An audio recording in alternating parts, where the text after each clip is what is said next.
Good evening, ladies and gentlemen. Welcome to Poker House Dallas, Poker House Live, Thursday night, 5-5-10 PLO Match the Stack. Last week, 5-5-10 round of each, Big O/Congress here in Texas with PLO. This week's going to be straight PLO. Today in the booth, Eddie the Asian Sensation, along with two special guest commentators. I'm going to cue us up here. I got Miss Lexi Cortinas here in the booth with me, who volunteered last week, but was unable to get here. I got Michael Coltrane up from Houston, kind of going to be up here for 6 weeks at least, to kind of help us out here in the room, maybe longer if we can convince him. So we'll do our best over the next 4 to 6 weeks to try and get him to make Dallas and Poker House his permanent home. So, Lexi, you're our special guest commentator. There's nothing special about Michael and I. So, I mean, don't let the name Asian Sensation fool you. There's nothing sensational about me, A, and B, I was the only non-white person in my fraternity. So that's how I got the name. So tell us a little bit about you and your poker endeavors and why you like the 4-card variety. Okay, so I actually started playing, excuse me, in Houston. So we're both from Houston. Yeah. Where did you play? Where did you play in Houston? Ooh, my spot was Prime. Okay. Prime Social. Prime Social was my favorite place. And then I used to dabble around at the Empire. We were very familiar with those rooms. Very familiar. Really? Yes. Yeah, So those are my favorite rooms. Did you used to work at Prime? I did. Yep. Really? Yep. I helped reopen Prime after their troubles once, and then with the COVID, I worked there again after COVID. Yeah. And they reopened. My favorite room by far. Whenever I go back, that's where I always play. Nice. Did you play at Legends or? Whenever.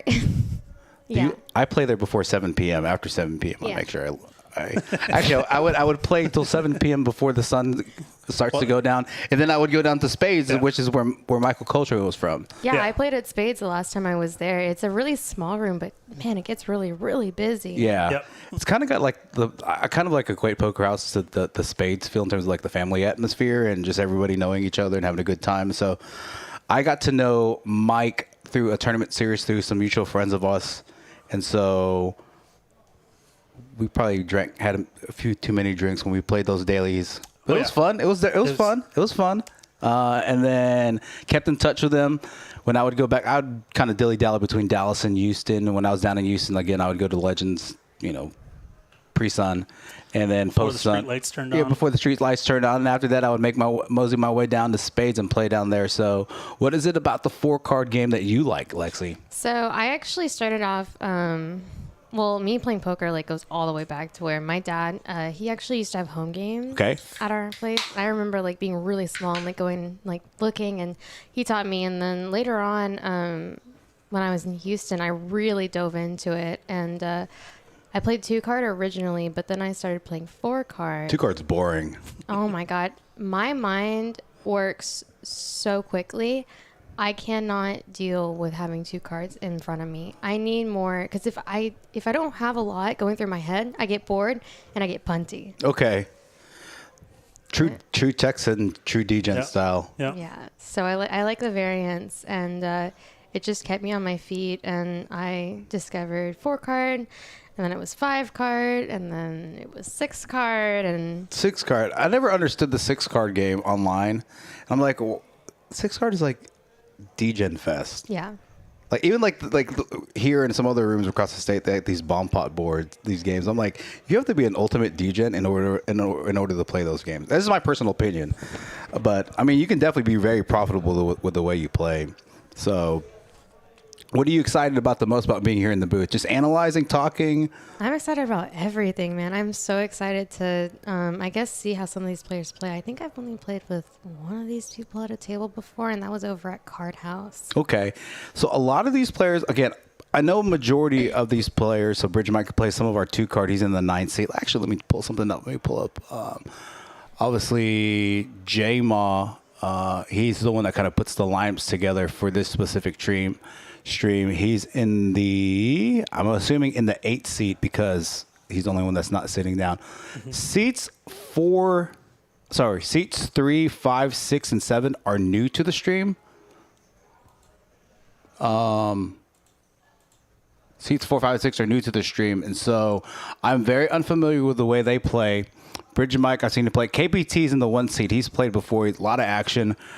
Seat 2, I didn't know if you guys knew this or not. That's Rick Alvarado. He's got a bracelet. He won Crazy 8, or the 888 in 2019 for $888,000. Got over $888,888. So he's doing all right. Got over $2 million in career Hendon Mob earnings. So very, very knowledgeable player here. Pokernomix is going to be showing up pretty soon in the 4 seat. Was very successful in the IT space, but let's get action underway. We've got T in the box starting us off. Again, Eric Anderson on Action Tracker, Eddie the Asian Sensation in the booth, along with Lexi Cortinas and Michael Coltrane. Action underway. Hand 1. Table mics on. And I'm going to switch us off here in the booth because no one wants to look at, well, no one wants to look at Mike and I, but. All right, KPT coming out hot +1. Ace, King, Pocket 5, single suited the King of Clubs. So what I was telling people, I was telling Lexi on the way here, I had a phone call with her, on the 4 card, the way I analyze things, because a lot of these pots go multi-way, I look at their equity percentages pre-flop, and then I look post-flop to see what it looks like. So nice little flop here for a couple of players. Got Bridge Mike flopping the nut flush draw, but KPT here with the king high flush, he's probably going to see bet. Yep, and the ops do go. Pretty much goes pot here. Don't see Jermane flopping top set. Yeah, I was just about to say he flopped top set. With the nut flush draw, that can get kind of spicy sometimes. Especially with KPT, he's got the second nut flush draw. And Mike, are you a 4-card guy yourself or a 2-card guy? Still just a 2-card. I'm such a nit that I find myself not playing any pots in 4 cards. Everything looks good, but I always just wait for super good hands. So. All right, Jermaine here, pretty much turning the affecting nuts. Only has to worry about quad 10s. We did quads twice last week, so I think he probably thinks he's in a good spot here against KPT. Bridge Mike actually laid it down on the flop. And Jermaine bets out here, gets KPT to fold on a paired board. Now, a lot of these players play these stakes on a normal basis, from what I've been told. Again, seats 3, 5, 6, and 7 are new to the stream, not new to these specific stakes. So there goes Pokernomix getting his chips down. Again, this is 1 to 2K initial min-max, match to stack. Based off what I've seen so far and based off what I've heard talking to J-Mod today and yesterday, ain't nobody gonna be 2K throughout this stream. I would expect this stream to be pretty spicy, get some pretty big stacks and pretty big pots. So we're gonna get action underway again. Hand 2. T in the box currently. He's a specialist dealer here that deals a lot of the Congress and a lot of the PLO for the live stream. So he's a very fan favorite here. Again, we allow multiple straddles under the gun, no button straddle. So what's your thought process or your thought on kind of like limp calling? Limp calling is something that I actually quite tend to do a lot, just because there's so much variance. I mean, you could have double suited aces, double suited kings in your hand, and they'd be absolute trash. But if you're playing against somebody who tends to, like, let's say you have somebody that likes to call a lot, or somebody that, just likes to splash the pot a little bit for no reason, then it's a good way to kind of catch people off guard in a way. I would like to say I like to play smaller pots, but then I escalate them bigger towards the end, like on the turn or on the river. Gotcha. As the streets progress. Yeah. I like to be able to put people in really weird positions, like on a board like this. If I limp in with something, people aren't going to expect me to have King 10, 10-8 in my hand. Well, maybe 10-8, but I feel like limping in pre-flop is an easy way to either catch action or catch yourself before you get too deep into something. I agree with that. I like that analysis. Both Jermane and Rick here flopping the nuts, but Jermane with backdoor equity does turn the flush draw. Rick with having pocket tens and a king also. He's double blocking, nut straights right now. So it's tough for him to put Jermane on the same hand. Now on the turn, this 8 of diamonds gives additional equity to Jermane. I don't see Rick going anywhere. I think all the money's getting all in right here. Yeah. Yep. So here, Jermane, although they have the same hand, Jermane with additional redraws with the diamond draw. Mike, you can speak up too. Definitely. I'm not hesitating, but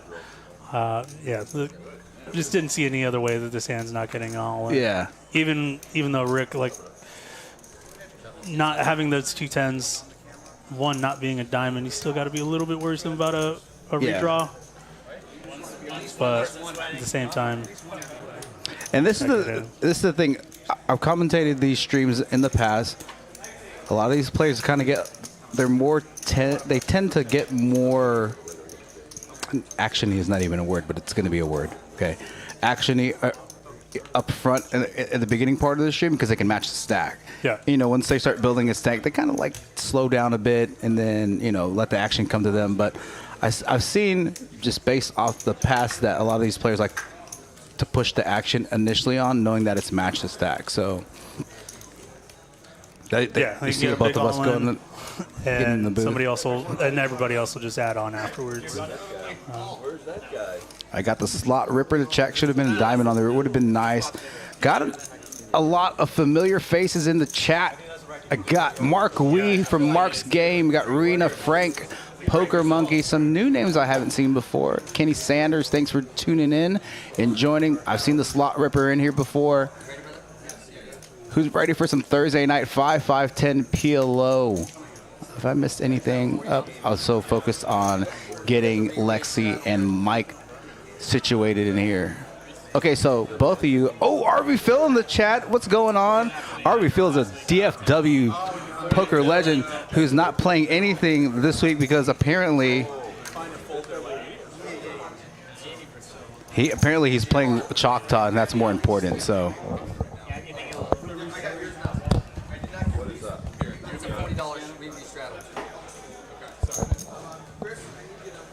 what's your thought process, Lexi, in terms of playing in position, out of position? Well, I was in Mexico for my 50th birthday. Yeah.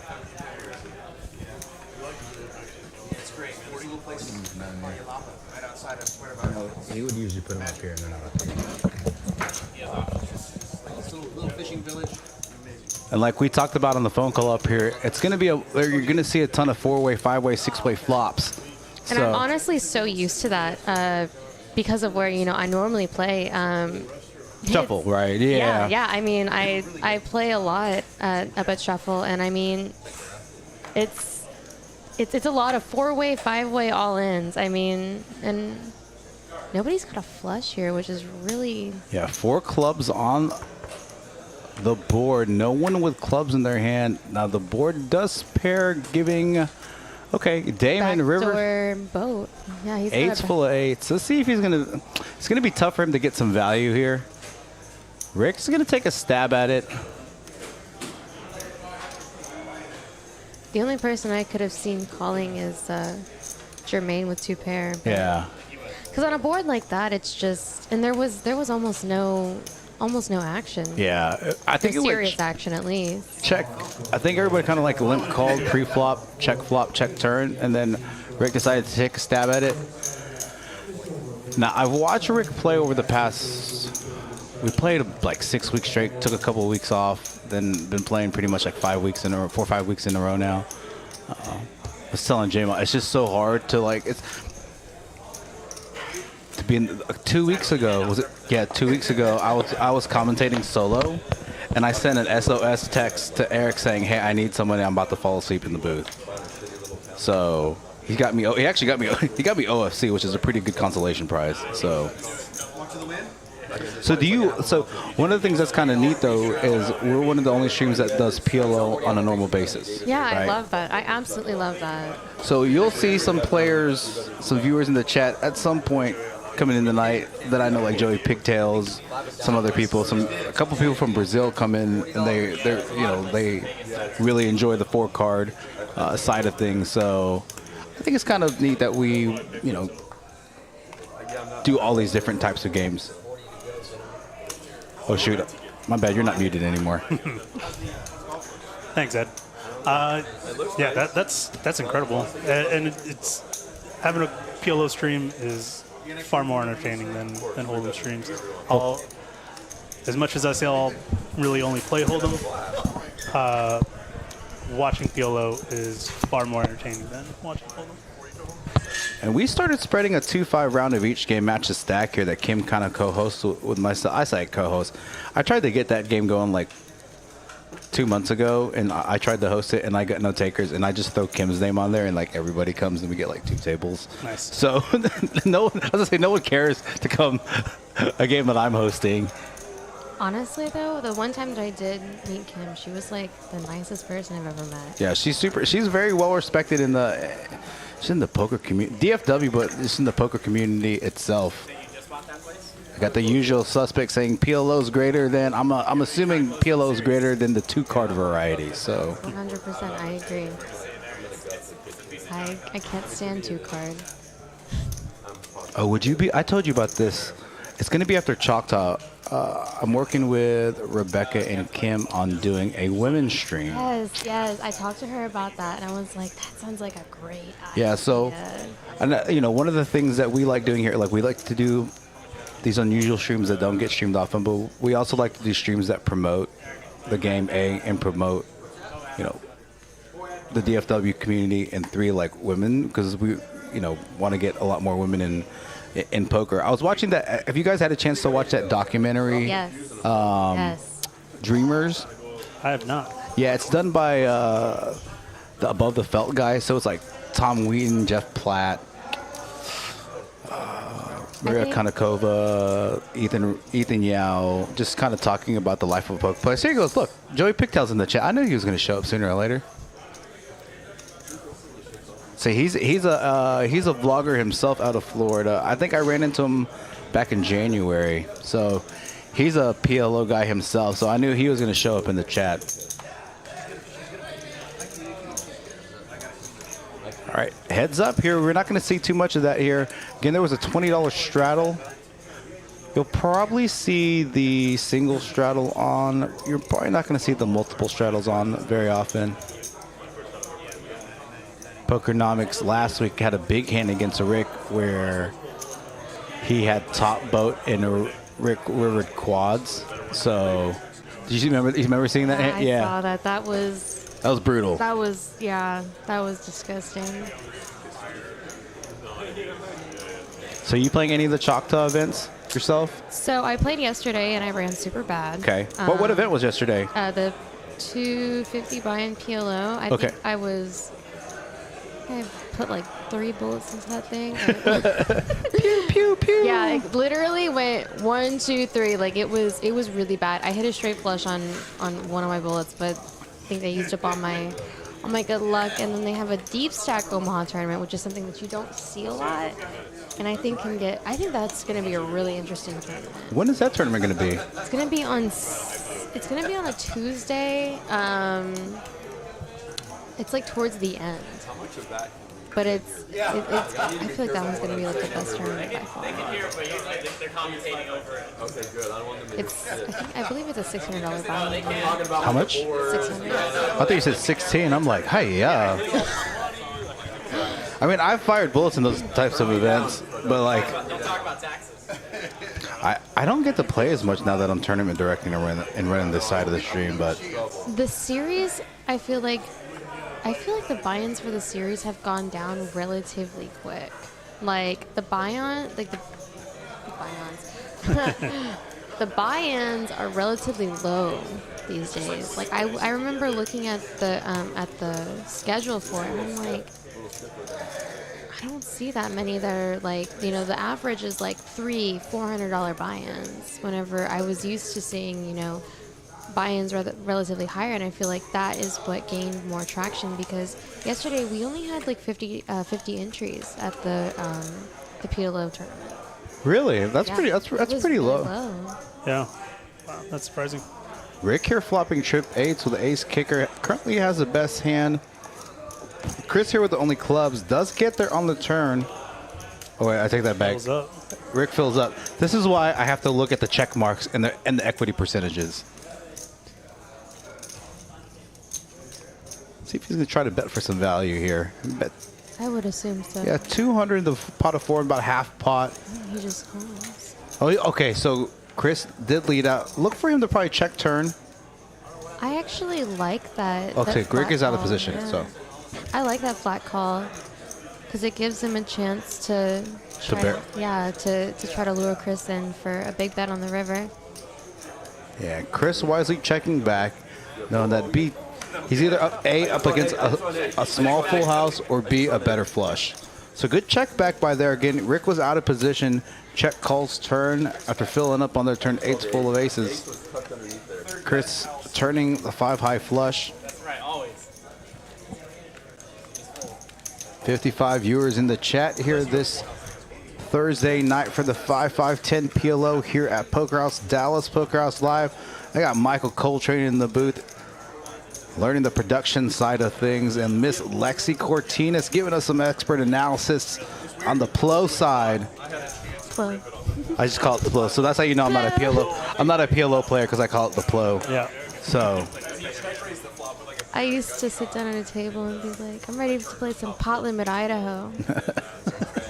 I remember one time, I'll come play.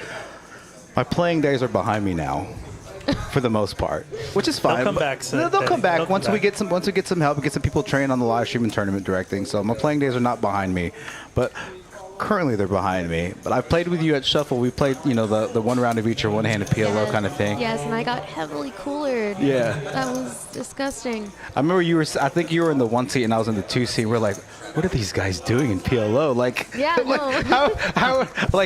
I'm not great by any means, but I would say I'm above average for the people that just play 2-card, right? Just like, at least in my thought analysis. And I'm like, how are Lexi and I not wrecking this table? We were getting wrecked. Yeah, no, it's a blessing and a curse though, because it's like people, whenever you sit at a table with people like that, it's almost like, you either hit or you don't. Right. Agreed, 100%. Okay, Chris here with the most equity, 46%. Flopping top 2 pair. No one with hearts. Now, Chris turns not only does he have top 2 pair, does have the nut flush draw. Pokernomix with also queen high flush. An overpair. Yeah. Chris gonna bet pot here, 300 to 300. And Pokernomix is gonna fold there. I think if he had the king high flush, he may try to, That's the thing. Like one of the things I've learned about the PLO side, if you're not drawing to the nuts, or like have it made hand and with a redraw, like don't get your money in. Like if you have a straight on the flop, it's usually never gonna hold up, right? You never want to play the bottom end of straights. You don't want to be getting all your money in. Like if you're gonna get your money on, you want to get it on like top set with a redraw to the nut flush draw, like those types of multi combination type hands that have like a ton of equity.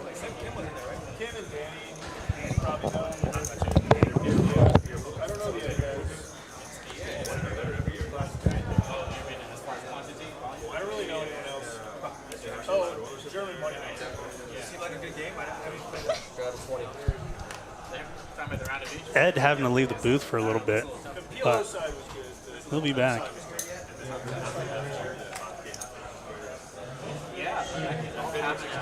This.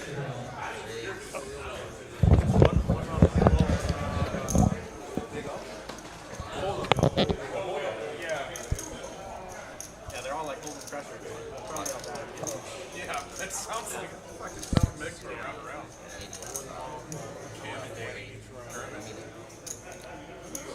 We had a 3-bet Ace, King, Queen.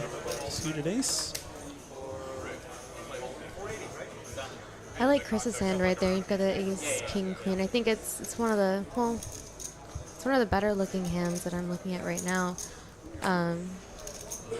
With connectors through the way, and he's got suited king, queen. I was looking at KPT with the same 3 cards, but the suited ace. Yes. Queen. I think aces are out of the deck. Out of position with shitty cards. What do I do now?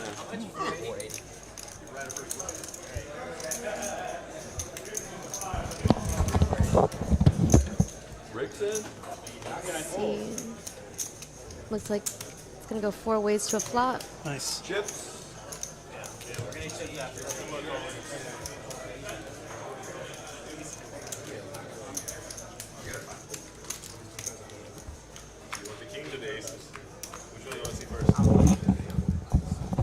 I was just been made aware that there is going to be some stacking and some adding on Fun. very shortly.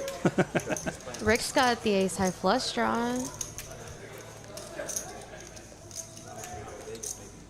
Queen on the board with a couple ace queens. Single pair holdings are not ever generally good. Yeah. Rick's going to ship it here.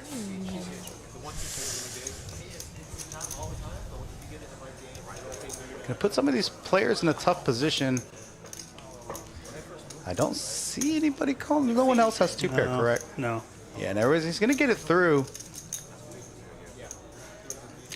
So I've just been informed that usually we have, we're able to pull up the stats. We were not going to be able to do that today. I can actually pull it up on a different way, not the normal way we do it. There was an update that actually came out. Remember how we were going to do it? We didn't check for updates when we were showing you the product. We didn't check for updates. We should have checked for updates. So we're not going to be able to access. Wow, we've got an all-in and a call. Oh, so KPT does make the call. He does make the call with top pair. Best kicker. Now he's got Broadway draw. And Rick gets there with the running trip 5s. Rick here gonna get his stack to 4,600. KPT is gonna reload.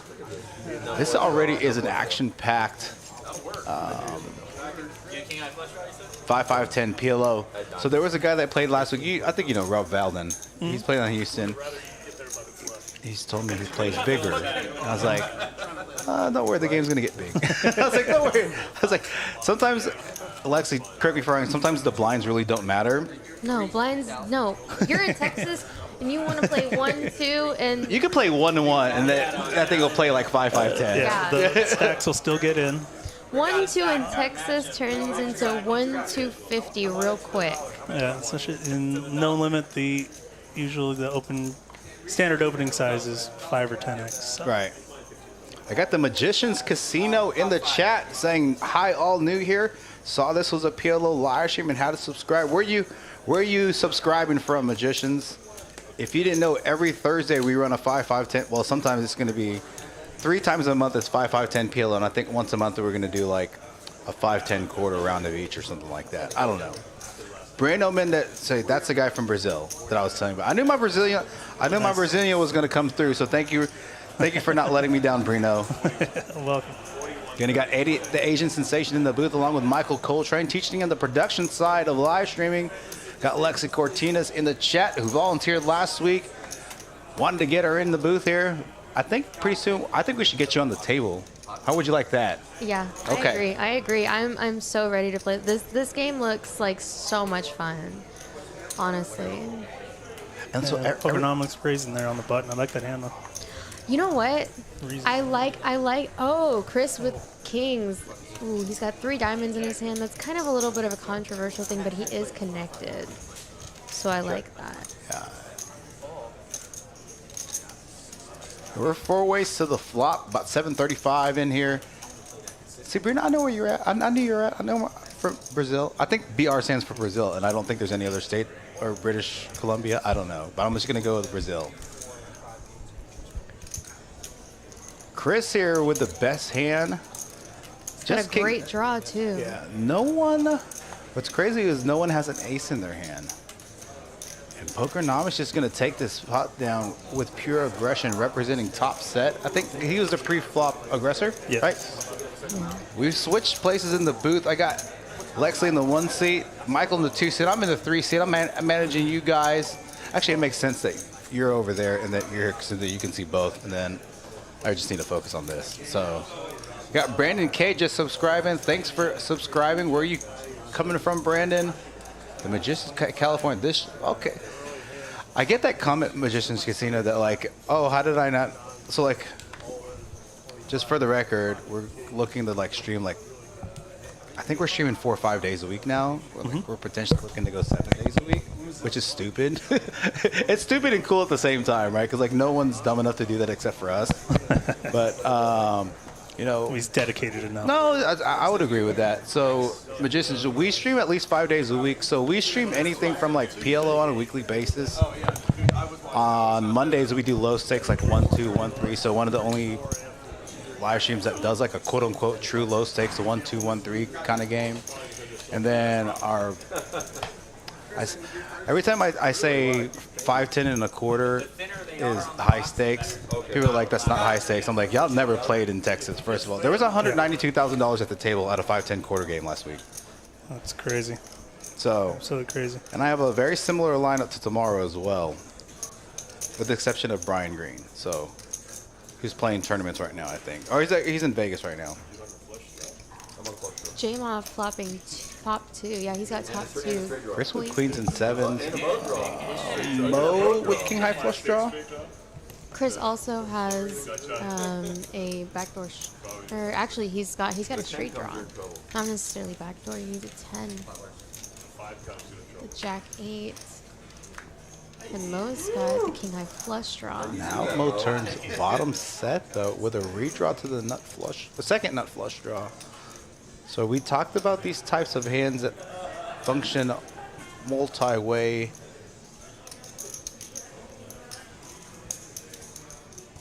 Another thing that, you know, he could be thinking in his head is that he's trying, you know, he's trying to possibly bet off somebody with a straight draw because 7-9-5. And Mo does get there with the king high flush. I don't see him getting paid. Let's see what sizing is going to use. He's going to check. I wonder if he was going into check call mode, concerned that Chris maybe had the ace high diamonds. Oh, Magician's Casino, you missed last week's stream. We did a round of each with the Big O and PLO last week. I don't want to give away, but I think next month we're going to be streaming a 25, 50, 100 Big O stream. Wow. From some oil and gas guys from Longview want to come. It's not 100% done deal, but based off conversations that I've had with Rebecca and the person that runs that game, it's going to be a 25, 50, 100 Big O stream. So, Magicians, you tuned into the right day. Get some good info. Get some good info. So heads up on stream you'll probably want to catch up on. Yeah, Magicians, what stakes do you play on Big O? I'm dead ass serious. And yes, I just said ass on the stream. It's okay. I'm not going to get fired. I hope not. But yeah, 25, 50, 100 is going to be the Big O with oil and gas poker players. I feel like the oil and gas guys have no regard for money when I watch them play. Ooh, Bridge Mike waking up with ace, queen, jack. What a great hand. Doogie, though. It is. It's rainbow. And then Damon's waking up with pocket kings with connectors. Now, I've joked in the past about Bridge Mike being one of the tighter players, which he generally is. The last couple 2-card streams, he's opened up a ton. So, but these players got to believe that Bridge Mike is in a pretty good spot here if he's raising pre-flop multi-way. Pretty disconnected board. Bridge Mike, I believe, still with the best hand. KPT with a relatively decent draw. He's got the nut flush blocker. That makes a big difference as well. Yeah, it does. Especially if you're going to go, you know, 4 ways to a flop with people who are most likely going to be calling with Broadway cards. I don't think you can fold just yet, Mike. No. I would not fold here. This is a very, it's a drawing board, but it looks relatively dry to me. Magician's Casino, where are you at in California? Why don't you come on down to Texas and play some Texas PLO? Ask Mark Wee about the PLO. Now this Ace of Spades here is a really good card. Oh, and he pots it. Let's go, Big Mike. I was just gonna say that that's a great move. And again, Mark has talked about his image, has been playing his image really well. Mike's seen a lot of the streams that, Mark has seen a lot of the streams that Mike plays on Saturdays. He's really opened up the last couple of weeks, right, Mark? Tammy in the chat. Yep. That is Lexi. I got Michael Coltrane in the chat along with me, along with Lexi Cortinas. We're 3 deep in the booth here this Thursday. Okay, you play it great. Okay. I've never played there, but I'm familiar with it. So I always tell people that are not here, they see this game, they see these games on the stream. They're like, "What is going on?" I was like, first of all, yeah, it's a 5-5-10 game, and there's a straddle to 160. Yeah, this is what I tell people. When they make comments like that and I never see them, I'm like, I know you're not from Texas. Yeah. Like I just automatically know you're not from Texas. It's so funny working up at the front at at a card house. You can say shuffle. I told you talk. I told you we talk about the other rooms. We don't say anything bad about the other rooms. Okay, but yeah, no. So yeah. I like going to shuffle. I don't get to play anymore. Like I've gone over there and played over there some of the cash games, some of y'all's tournaments. I really love the way y'all's. We have a lot of people that come in from out of town, and whenever I talk to people and they're like, "Oh, I want to play 1-2." You know, can I buy in, for 100? And, these people will buy in for 100 and they'll come back. And they'll be like, oh, that went so quick. Like, I wanted to play 1-2. And I'm like, this is 1-2. There's a meme out there that says, you play No Limit Hold'em. I play No Limit Hold'em in Texas. We're not the same. No, you're not the same. And it's different also playing PLO in different states. I was in Louisiana for quite a bit. Okay. Playing in Louisiana or anywhere else, you play PLO, it's dead. Is it really? Yes, it is. It is almost no action, and people are scared. So I prefer to play here in Texas. Yeah, the action's pretty unreal. This hand had a couple of raises going on. Oh, the KPT can make it 785. Gonna pot it. Ooh, goes a raise and a call. Ooh. Call. I honestly like Pokernomix's call with a Queen Jack 5-4. He's got a range of things that he could do with that hand. When I look at a hand, I think of all the possibilities that I could do, and it could be not somebody's Yahtzee flop. Yeah. Pokernomix here, flopping The Jack High Flush. Yeah, Jack High Flush. KPT currently with the best hand. Chris here with a gutter to straight backdoor hearts. He's gonna ship it. Aggressive table. Aggressive. KPT is gonna be tough for him to call here, especially with Pokernomix behind. Yeah, I was gonna say he's got to fold that there. It's a beautiful hand, but. And Pokernomix makes the call. Let's go! $8,500 pot, hand 12. Rip it. 7 of diamonds here. Chris with the straight. Gets there with the straight on the river. Nice little pot for Chris. Now up to 9K. How much does that cost? Beautiful. Brino. Now, were you surprised at all with how fast Pokernomix called? I was very surprised at how fast he called. Yeah, I didn't know how much that raise or that all-in was compared to the pot, but The thing is, whenever you look at a board like that with a hand like his, he's got so many outs. I mean, I would have done the exact same thing. I may have tanked for a little bit longer, but I definitely probably would have done the exact same thing. The only thing that you're scared of at that point is sets. Yeah, sets or like the flush draw. Right. bigger flush draw. Bruno saying this table too wild. You don't want to play Mark's game, or you don't want to play any of these 2-5 games. Mark, were you playing the 2-5 round of each game today? I actually don't sound like I'm tired and sick, but like I've been like out of it today, so I'm putting on my fake commentary voice right now, which is actually nice that I have 3 in here, so like they can pick up my slack. Brianna, this is pretty standard PLO. Actually, if I'm being honest, these guys are not as action as I've seen on other PLOs. I was gonna say the exact same thing. These guys are actually more seasoned, I guess. Some of them are more aggressive than others, but this is not overly crazy. Who would you say is the #1 aggressor on this table right now? Okay, so knowing what I don't know 3, 6, 7, and 8.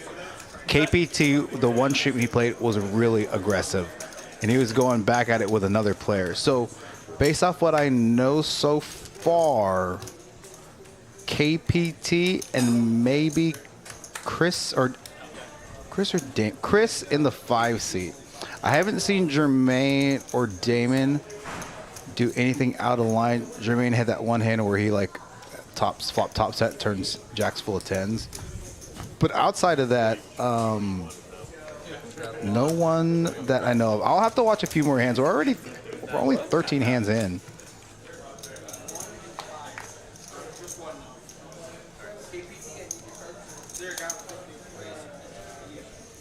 $55 viewers in the chat. If you guys like the 4 card, I need you to like, share, and subscribe. Trying to bring this content to you we're still going to bring it to you whether or not you like, share, and subscribe. But I mean, it would make me happier if you did that.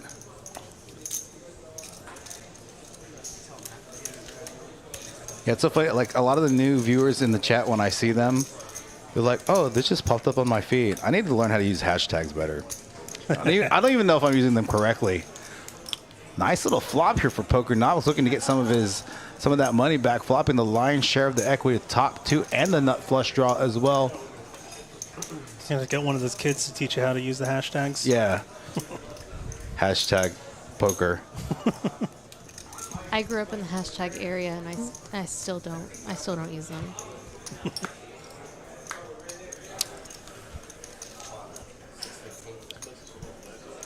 Yeah. He's got a straight draw now. Unfortunately, yeah. Woodley's gonna probably help him continue, right? And Pokernomix still has the best of it, 85%.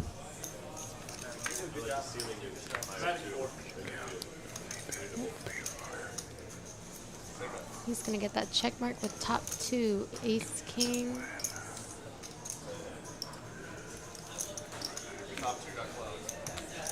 yeah, good for Jermane. The flush didn't come in. Yeah, that would have been nasty. Let's see if I can pull up these stats a different way. Wow, so many numbers. That's what I was saying. Like when Hayden and a couple of people, I'm like, okay, you're only allowed to touch that lever. Don't touch anything else. So that's what I tell people. I may have to switch with Eric because it's been a while since I've used this.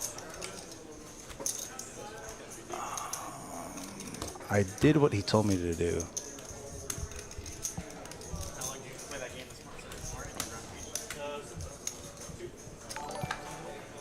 I got Yunti Yanari just subscribing. New to the chat. Thanks for tuning in. I got 56 viewers in the chat. And this is generally the number of viewers we get for this. Thanks, every Tammy. week we get... thanks, Tammy. I'm going to have to... I tried to joke that I was going to, like, ban her, but I made her a moderator, so I can't ban moderators. So I can't remember... I'm going to switch with Eric just for a second.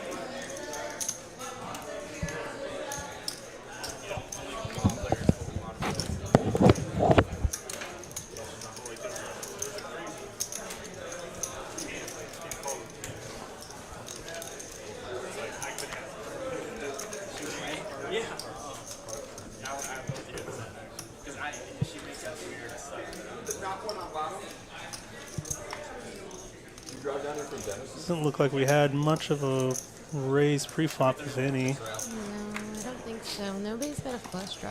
Can't quite see what Jermane has. So I guess we will check around to the river.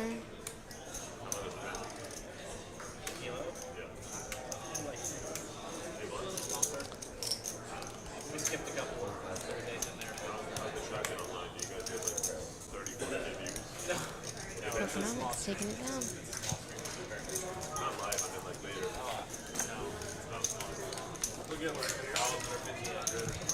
Now, I probably will end up playing a PLO tournament going back down to Houston next week.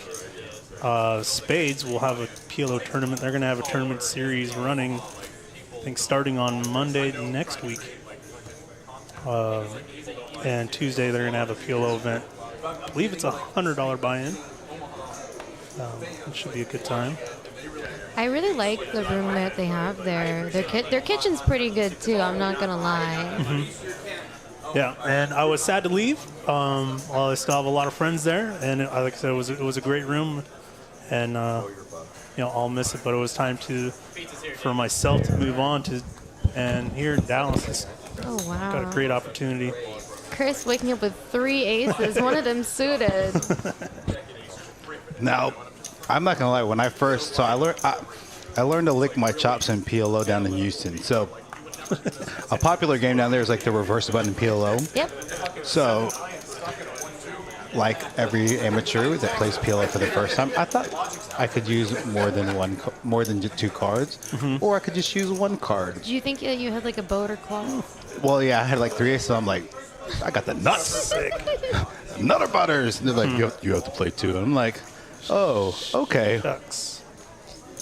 I used to joke. I know probably Kim and or Hayden are maybe listening, maybe not. Because they were very popular poker players, name-wise. So they'd be like, "Hey, Ed, we have a seat open over here." They were just trying to get me because they knew I sucked. So they're like, "Hey, Ed, seat open." I'm like, "Okay, cool." Come on, Ed, you're fun. Yeah, Kim and Hayden are asking me to play. Right there. Like, Need a Jameson? Yeah. I remember those days. That was fun. It was like me, you, Andrew Dartez. Helen was in there with us. Yep. Gosh. James Duke. Yep. William Howard. Will, for sure. He loved the Jameson as well. So Lexi, Kim and Hayden used to run this series called Lone Star Poker Series, and they brought the first $1 million guarantee to the state of Texas. Ran that tournament, and before that tournament, they did like a spring series kind of thing, where like for 4 weeks they would have a daily Monday through Wednesday, and then like a weekend tournament kind of thing, just to lead up to this big tournament.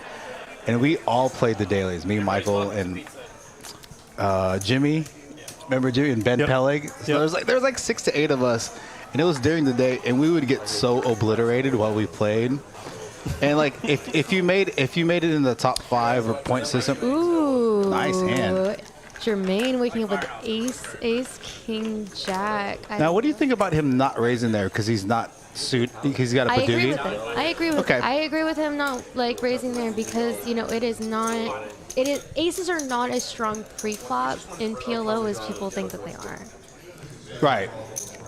Magician's Casino. That's exactly what it was. They're like, "Hey, Ed, you're a fun guy. You can come sit with us. We have a seat open." I'm like, I get to play with Kim and Hayden and James Duke and all these other guys. Pokernomix with the Choctaw nuts in his hand.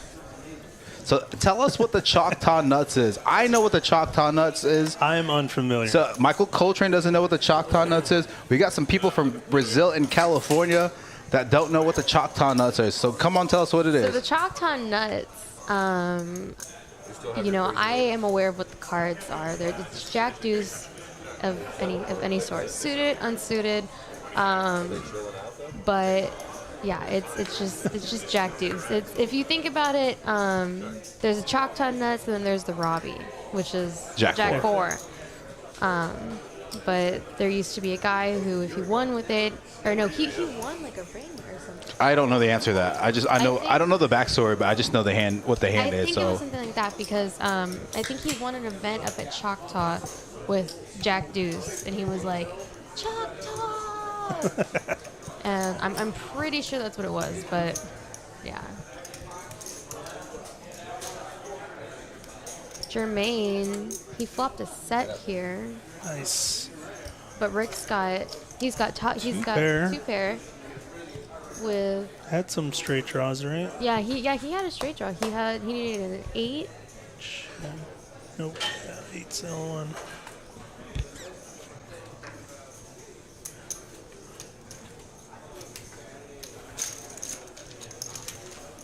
I flopped a boat with the chalk time nuts the other day, and You played it. All right, good for you. Jermane here is saying he's got 2K in his stack. I need to double check that real quick because that's uncharacteristic of Jermane to do. So I'm gonna check that real quick.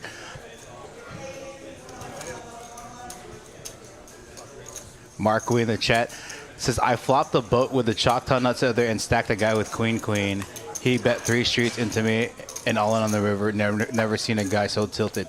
Mark Wee, you're the only person that I know that is proud to play the Choctaw nuts like a champ. I'll tell you what, Mark Wee, his game is so crazy. I played it once, and I was like, I don't think I could play this again because this is like the most high variance game ever on a 1-3. Let me take a look at the chip sack size real quick.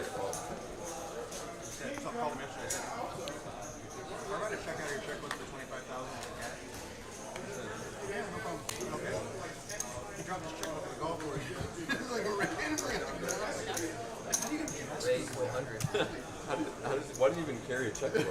Like, that's the other question. Like, really? It's 2023. You don't need to carry a checkbook anymore. Right. It's like we're going to be going 4 ways to this flop, maybe? Yeah, get there. Finally got there, yeah. Bridge Mike with 50%. And Let's go, Bridge Mike. Damon, Jermaine, and Rick kind of only have each other's outs. Besides the flush that Damon just flopped. Yeah. And no one else with hearts. No.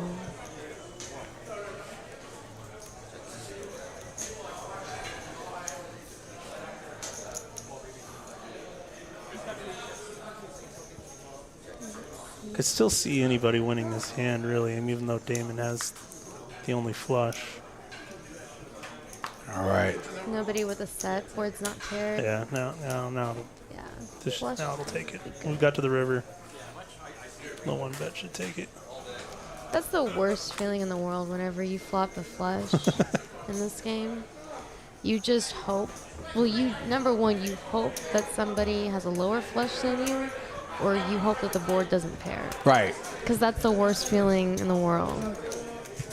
You bet 300 to 410, about 3/4 pot. Thinking about, I mean, a raise, like what kind of raise would just win this? I mean, now that if we was gonna chat, maybe it would seem a little easier for Damon to call. But if it got to him and he tanked for a moment and then potted, like Damon just can't call it, right? I mean, an 8 high flush. No, I think if Rick. I mean, he can't call there with pocket sixes. No, he was saying if he raised. If Rick got spicy, if Rick decided to try to like make a move or bluff with him. Yeah, no. You can't be calling with the 8 high flush. No, you can't. Mark says the 1-3 game is too high variance. That's why he started playing PLO. No, Mark's game is fun. It's fun to watch. It's like pew pew gamble.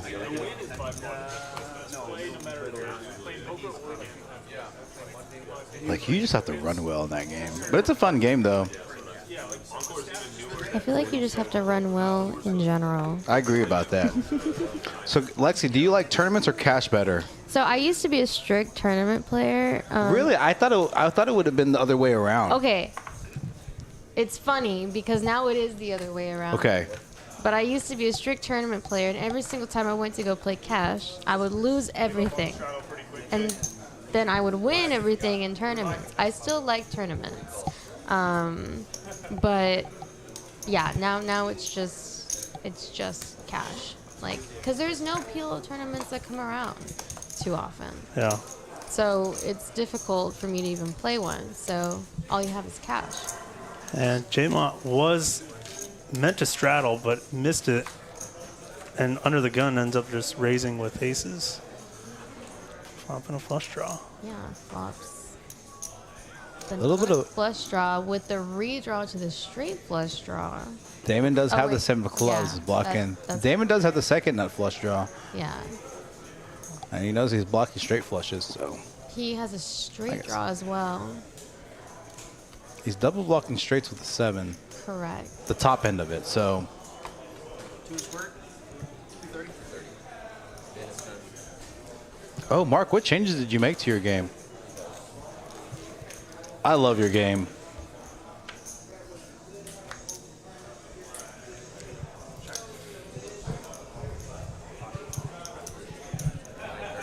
This does have Pokernomix, pretty good rap, huh? he does, but Damon has got his outs. Jermane's going to take it down with the aces.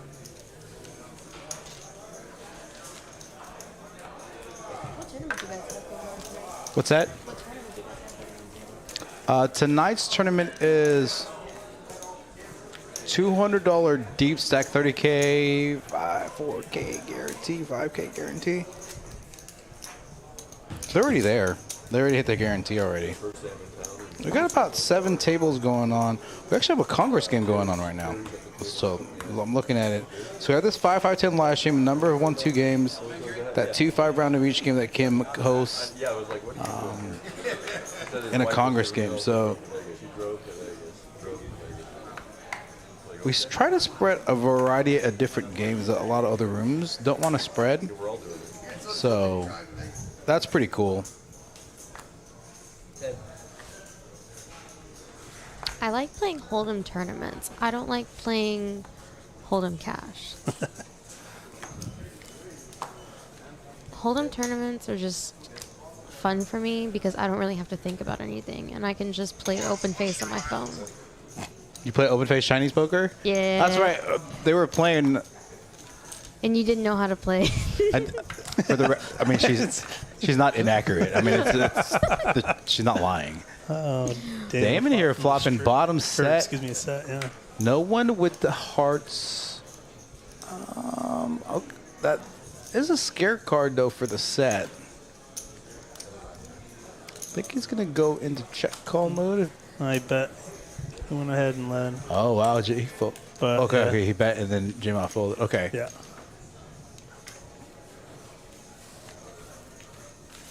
Yeah, kind of a tricky spot as well if he had gotten raised. I mean, he might be able to continue, but Yeah, we play on Fridays.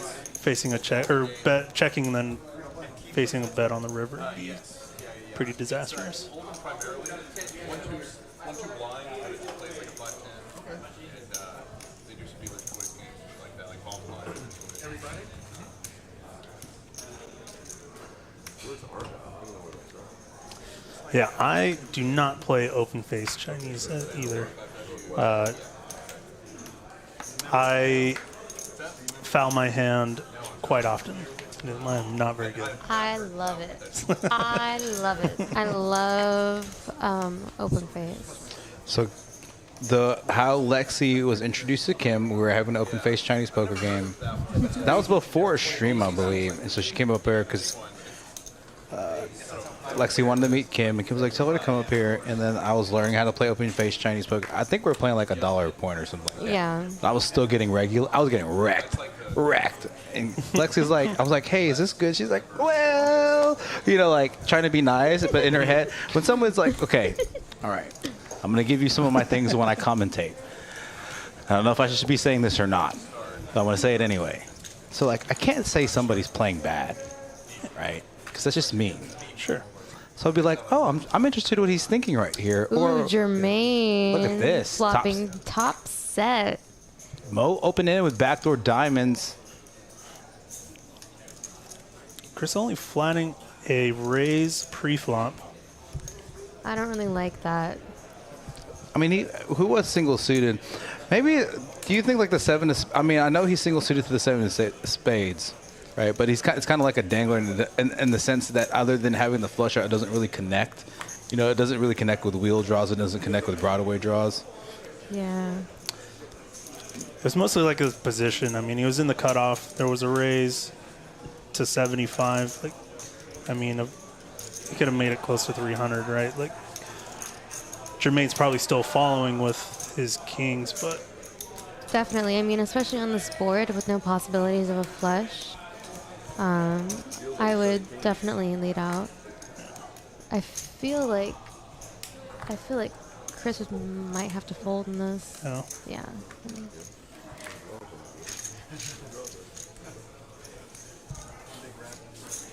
But yeah, the pre-flop flatting, probably not the best, but it probably still would have eventually just saved him money. That way that board came out, the flop came out in turn. Yeah. So, but just in casino. So when I'm commentating this, I'll be like, I can't tell somebody they're playing bad. A, because you want to keep them coming back to play on the stream, right? Sometimes I'll just make it like, oh, that's a speculative call, or that's a speculative raise. I'm like, I wonder what he's thinking here.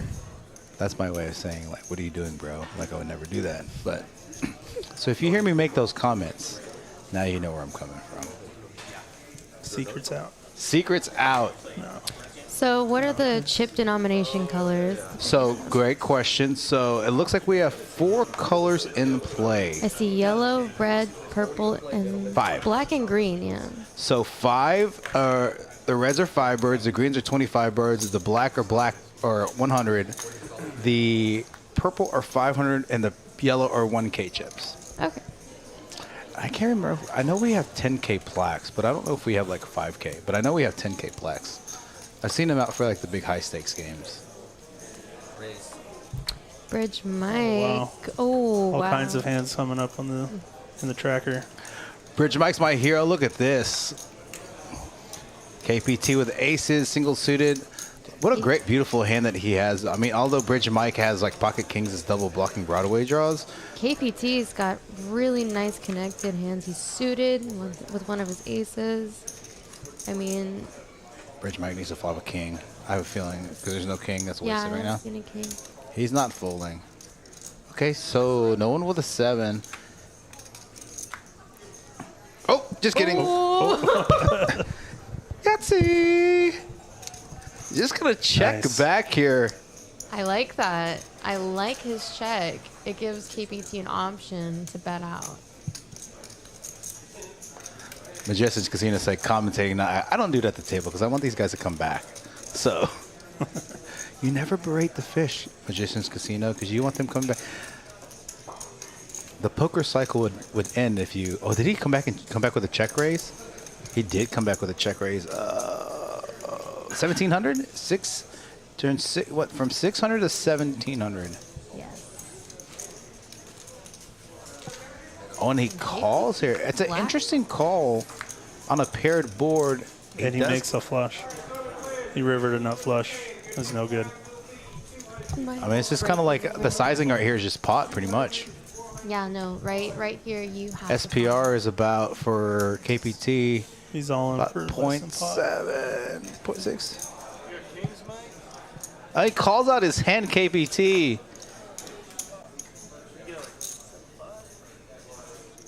Bridge Mike's not going to ever have 7-5 in this spot.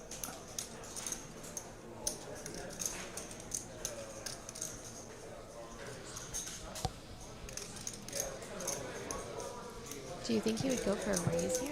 No. No.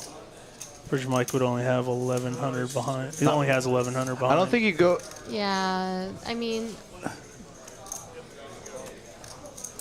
That's a tough call to make on a paired board. Obviously, if it's not a paired board, he's like snap calling there in that spot, but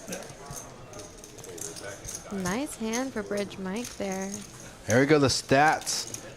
Now, these are going to automatically, since we can't manually pull them up, they're going to automatically pop up every 5 hands, I believe. I'm going to double check that. Here are the chip counts so far. Bridge Mike up top near 10K. Chris, 8,900. And they disappeared. So. Bomb pot. Do they do bomb pots here? No, they don't do the bomb pot. They don't do the bomb pots because it takes bomb pots just take longer in general. B, they take longer on the stream because like you have to manually input the boards. Oh, so, yeah, no. But the tracking just takes way too long. We'll show you that side of it. When it's a fun, like when it's a really boring game, like action tracking is not that fun. I'm like way too honest sometimes. It's not that fun. But when the games are really, really good, the 4 hours goes by really quickly, like super quickly. Yeah, I bet.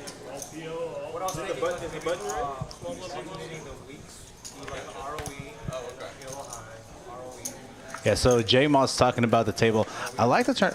This table's not talking as much as some of our other streams. Tomorrow's stream is going to be like super, super dope. I don't know the game. I'm not fine to say. Cards are just smacking your ass. I remember Like back in. Rick came to play a 2-5 round of each game, and like that game broke. He started playing mix. I was like, I didn't know you know how to play mix. And we were talking about Badusi, Deuce 7. He's like, no, I'm learning and I'm getting crushed. I was like, okay. Fair enough.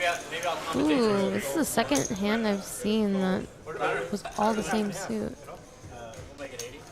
You know what the worst hand to get is? What's that? Like a nice Broadway hand that is just one suit. Oh yeah. Because you really don't want to be playing that. No. Maybe I'll Kind of a regular. I'll commentate the first half. Bridge Mike with the double suited connectors. He's got, ooh, and he flops top pair. But KPT's got 2 pair. Well, open-ended. Yeah. Too close. Now Rick's got the nut flush draw.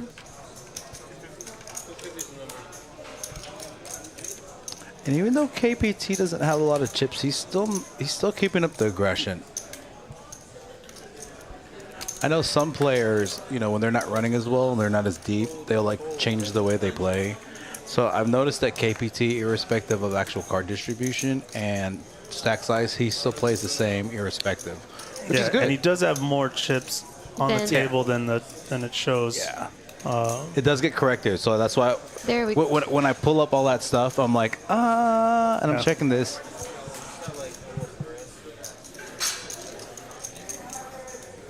Good job, Mark Wee. You is learning. Taking it down.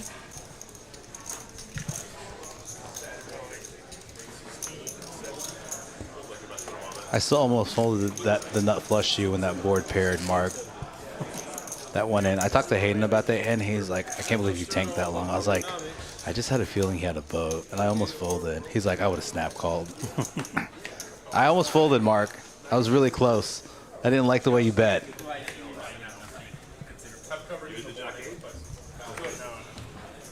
So what are you thinking about the commentary side so far, Lexi? It's so much fun. Yeah. I love watching it, especially like from this side and being able to talk about it. Mike, I remember a few months ago we kind of had conversations about live streaming as well. Like they were potentially interested in doing it down there. I don't know if that was still interest, but I am not sure. I haven't heard anything. Ooh, I like KPT's hand. I do like his hand too. I really like that hand. I mean, he's got the Broadway. He's got suited Broadway cards. You know, he's got the higher end of straights. Because one thing that happens, especially to me in PLO a lot, is like you can flop the nut straight, but you can turn the bottom. Yeah. That's a problem. Like that's what I was saying earlier on the stream. You don't want to be playing like the bottom end of stuff. You want to be playing like the upper end of stuff. Top pair with a redraw to jack high flush draw. Jermane with the 9 high flush draw. He's gonna fold it there. Seen some pretty disciplined play from Jermane and Damon and Chris. Chris won that big hand earlier against Pokernomix after Pokernomix stopped on. Played with those guys another night, had a really good run up and played with the long but that was 5-5 good introduction to playing with those guys. Yeah, Pokernomix is now. He was big in. 70K swing. like IT security or something. He like developed something, and like I think he sold the company, and obviously did well. And now does kind of like consulting and like investing and stuff. And now he like plays often poker. So Very cool. Remember that? I remember the night. He was, and then hitting shows an ace, he folds an ace, he's drawn to 1-8. First card. I was so pissed off.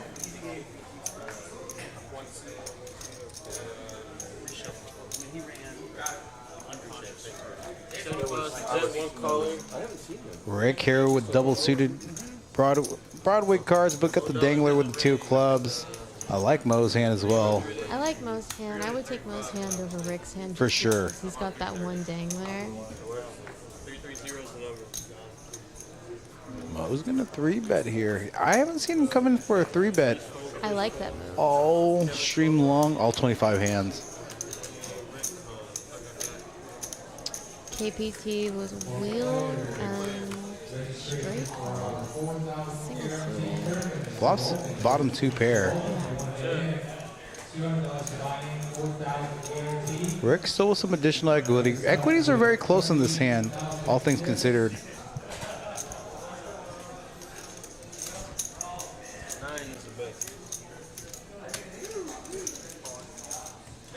I heard somebody say all on KPT. Yep. You're just gonna ship it. He ships it. His backdoor hearts, and we know his hearts are inferior to Rick's.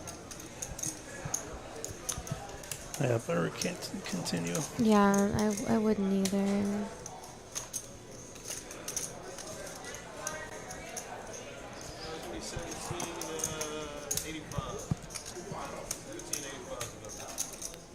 And the call for Mo.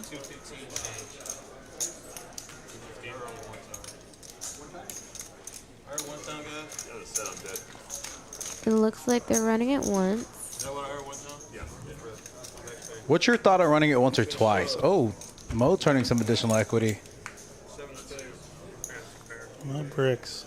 2 pair.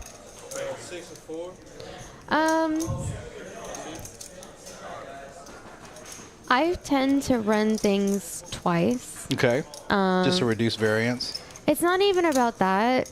It's more of like I sweats. feel bad. I don't want people to hate me. Oh, I don't care. Yeah. I don't care. No, so on Hold'em, I run it once. On PLO, I'll run it twice. I like that. I like that. The reason I don't run it twice because people are like, you want to run it twice? I announce at the table, just say, hey, I only run it once. Well, if it's at the REU game, I'm like, I'll run it once at Hold'em, I'll run it twice on PLO. Just to let them know. And the reason is because I don't want people potentially calling me light, right? And so that they just know that they'll be less inclined to maybe call with like some shitty draw. I don't know. I can hear arguments like both ways, like running it twice. It reduces short-term variance, but in the long run, it's still the same. What about you, Mike? I generally just let the other person decide, unless in Houston, for some reason, if you go all in pre-flop, people like to do just 1 flop and then twice, 2 turns, 2 rivers. Okay, yeah. I will not agree to do that. We're gonna go. If we're running it twice, we're running 2 full boards. All in Pre-flop. pre-flop. Pre-flop. Okay. Yeah. If they want to do flop twice, then it's no. We're just go once. Okay. But I'm not a professional. If I was a professional, and there would be a point at which like a pot size would come into consideration. So, like pots over X number of dollars, Right. comparative to my bankroll I would want to run it twice. But those would be the only considerations. Since I'm not a professional, I just let the other person decide.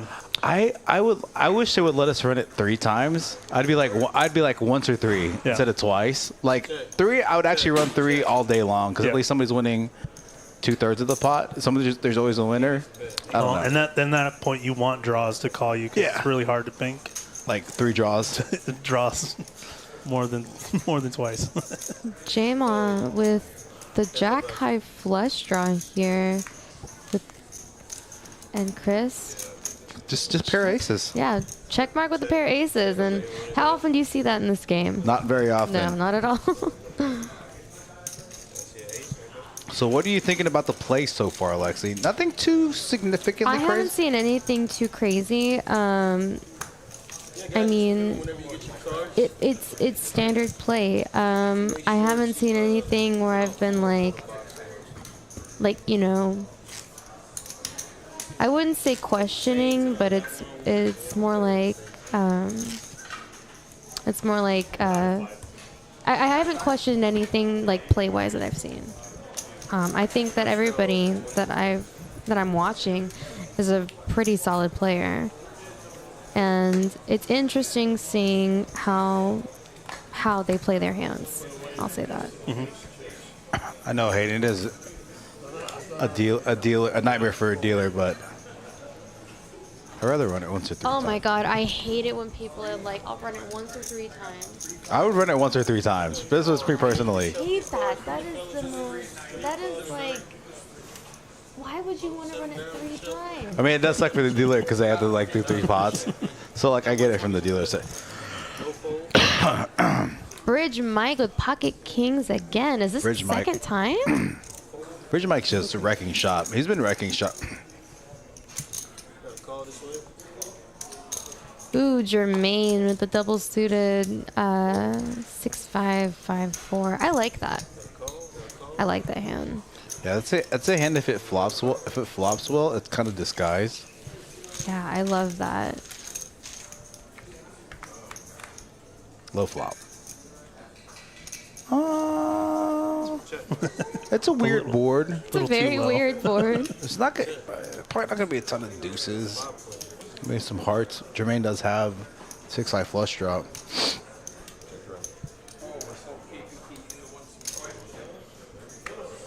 Mike did check. Oh, now he's he's not going to be checking anymore. Yeah, right? somebody's got a deuce here and somebody's got a deuce. And then no one's really played as though they've had aces, although Rick was the pre-flop progressor. Yeah, you're going to get folds all the way around. All right, Mike. Whatever.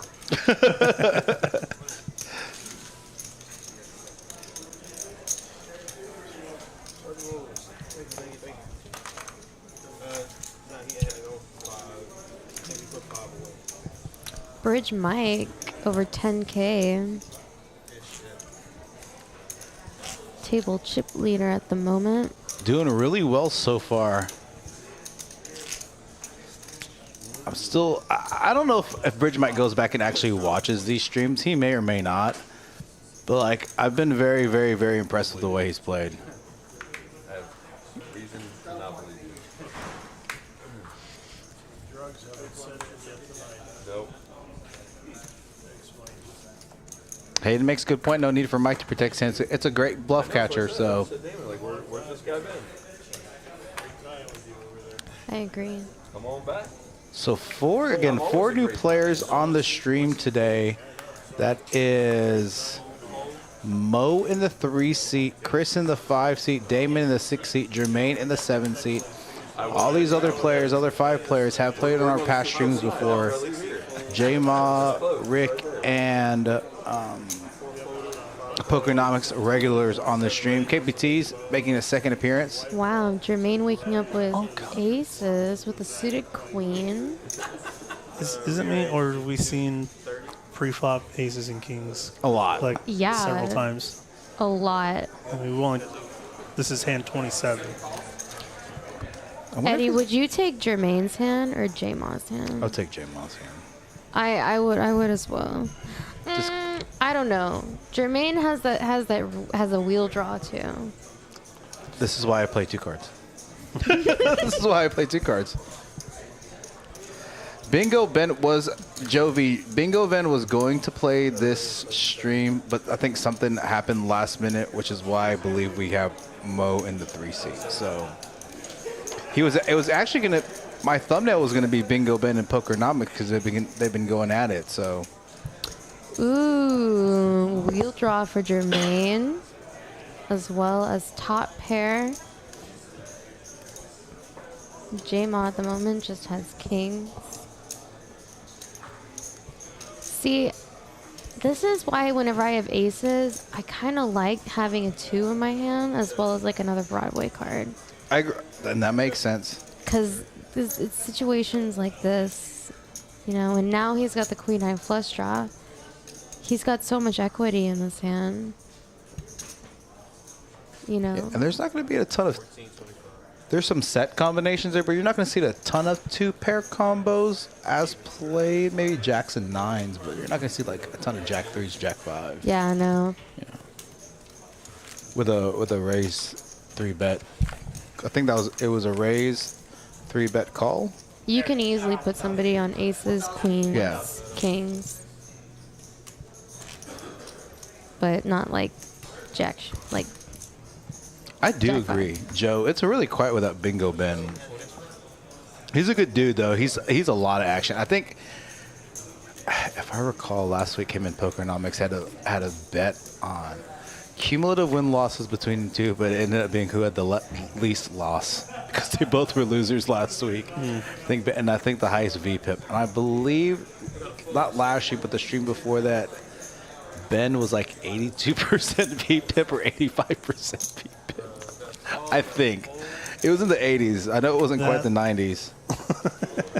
If That's Bingo difficult. Ben is the person I think you're talking about, I believe he's come up to shuffle a couple of times. Yeah, it's this. I'll show you who the guy is. He was on the thumbnail a couple of weeks ago. It was.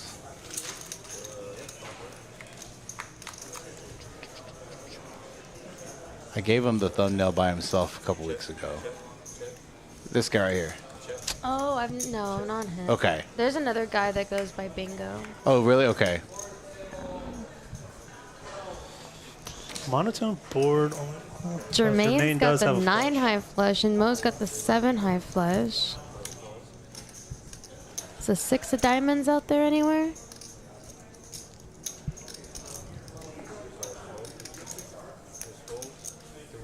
I gotta believe Jermane may think he actually has the best hand here because so many diamonds at the board. It's gonna be less likely for other players to have two diamonds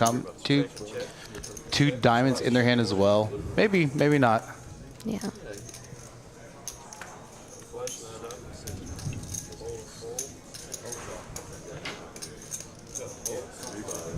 Jermane here with the best hand, gonna take it down here. All right, let's talk about tomorrow's lineup. 5-10 quarter that is not going to play like 5-10 and a quarter. It's going to play like 25-50. We're going to have Apollo, German Moneymaker, Z-Fish, Carlos Cortez, Rom making his Poker House Livestream debut tomorrow. I got AJ, and I don't remember. I try to remember the lineups. I just can't remember them anymore. There's just so many.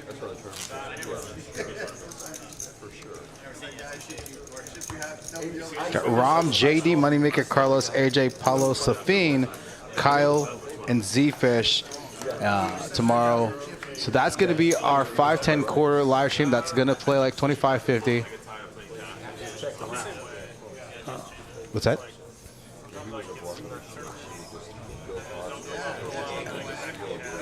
This should be popping up. And I don't know why it's not popping up.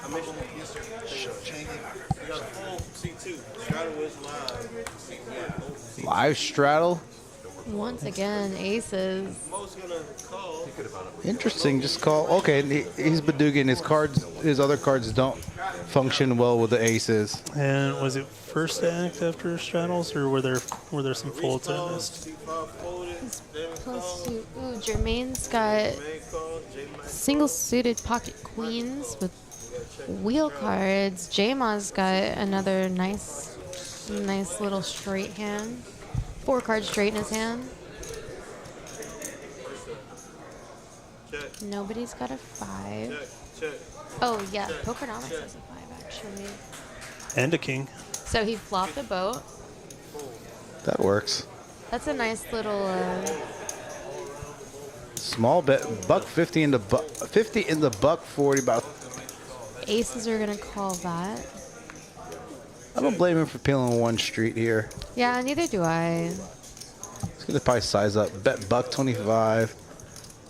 It's gonna be tough for Mo to continue here. Just aces. back to back, like value size, heavy bet size. So Sassy, it's Eddie.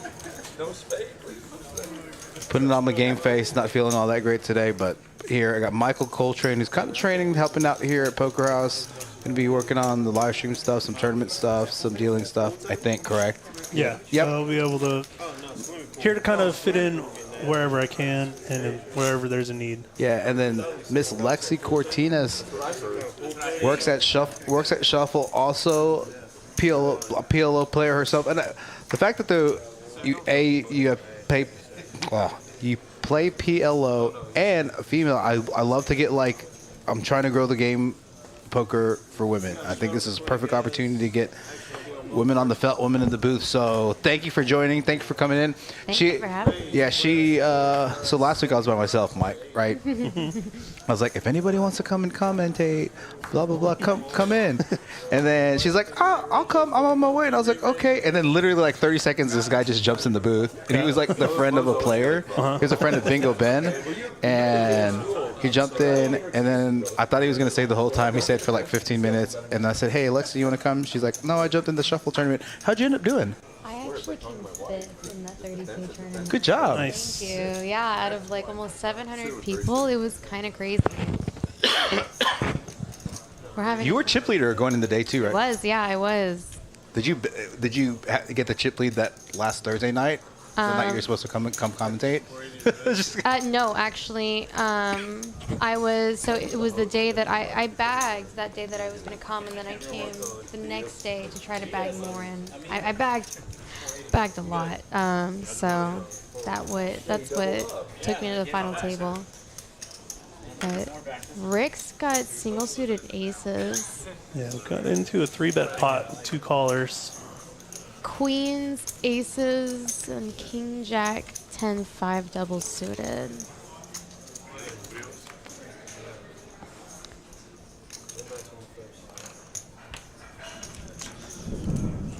You hear the thunder in the background, the thunder and lightning in the background.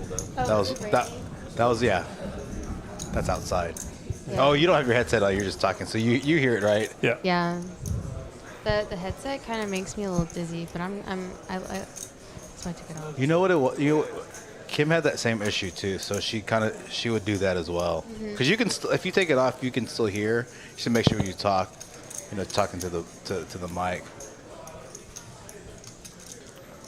Rick here's still more than half of the equity in this hand. Yeah, I mean he's got the best hand.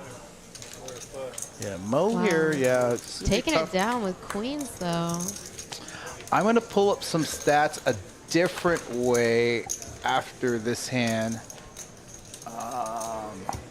It's not the typical way I want to do this because there's a functional issue. But I'm gonna take a look at the cumulative win state.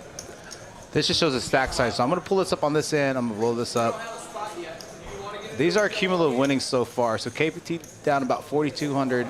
Rick up about 3K, Mo down about 4K, Pokernomix down about 2,500. Was down quite a bit early on, but he's made a comeback. Chris, 4,200 up. Damon down about 26, 22 for Jermane up. Bridge and Mike up about 48. So no big, significant big swings. You guys know this is PLO. These numbers can all change in the matter of 30 minutes to an hour. So they can change in one hand. One hand. One hand. That's just how high variance this game is. Again, KBT and Jermane, the highest VPIP. Bridge and Mike here with a 44% VPIP. Look at him go. So Scott Freeman saying, sounding great, Lexi. Oh, thank you. Hi, Scott. Scott, how come Mike and I don't sound great? What? I know. What's up, Scott? Mike, I think you sound great. Thanks, Ed. Appreciate you. You always do a fantastic job. I try to have some fun in the booth. I also think it's great to get like DFW players in the booth. People like to play because it's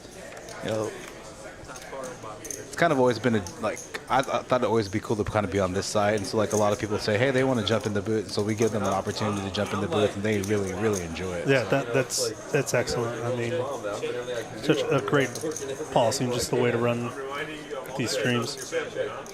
And we got some neat stuff. Like things go according to plan. We're going to increase the number of streams. Oh, look at this. 4 hearts. No one with hearts. Increase the number of streams.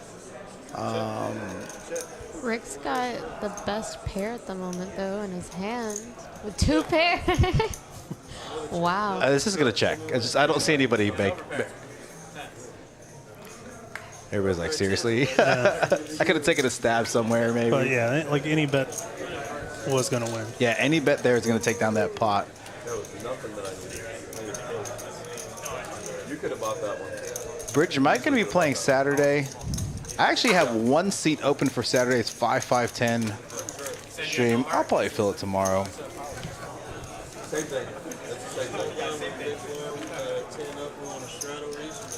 In tomorrow's lineup, I got Rom making his Poker House Livestream debut. Got JD, Jermane Moneymaker, Carlos, AJ, Paulo, Safine, Kyle, Z, and Z-Fish on a 5-10 quarter. My Saturday lineup, I have not finished the thumbnail for that.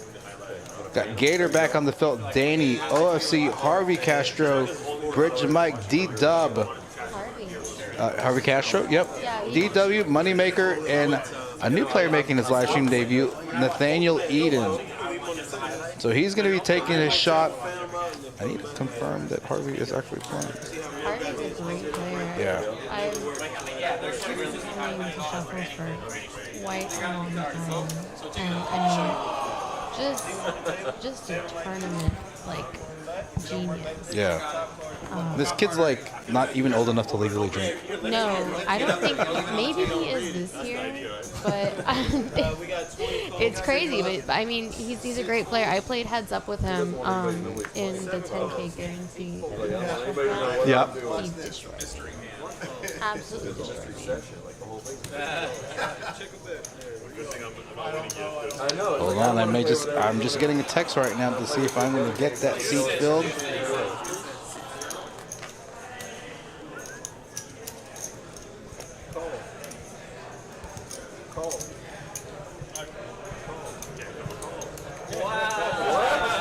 I'm totally missing what's going on. Pokernomix with pocket queens. Jermane with pocket kings. But Chris flopping trip aces. Well, Jermane has an ace as well. Correct. But the best kicker. Jermane and Chris both flop trips. I think Chris is at least going to peel 1 street with an ace here. Even though he knows his kickers aren't that great. I believe he would. I believe he will too. He's got to put Jermane on at least ace Broadway. He's gonna call 250. Let's see if he binks. Yep, he binks. Which boat do you want to choose? Yeah. I think he's gonna play the 7 of spades. Yeah. I think he's gonna. Nice check back there. Back in the day, I would have barreled turn there, right? But like when these low cards hit, you have to put it with you having like a king and a 6. Like there's a somewhat of a decent chance that Chris either has like 3s full or a like ace 3 or ace 7. It's reasonable to believe he has that kind of hand here. Yeah, 100%. And the value, though, he bets pot here, so he can bet. He is starting exactly what Jermane has, ace king. I've been very impressed. What a fold. Yeah, I mean, I don't think he was gonna call there. Yeah, but still, the average recreational PLO player is making that call. I got a new subscriber here. I got Brandon Cuellar. Thanks for subscribing. Thanks for tuning in. Thursday, 5-5-10 PLO here at Poker House Dallas. Eric Anderson on the action tracker. I got Terrell in the box right now, switching out with T. Eddie the Asian Sensation, along with Mike Coltrane, learning the production side of things of the live stream here. Lexi Cortinas giving us her expert PLO analysis. Thanks for tuning in, and thanks for joining me in the booth. 1 sucks, 3 is more fun. So So what other are you playing? Any other tournaments for Choctaw? That's a really good question. Let me check that out because I really, whenever I look at tournament schedules, I just look for PLO. Yeah. Yeah, fair enough. Two letters. Yeah. PLO. That's it. That's all I care about. Let's see. So on May the 2nd, it's the Super Stack PLO event. So when they say Super Stack, how much you starting out with? Like 30K? Probably, if I had to guess. I'm not sure because they don't have. There's no way to know how much you start out with. So the normal one that you started out with yesterday was 15K. Yeah, you're probably starting out with 25K. I can find out really easily.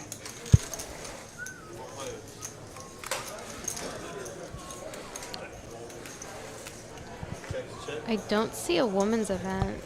Really? Which They generally do. Yeah, I mean, I don't see one. That's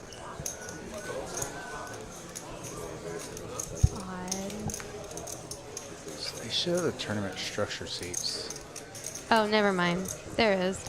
It's Sunday at 12 p.m., which is quite frankly too early for me. Yeah, it's about an hour drive, right? Hour and 15 minutes, give or take. Yes, and I do not wake up until around 3 o'clock in the afternoon. What event is it? Do you know what event number it is? Ooh, it's gonna be event number KPT. 49. 49. Here, you can take it down with bottom set, event 49. The ducks. He's got 3 ducks and.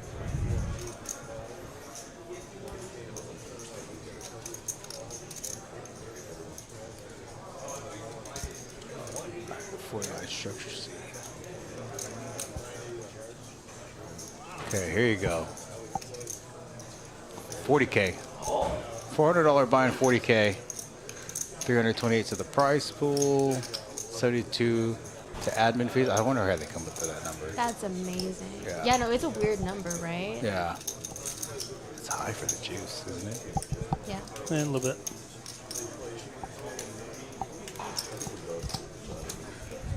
Rick here with a little Convincing bit. himself that A7's good, but bottom set. A little bit of a light call from Rick there.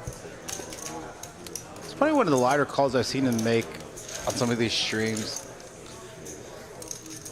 It was hot in here, but they turned on the AC. I could tell. It's just FYI, it's either stupid hot in here or it's ridiculously cold in here. I'm anemic, so I'm never hot. Fair enough. Oh, I know what I'm saying. Like, the only time I'll fucking flop a set, it'll be like Do you guys have the ice cream thing outside? Yeah. Would you like something? Because I was actually going to step outside to get like some water or coffee. What would you like? I don't know what they have. Okay. They have like ice cream sandwiches, like the cones with like the nuts on them. Choco Taco. Do they have a chocolate taco? I No, I don't think they no have a idea. chocolate taco. Anything that's like chocolate. Yeah. So, okay, I got you. I'll take a picture of it. I'll send it to you. Okay. Mike, you want anything from the? Just the water. Gotcha. Room temp. What about you, Lexi? Anything to drink? Water. Okay, please. room temp or cold? Room temp. Gotcha. Ooh, Jermane waking up with jacks with a suited ace and an 8. I like that hand. I think it's a pretty good hand. Yeah. Jermane folds. He's kind of coming for a raise. Ooh, Bridge Mike with a double suited King, Queen, 10, 8. Yeah. I like Bridge Mike's hand. They're all, I'm paying them as best I can. I got it. Okay, you got everybody? Good. Sorry. Chris, we got Chris calls. This is a bribe. All kinds. Like, every hand is, It's relatively decent. yeah, like, I mean, Chris's are all clubs, but it's not atrocious. I And mean, everything else, the worst part about it is that it's all clubs, but if there's this many people to a flop, then you've got pot odds. yeah. Bridge Mike with the King High flush draw, as well as top pair. Mo is flush draw with a pair and straight draw. Rick's also got a straight draw. So 80 times 640. 480. So yeah. 480. I don't. Wow, and a bet from Damon with top pair. Oh no, he's got 2 pair. He's got queens and sixes. Rick with a straight draw. Call. On the button is going to call. Yeah. I like that call.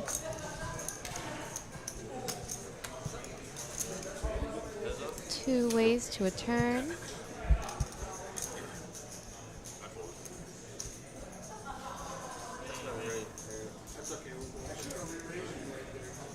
Doesn't depend which one. You didn't have it. Now you do. Action's getting caught up. Trying to help, man. Trying to help. Ooh, and Damon with a set.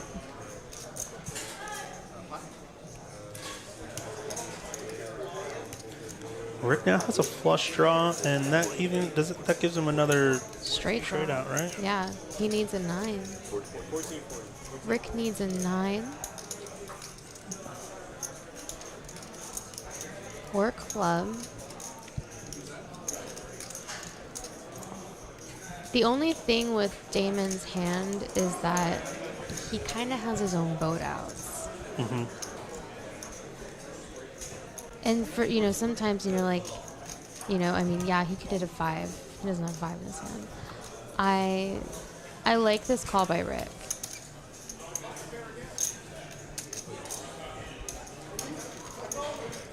He could actually hit a 4. He could hit a 4, a 9. Yeah, 4, Club. 9, club, yeah. Yeah. There we go. There we go. There's the 4. Very good. Yeah, and that 9 was always the same straight out, just improved his straight to the queen, right? Don't tell him that. Don't tell him that. Ace, king, 5, 7 of clubs.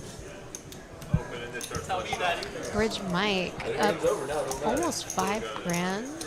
Chris, 4,255. Rick is up 3. And he was down in the game before, so that hand right there really helps bring him back. That was about a $5,000 pot. Yep. Oh, can I get back? Can I get back? Amazing. 7.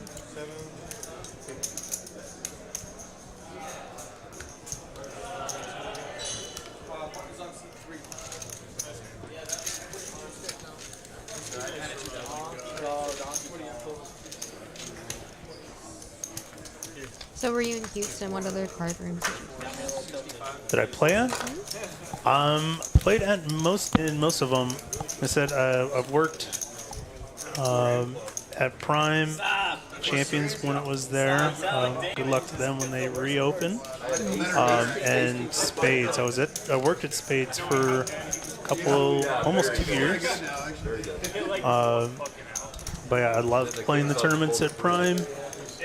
Spades, Elite. At least the last real tournament series that I played in and did really well was at Elite previously when it was 101. I satellited into their main event and it was $1,100 buy-in with $1 million guarantee. Wow. And got 20th with 230,000 up top. I was definitely glad to run as deep as I did, but That's amazing. I definitely enjoy both TCHs. I think they're both very well-run rooms, and especially the new one on Westheimer. It's in a really good area. Yeah, and it's just a beautiful room inside as well. I haven't gotten a chance to check out the one in Houston yet. The one in Spring I've been to, but not the one on Westheimer. But I really, really like that. I really like that area. Ooh, Rick turning trip queens. Pokernomix with What a somewhat. gutter. Yeah, I would say a gut shot. Yeah. This one. Thank you. You're amazing.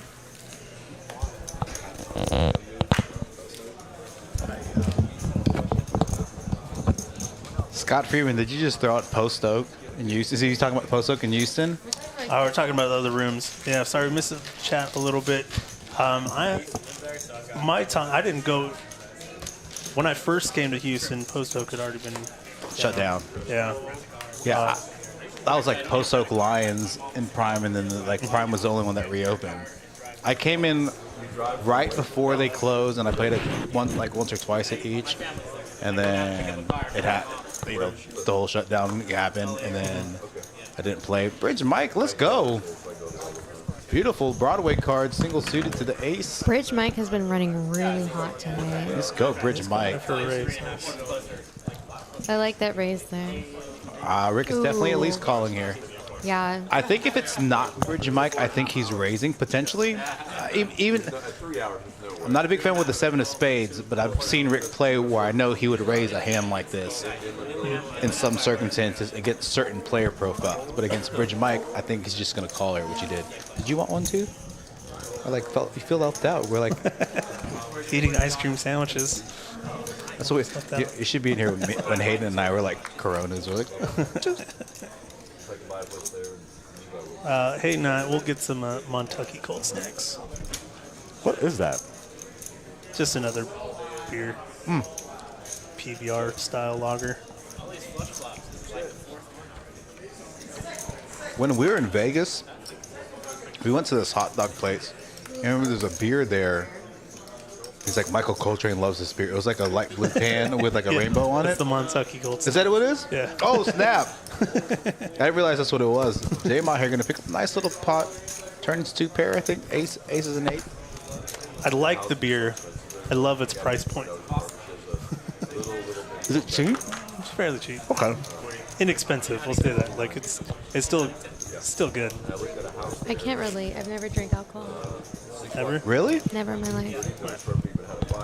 Good for you. Yeah, good for you. I'm like, I'm not making fun of you. I'm like, in my head, I'm like, it's like, gosh, I was drinking. How much money you would save? I don't think I save money. I play poker. That's good. You redirect. You redirect the file. How fast you would move up in games. It's a possible investment. Poker is no different from the swings of stocks. Yeah. Fair enough. In my opinion.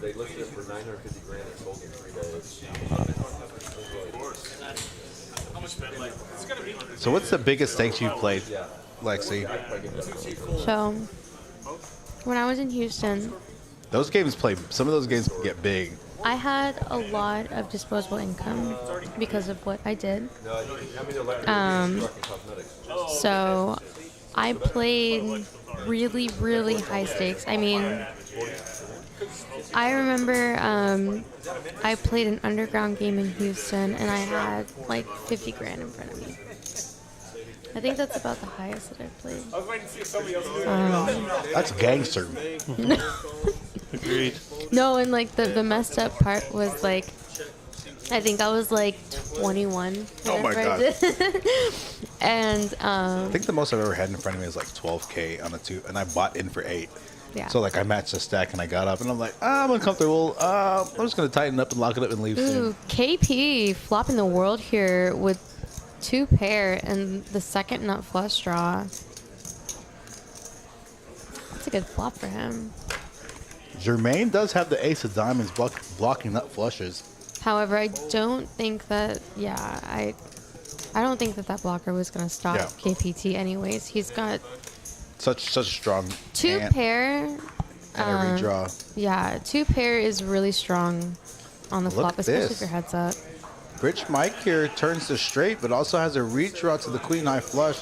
I don't see KPT going anywhere. Neither do I. He's looking to maybe get a little bit of revenge here. He's going to just make the call.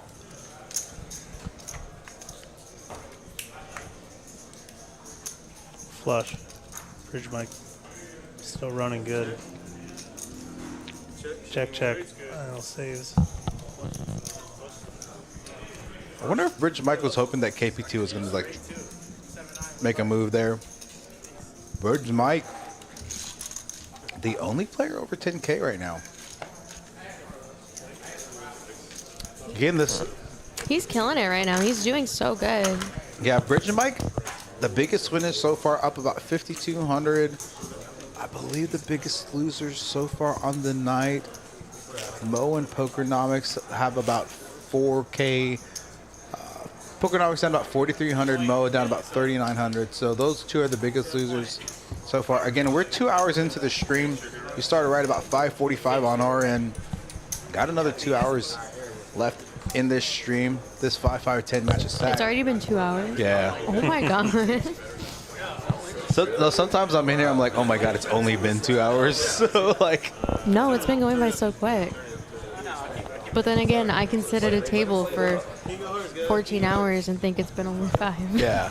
No, like last week's 5-10 quarter, like I was in here, I was like, oh my gosh, like this stream, I can go into like 5 hours of overtime. This is like the greatest stream ever. Ooh, Mo has a really pretty hand here. 10-9-7-6 double suited. I like sometimes these middling cards, especially when you know a lot of these other players are going to be playing like suited Broadway cards. I like his raise. I would have raised that too. I like the raise there. Pokernomix with the ace queen jack 7 double suited. Jermane double suited as well. Wow, everybody's double suited.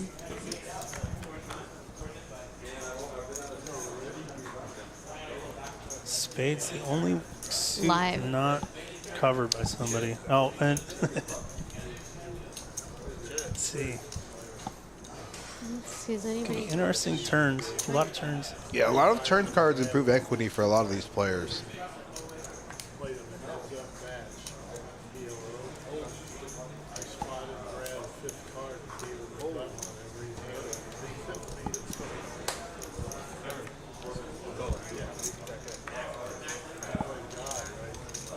APT here. The only one with spades. And I believe spades are pretty live. Okay. Yeah. Based off the 4 hands that were here to the flop, board pairs, KPT actually gets there with trip 3s at the river. Super disguise hand.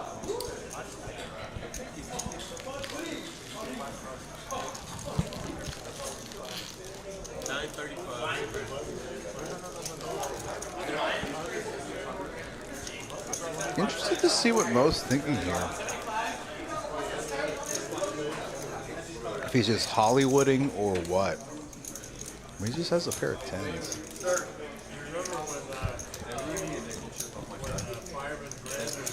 I like the bucket hat. I can't pull that off. Neither can I. Some people can just do it, and I just can't. Rudy did. I was going to say, I don't remember doing that. How do you do? It's funny. Once I started going bald and I just started shaving my head, I can't pull off any hat. I just can't put a hat on my head anymore. I'm going through random phases. Oh man, he's a beauty.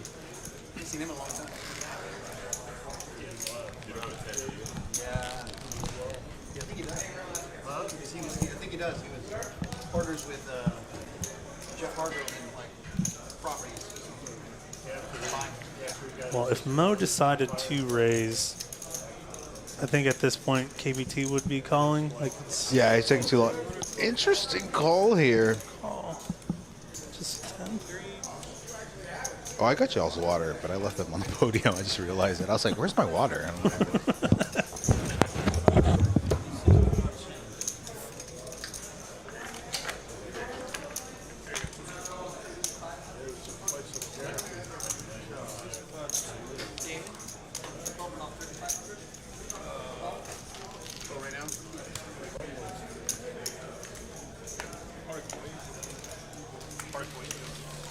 Yay.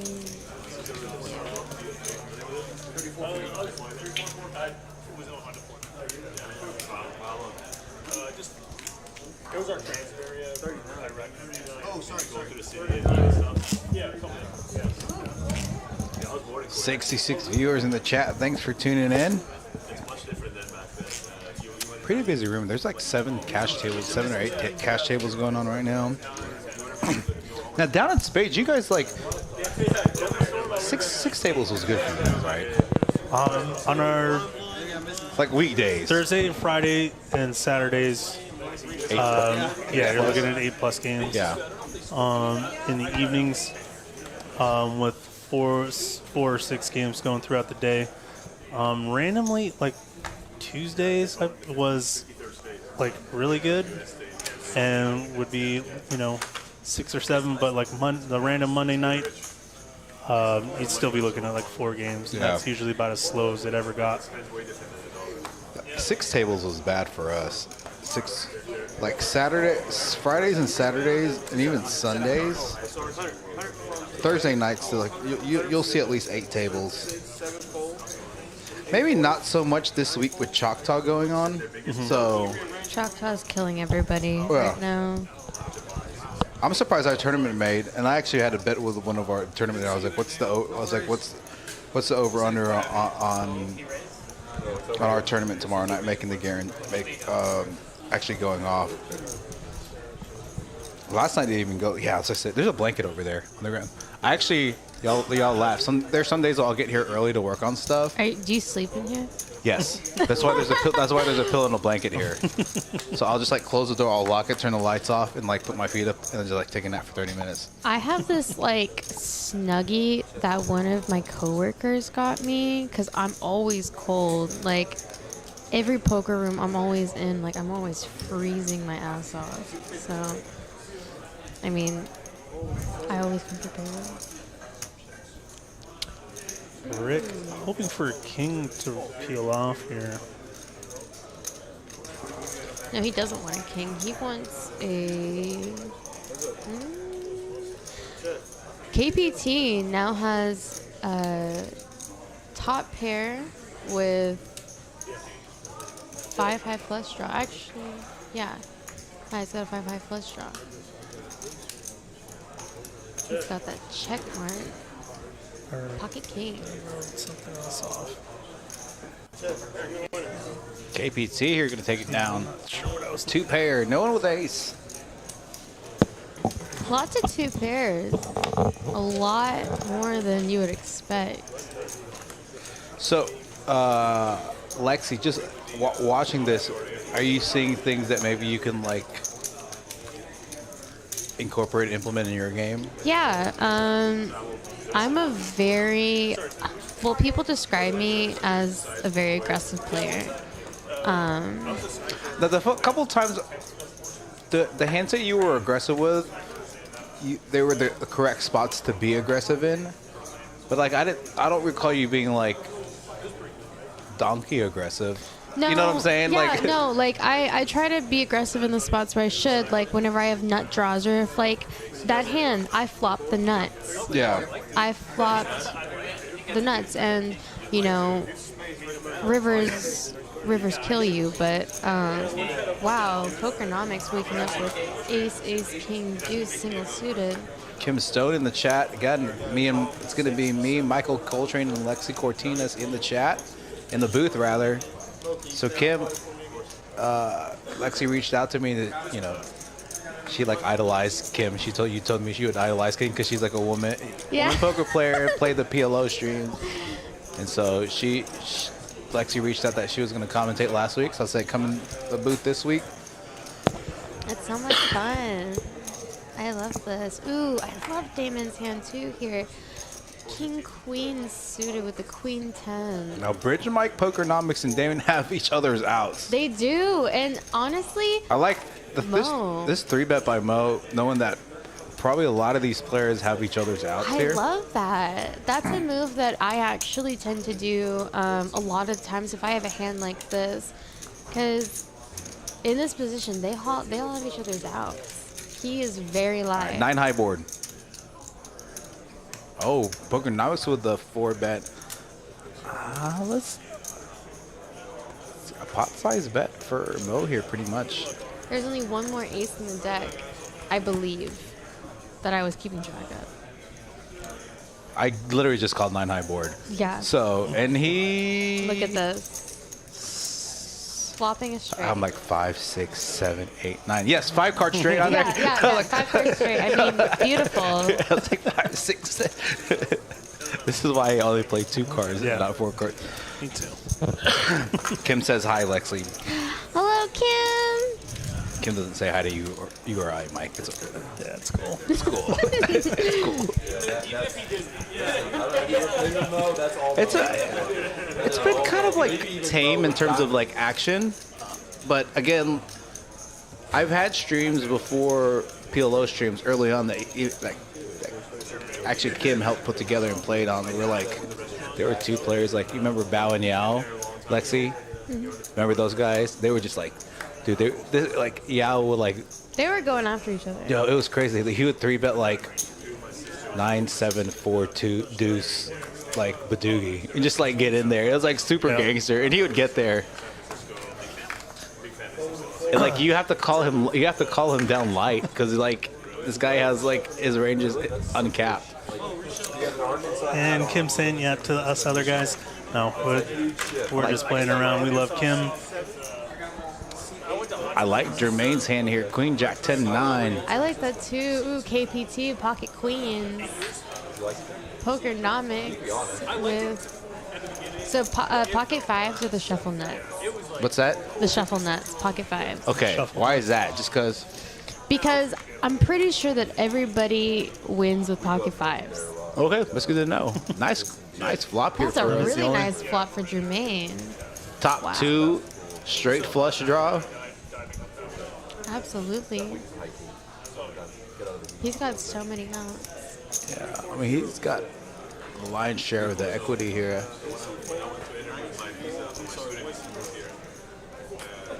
I don't see how Pokernomix can continue with just 5-5 flush draw. I don't either. We've seen Jermaine make that pretty good laydown against... He checked back turn when he felt like potentially his opponent had a boat, and his opponent did turn the boat, and he folded on the river to a pot-sized bet, knowing that the other player potentially had a boat. So I've been for the new guys. I've been very impressed with these new players' play in terms of Mo, Chris, Damon, and Jermane. Sometimes when I get new players on the stream, I get nervous, just cause.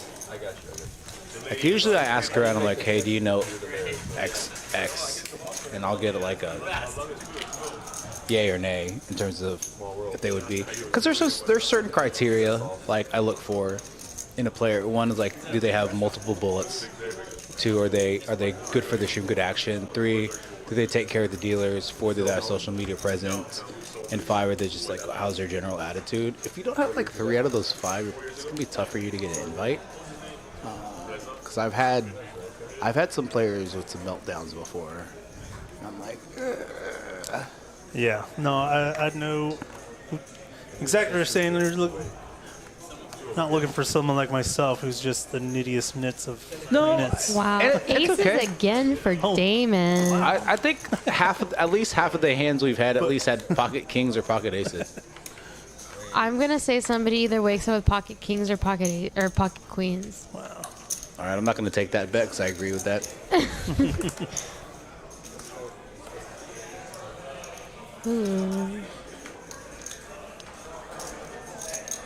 Yeah, Chris is probably going to call here. Okay, I'm starting to see. Raise a 50 plus 1.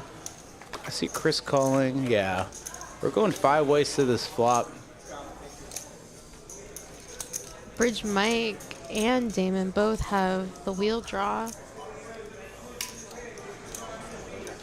Pokernomix also has a straight draw. No, he doesn't. No, he doesn't. He has a 6. I'm thinking that there's a 3-5 on the board, but Damon's just got top pair. I believe.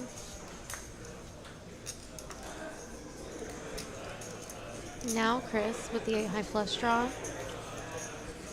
It's gonna check it, and it's probably gonna check brown.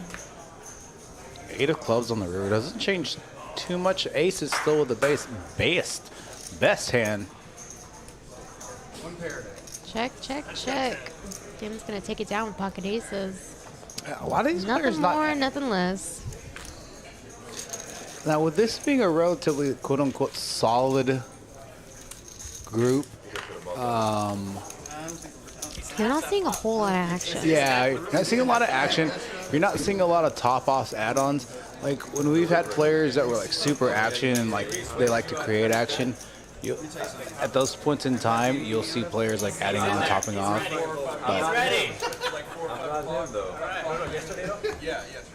Mark, you're always invited to the big games. See, there's always a seat open for Mark Lee.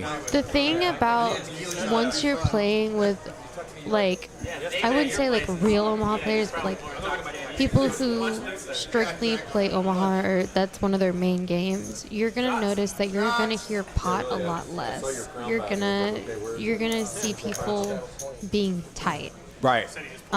Maybe not necessarily betting pot, maybe betting like 3/4 pot, half pot, 60% pot. There's two types of Omaha players. There's the ones that like to gamble, and then there's the ones that want to go for the big, massive pots. Right.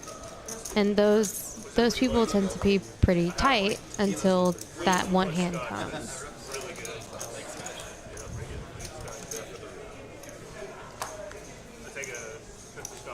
I do have a seat open for 5-5-10 this Saturday. I'm going to try to fill this by the end of the night. If you want to play, Kim, seats open.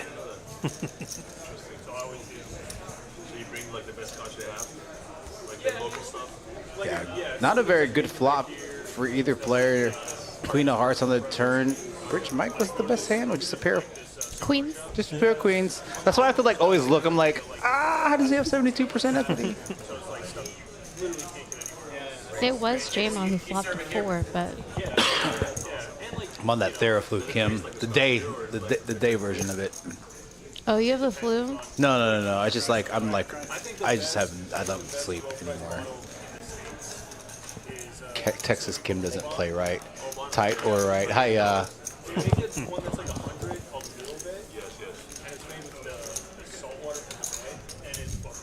I'm trying to get Fwat to play Kim and Mark for Saturday. I may see. Drove on like traditional 14 is still really good. But that one did how much? Y'all would love Fwat. The guy's like super gangster. When you mean gangster, Like- what makes a person gangster? This guy gives 0 Fs about like whatever you have or whatever he has. He's just gonna like. Shut up. Yeah, he's gonna. He played the. Now again, 5-5-10. You think the stakes are gonna be bigger and like your play is gonna be different. You know, theoretically, you should play the same across all 6, right? You don't want to deviate your game. He played a 1-3-1K live stream, and I was just like, this is the best 1-3 stream ever. I think his VPIP was like 82%. And I was like, okay, maybe it's just 1-3. He wants to splash around and have some fun. And then, like, I've seen him play the 2-5 ROE, and I was like, this guy is nuts. This guy's invited to all the streams. Auto invite. All right, are we going? Is this a? Yeah. No raises. No, this is just. There. Can This is Texas heads up. Texas heads up 8 away. So who's the weenie that didn't play? Okay, Pokernomix. So Who's got a Mo. king? Mo's not in the hand. Mo's the only one not in the hand. KPT. KPT's got a king. Jermane. Who else got a king? Oh, J-Mo with the better king. No one with clubs. Damon with The better weak clubs. king could get beat real quick though.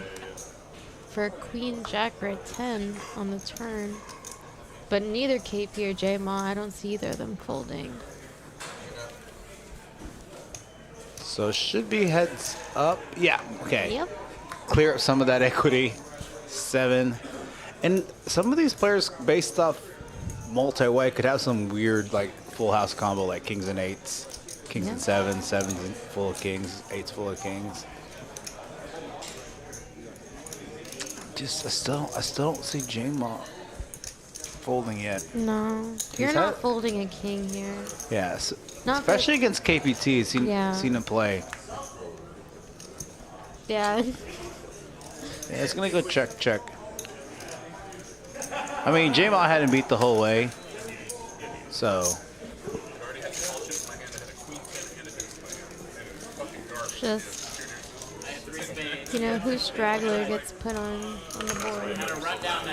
Oh, confirmed. Flot's in for Saturday's stream.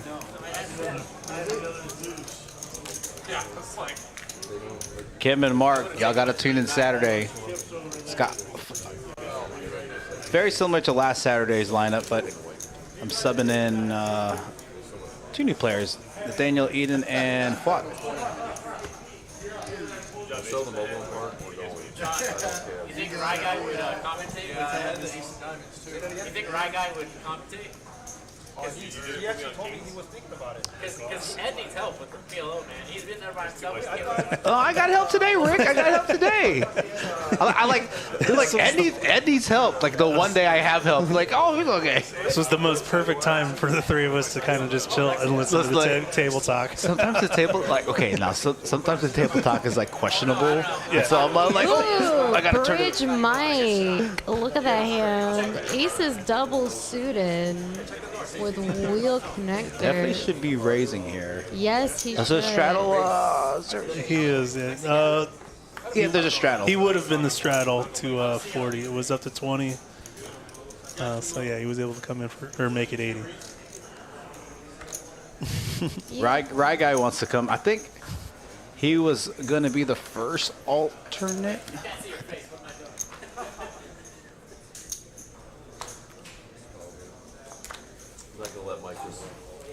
Chris is going to call with King, Queen, 10, 5. Jamon's going to call as well. Flop is Jack 4, 8, Rainbow.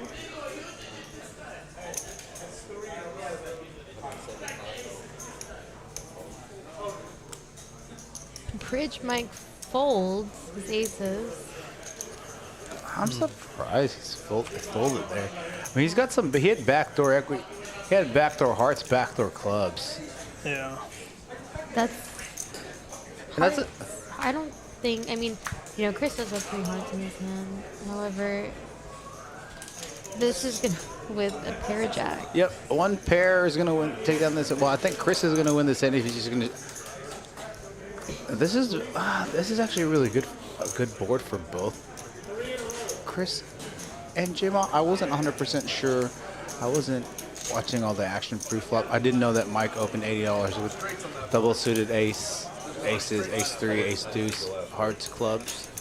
Yeah, hearts, clubs. I didn't see all the other action, but. I don't think that I would have folded on the flop quite yet. But with aces, especially with some backdoor equity there. Yes.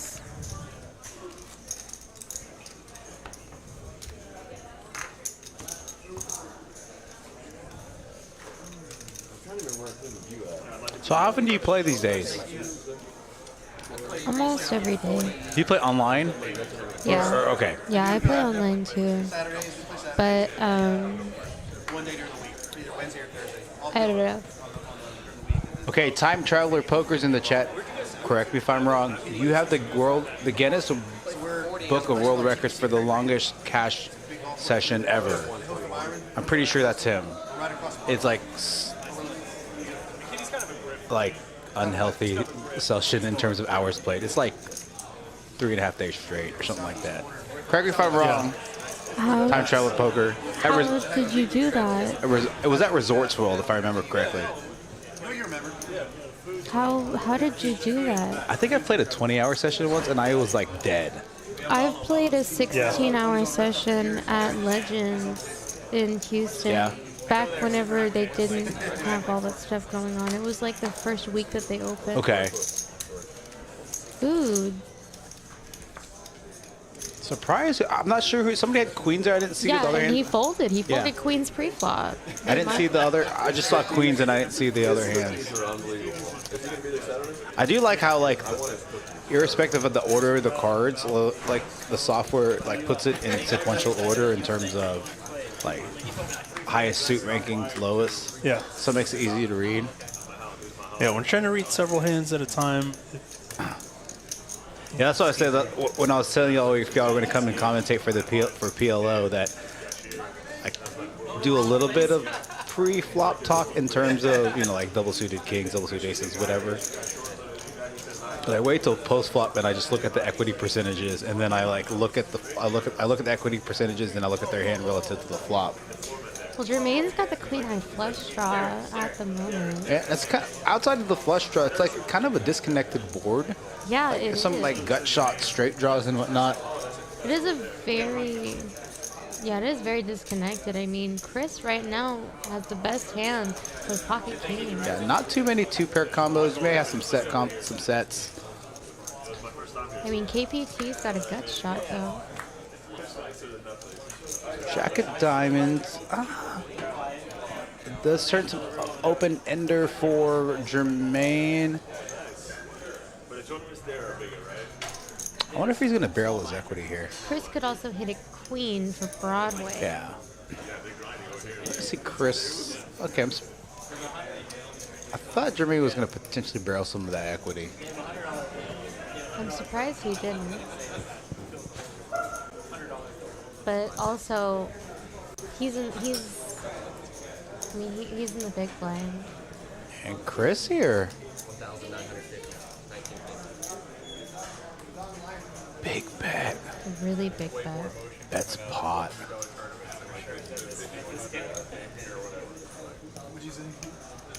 Has the ace of spades. Has relevant blockers. He's double blocking Broadway, blocking the nut flush draw. I like this bet. Like, if you think about it, breaking it down fundamentally. I can't see. I am the PLO expert. For the record, all those listening, I'm literally just a color commentary. I'm just making bullshit up. If I was in Jermaine's spot, I would be really thinking to myself, he probably has a set. But depending on what the pre-flop raise was, it could just be a super heavy draw. Yeah. And if Like some sort of combo jump. But the thing is, he has a lot of the combo. He's blocking a lot of the combo that's what I'm saying. So I can see him calling here. I wonder if he's worried to like set of tens. Maybe. I mean, even though he does have The one only draw. thing he's got to worry about right now, an overpair and a set. Right.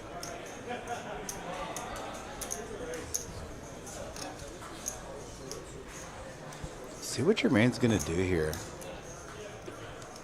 What if he comes back and just pots it? Just goes all in. Okay, he's just gonna call. I figured that, I thought that he was going to call. I would have called. Oh, give me a king. Give him an ace, a 9, a spade. Ace, 9, or spade. Gets there on the river. And I don't know if Chris necessarily likes it. Okay. Yeah, and there's no way Chris. Here's the thing. You're losing to so much, you only have a pair of kings. Like, even though, like, quote unquote, you're getting the right price, you're only getting the right price with just a pair of kings. If you had, like, maybe two pair or, like, a weak set, well, I'd be both at this point in time. Jermane really playing like he has, like, 6s full or 10s full or something like that. So I've actually been in Chris's spot before. So what's going through your head? Well, it was against a completely different player than Jermane. It was somebody who was extremely just punty. Like, they were pot, no matter what they had in their hands. And I did exactly that. I called. I was right in my call, but, and I can see why Chris called. But, I mean, you can't avoid the inevitable. And he does call? Yeah. Yeah, I he think, like called. I said, like you have to be right X amount of times in order to. Yeah, it's unfortunate when it only has to be right 1 in 8 times, but you're still probably not even that much of it. Not getting those odds realistically. Yeah. I mean, I was in a hand with a guy one time. It was like a $4,000 pot, and I had pocket kings. The board was completely dry, no straight, no flush. Just board wasn't paired, and he was just betting. So the only thing that beat me is aces or set. And I mean, at that point, you have to just think to your head, like, It's like it's a personal thing at that point. It's whether like it's like a gut feeling.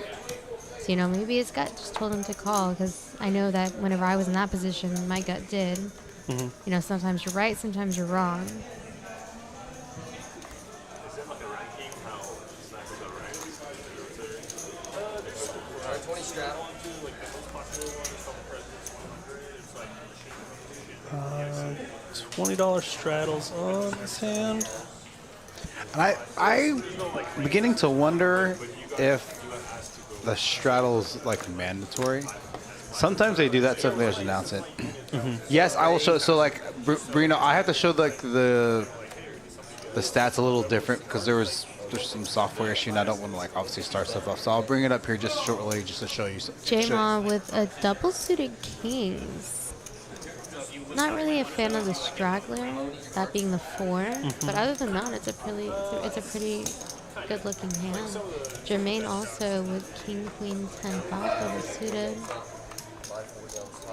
Can't quite see what Mo has. Bridge Mike is most likely gonna fold. Yeah, especially with the 3-bet. Yeah. 3-bet rightfully so. KPT, I would see a fold there.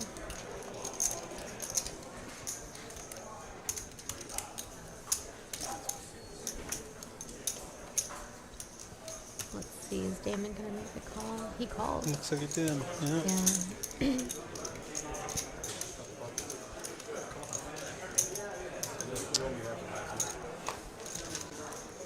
About an hour and a half left in the stream already. 3-bet here by Jermane. Jenga for Damon. Damon hitting top trips. Jermane with just pocket kings. Small little block. What was it? Third pot? Yeah, Damon's not going anywhere. Oh, coming in for the raise. Ooh. Yeah. It's not fold.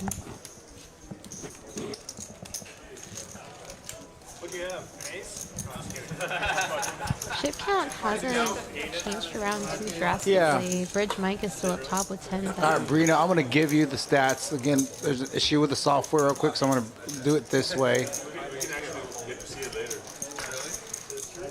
It's a little differently the way I wanted to show it, but here are stack sizes, our V-pips.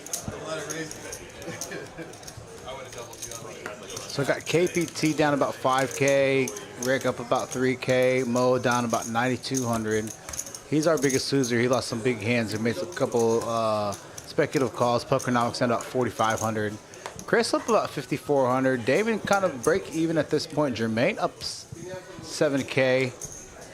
Bridge Mike still holding steady up about 5,500. So a lot of these players doing really well so far.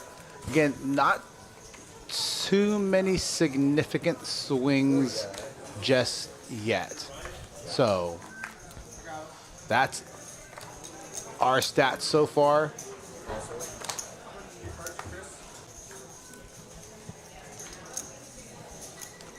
Look at another set of another hand with pocket kings. Feels like we should take an over under. And how many times? We see pocket kings or pocket Right. aces. I kind of like his hand too. I've got everybody, yes. Straddle's in line, right? The action. Not ultimate last. This is not ultimate last. This is live, yeah. So Chris flat calls. you're Mike. You're now familiar with the ultimate last action. Yes, it's the first time I've ever played on a table with it. I've heard of it and understood its functionality, but it was the first time I ever experienced Yeah, it's it interesting. myself. Like if you play 1-2, you have to. You'd be silly not to. Yeah. But Chris flopping top set. let's go top set, Chris. Well, it's a pretty good straight draw. 3-card straight draw. Or I guess even a 9, right? Yeah. So he's got a bit of a wrap. Mo has a straight draw. He's got a Broadway draw.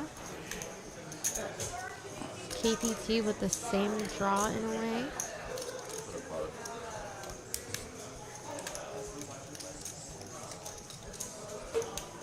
Oh man, Bridge Mike also flopped a set. Set over set. Chris with the better set. Rich Mike, he's folding. Yeah. I mean, Good facing fold. a bet, call. Good fold. Oh Raise. wow. All in and a call. So Drawing versus top set. we got a wrap backdoor flush draw versus top set. Hiya.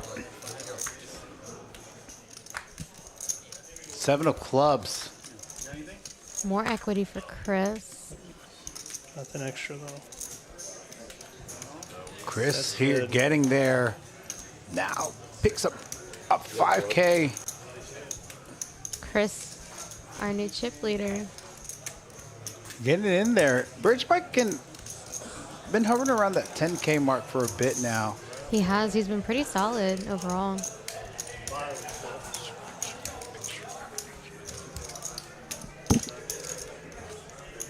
I bet he's patting himself on the back right now. Because set over set is not an easy thing to fold. Or just, you know, having a set in general isn't an easy thing to fold. Yeah, but and PLO is probably a little easier to fold as a 2-card. Like 2-card, like if you got a set over set, then I'm just like, take my money. Yeah, GG's. Yeah, good GG's, but I guess it just depends on like the player profile and like action. I don't know. I don't know. It'd be tough for me to fold set versus set. I mean, I hit a tournament. I used to be really bad at it. Yeah. You should be really bad at folding. Yeah. I still kind of am. Well, sets are hard to make, and like feel so good when you flop them. But that was a lot of action to kind of hit me right in the face. So Yeah, I played it for several days. Are you final table? Yeah. Oh, okay.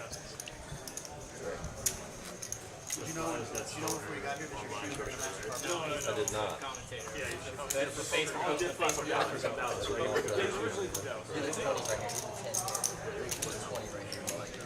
I could never wear them. You can wear them, of course you can wear them. So let's see what they wake up with next. we see aces or kings first. Yeah. All right, what's what's the bet on if we're gonna see pocket kings or aces first? Which one are we seeing first? Aces. Okay, Kings. you'll go with kings. What are we betting?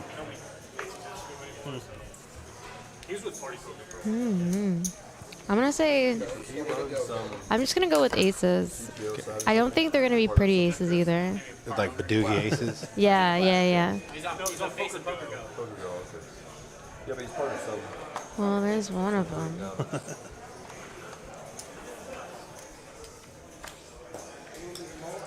Pokernomix with a double suited connecting hand. Michael Dyer made it like That guy was a legend when he made the final table. That was fun to watch him. Michael Dyer. Ooh, Jermane. Calvin.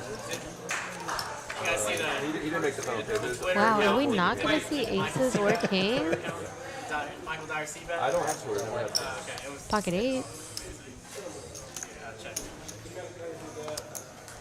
Mo I don't like flopping two pair. the information superhighway and roadkill. I don't give a shit about any of it. So does Bridge Mike. Rick got a wrap. Yeah. Got a 4-card wrap. Yeah, I got a 4-card wrap here. Double blocking straights.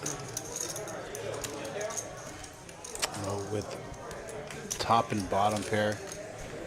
As well as a backdoor flush draw.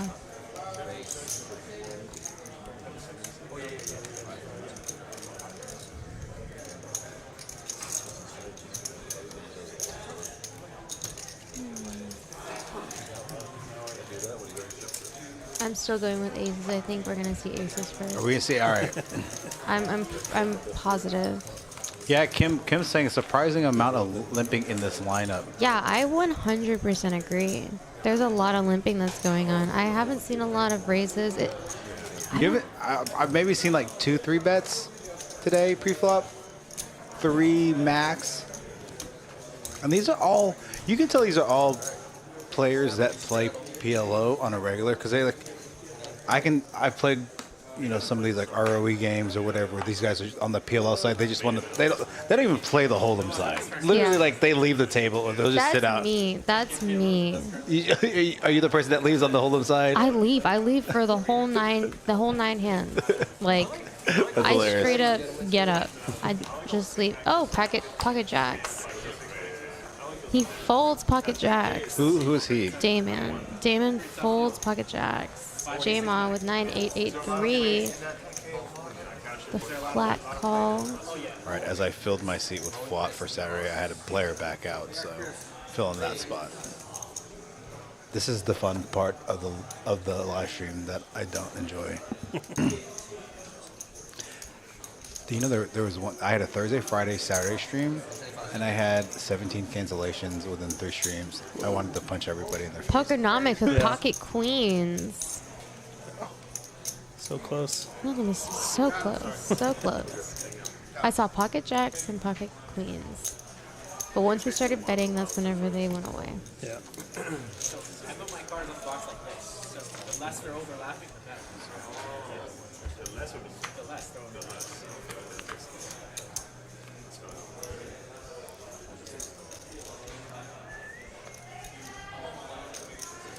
Seems like Mike. I think he's just gonna call on the button. Yeah. All right, who's got him? Jermane flops middle set. That's about it. But who else? Mo with flush draw.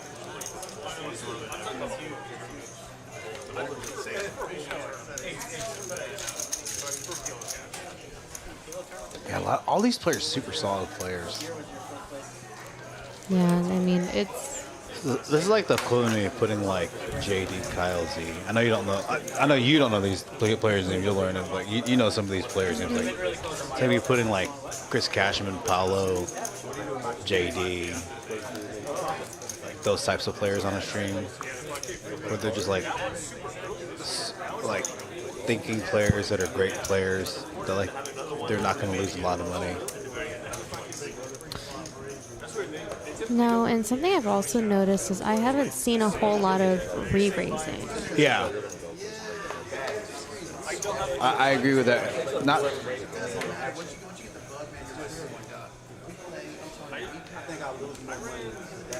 It's been very tame. It has been very tame. I'm gonna be so bad at that game. Like I need to dress like the Scottish like crazy shit with the hat and just Ace, King, Jack, 5 double suited for Jermane. You're gonna be bad for a while. yeah, I was gonna be bad for a long while. You get the spot right where everybody can compete. Bridge Mike, also with a double suited hand. I'm gonna need that. You are. My short game used to be really good. I used to play a lot. And then I had a growth spurt after that. Especially if you were a kid and you playing. I fold. I want to play, but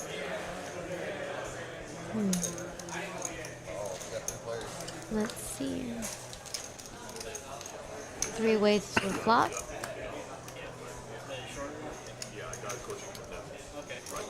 3, 4, 8. Bridge Mike and Jermane flop top pair. Jermane with the best kicker, and now they both have trips. On the flop, Jermane actually had a lot of equity. With Yeah, he did. crap. He could have hit a 2. 5, 6. Yeah, 2, 7. 5, 6, 7. Bridge Mike also is the 8 high flush draw as well. A little bit of a redraw. But on a board, on a paired board, a flush draw is relatively. Yeah. Especially 8 high. The river allows them to boat Well, up when though. you hit that 8 though, you load up. Ace is full of 8s for Bridge Mike. But Yeah, Damon's just got to fold. Excuse me. I mean, Bridge Mike potentially one of the tighter players at the table, betting on a paired board with a flush draw makes it. Trips with even with the kings just can't be good, right? No. I'm sure that feels good for both. Because you could have an ace with any other card in your hand, and any of those cards could be on the board. Really good fold on Jermane's part. I'll take any action you want. I'll take any of your. I'll buy any of your. I'll buy any of his action on any of the WSOP tournaments you want. At any level, I don't care. Whatever you want. I hope he gets really stuck like the first week. Let's see. And then I'll be like, Mo, I got you, buddy. Jermaine with King Jack 10-10 single suited.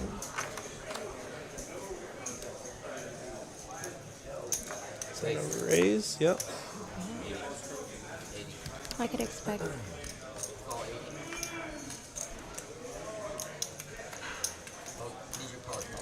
Mo with King Queen 10-7 double suited. I can see him calling.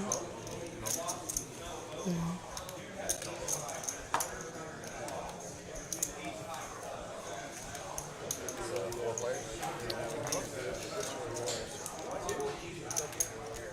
There's 5 ways to a flop.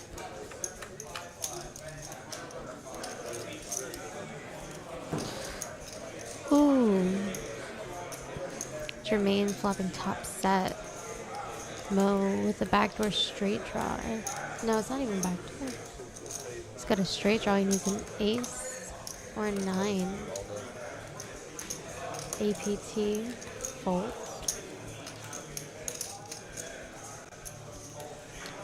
I can see Mo calling here.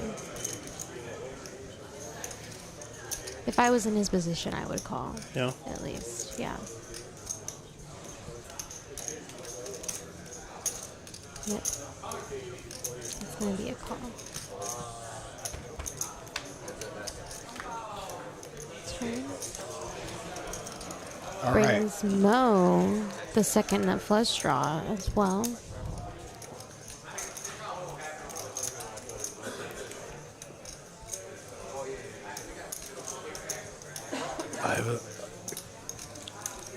I actually knew about that. Kim Stone saying she may be playing in a live stream in Houston with Mr. Phil Hellmuth next month. Ooh, that's exciting. I heard. Through the grapevine. I just got confirmation that Kim is going to be my 9th seed on Saturday. Fun stuff. Fun. Guess who's going to be in my thumbnail? That I haven't made yet. God, I need more therapy. I'm not dying. I just beat. Oh, okay, so no one has anything. Oh, yeah, straight. Yep, Mo's got the straight. Just for the record, I haven't been paying attention to this hand until literally the river. So I look up. I'm like, oh, nobody has anything. Oh, he's got the straight. Yeah. He's got the nuts. The nuts. I was trying to like 6 weeks ago, or maybe not 6 weeks ago, maybe like 2 months ago. It was like super hard to get like these Friday, Saturday lineups like filled.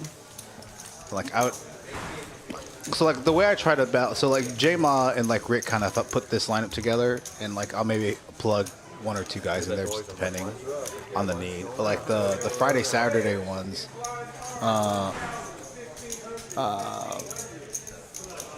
it used to be like I used to have to like scramble to find players because Kim helped me out originally, like kind of introduced me to some of these players with some of these smaller streams where we started doing like 2-5 match stacks, some ROE, started stepping up the stakes. So players got to know me. Then like people saw how stupid they saw how stupid the games were. They're like, I would get texts because like I tell people in Dallas, like if anybody's interested in the live stream, just like, you know, go ahead and hand out my number. So I used to, I haven't, it's not been recently, but I'd get, there was a couple times a week where I'd be like, hey, do you have a seat for this Saturday? And I'm like, first of all, who the hell are you? And 2, who'd you get my number from? They're like, oh, I got your number from XXXX. Yeah, Hayden runs so bad on streams. Like, he runs so bad.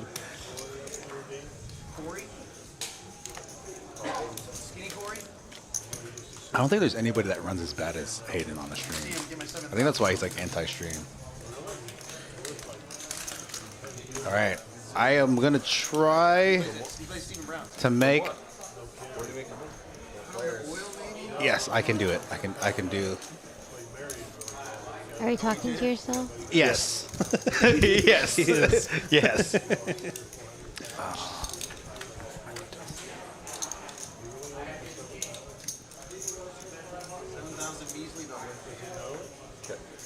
Pokernomix flopping jack high flush draw. And Chris flopping 7 high flush draw. A lot of straight. A lot of straight opportunities, but the board is paired, so it gives some kind of a leverage for a bluff.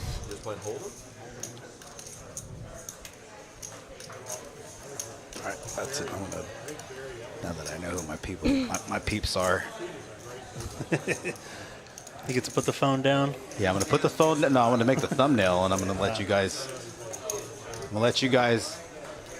Run the show while I get this side ready. Just make sure this doesn't pop up over there. Okay, so. Jermane with the check mark with a pair of 9s, ace kicker, 2 pair, queens and 9s. Got nothing.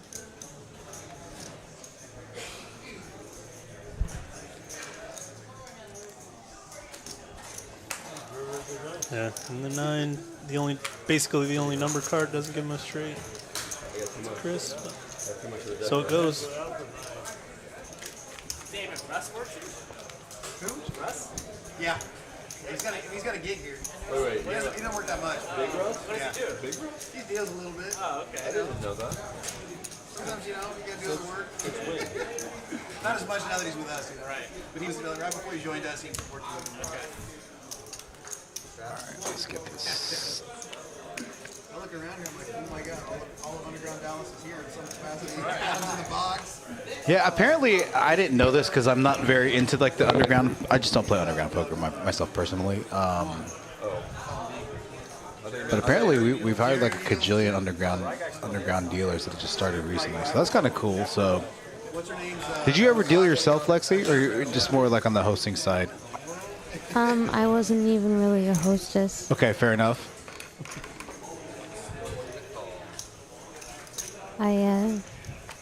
Yeah. I would never deal. I don't think I could ever do that.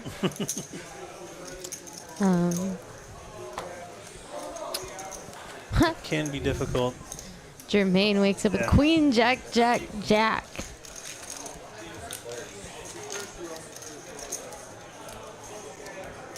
Still, it has been 7 hands. We haven't seen aces or kings yet. And he flops the case Jack. Does he really? That's so Yes. gross. Flops the case Jack.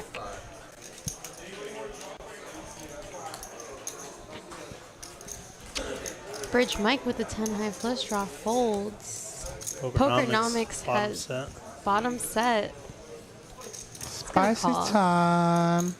Yeah, he's gonna call that. Chris is gonna fold. Pokernomix also has a redraw to a straight. Bottom end or top end? I'm not gonna lie. I'm working Bottom on that. end. He's got 5 deuce. Needs a 4 for the straight. Yeah, you looked at them? No, yeah, I looked at it. Ace. Why did they pick the Jack of Hearts and the Jack of Diamonds versus... Who's this? Yours? They just left the other Jack out there because they didn't have quads. I'm 38, 39.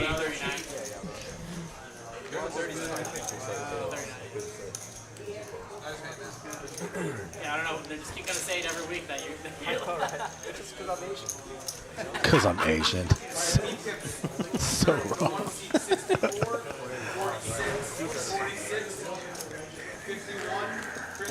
You should blow Kim's face up like really, really, really big.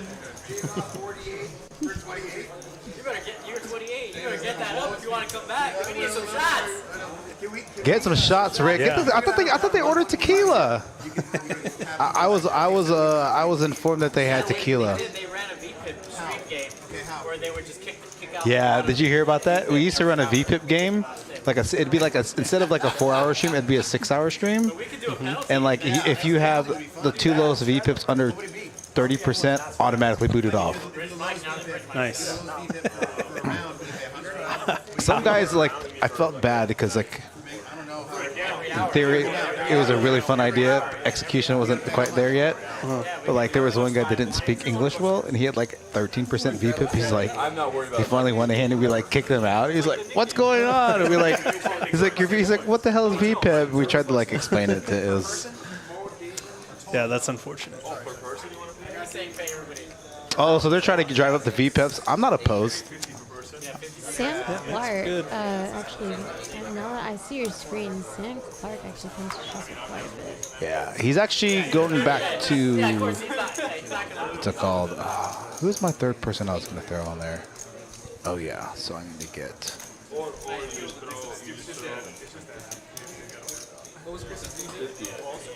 Eric, I'm using your Facebook.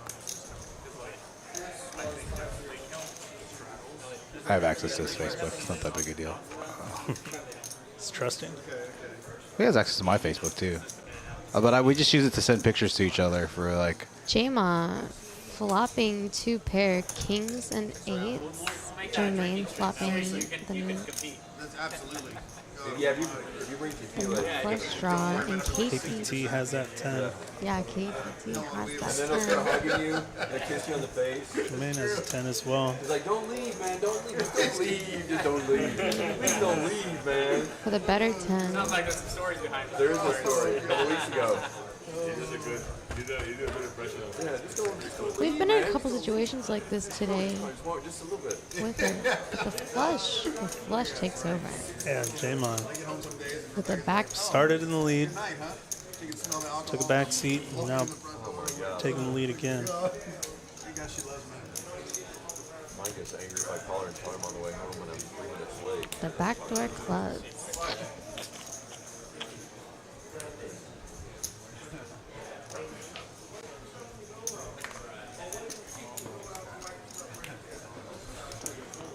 John, what was your VPIP right now? We got 40. What was it, 48? Oh, okay. There's only one person higher than me, sir. He was 61. Oh, then 50. What was mine? So with this lineup, now since you've seen, I guess, a little bit, I guess, of the action, who do you think has been the most active? KPT. KPT for sure. Yeah, he's definitely been the most active. Even with him being the most active, like everybody at this table is pretty fundamentally sound. Really haven't made too many significant mistakes. Is Kevin? What's Kevin? 61. Yeah, I mean, this is some of the most solid play I think I've seen on the stream.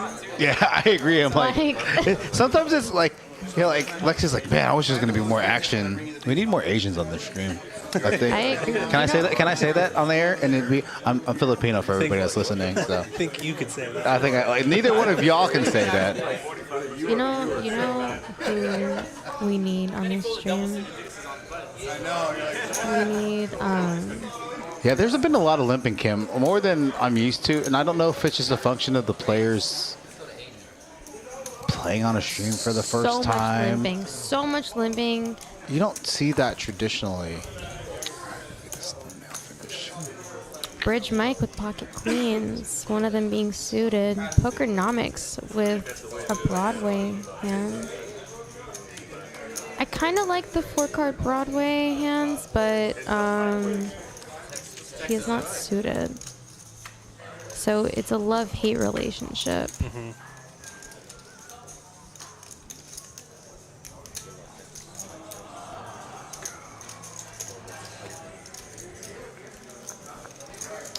Mo flopping an ace for trips as well as Jama. Mo with the better ace.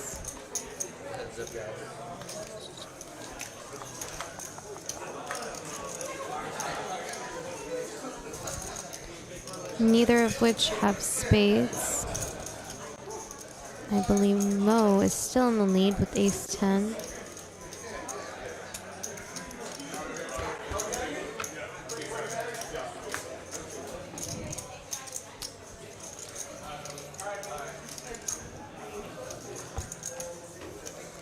gonna go check, check.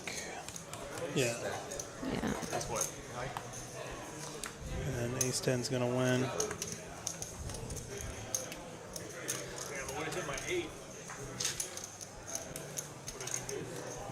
I don't think so. Yeah. 1-8?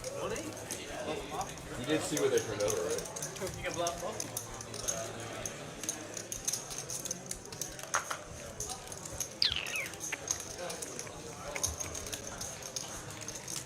Where are you staying, Mom, when you go out there? Are you going to run a I was just gonna book a Pound's place. I was talking to a hostess. Pound's place. That's where I usually stay. So I guess I don't know if Mo's from here or not from here. I'm not 100% positive. And he's one of the newer. What's that? And he's one of the newer people. Yes, I've never, like I said, I've never heard of 3, 5, 6, and 7 until today. And it's going to watch your cards. That's right, I would say. There's no casino, so it's really quiet. It's downstairs. You can get it, or anybody can get it. Well, I'm going to have an MLF card. 20 strap. You probably get it for that too. If you book more than like 10 or 12 nights, it's going to be like 229. There's only not before resort fee and everything. Let's see. Come on for a raise or I'd say he'd limp. There's a lot of limping going on. Yeah, there's definitely a lot of limping going on. Jermane, gonna call. Bridge Mike, Pocket Kings. Pocket Kings. finally back to it. Yeah, gonna raise to 100. Everybody folds to you, Mike. It's scared of you. Except for there's one guy that doesn't fold to you. Chris is gonna call. KPT. It looks like he said one time. Relax. Relax. Everybody always gets the one time. Like I'll see one. For like four years ago. That was at Todd Promanic's house. Like, Ooh, Bridge Mike with the nut flush draw. He's definitely can represent aces here easily. Easily, yeah, especially with that raised pre-flop. Chris not really having a whole lot. No, not a whole lot.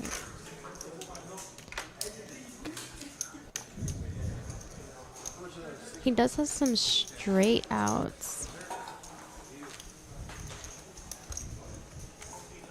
I'm surprised he called there on that turn. Bridge Mike gonna get there with that nut flush. He's in the lead. You like This is gonna be a fold.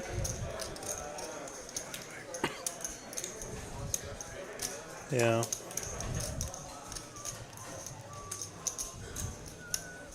I mean, I will be thoroughly surprised if he calls here, because he doesn't have flush. He doesn't have any flush outs, and the only thing he's got going is maybe a straight out.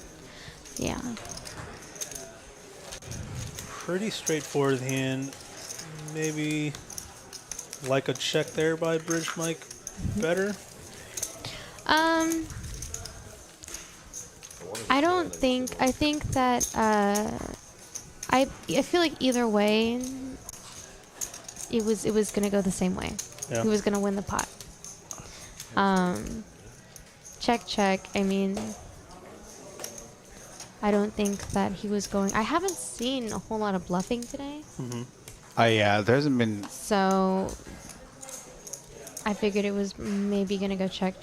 You know, maybe he hits a straight, but either way, any bet, he's gonna fold. 20 on, gentlemen. 14 days max. 14 days full, right? At a time. That's all they you can hold. Where? $100. Oh, really? Would you say that Just the 30 days and that you tend to play a lot of hands like in PLO with pocket pairs? Me? It depends. Like middling pocket pairs, it depends if I have like flush draws or like wrap type hands with it. So I may try to get my little condo done by then. I'd be more inclined to play As weird as it sounds, I'd be more inclined to play hands like maybe my level of thinking is not correct, but against players like this that are more like higher capable thinking players versus like players that just like play just to play, because those guys just you have to like dodge a cajillion landmines, right? That's why I personally don't play like some of these like $100, $200 buy-in tournaments, and it's not because it's just hard to dodge so many like minefields on those smaller buy-in tournaments. So Jermane calls a 3-bet from Mo as well as KPT, who's got double suited Broadway cards, as well as Mo. The initial raiser, he flops top pair. Jermane gonna fold. KPT with the better top pair. Ace king. Nobody with clubs. Both hitting 2 pair.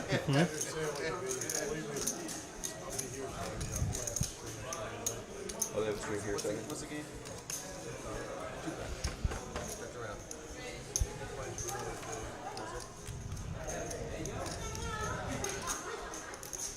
It's gonna be a chop pot, 'cause they both have Broadway. Or no? No, they don't have Broadway. The ace queen's gonna be. Yeah, they play. have. Yeah, it's just ace queen. I don't know why I thought that there was a jack on the board. I really should have worn my glasses. One had a king, the other had the jack.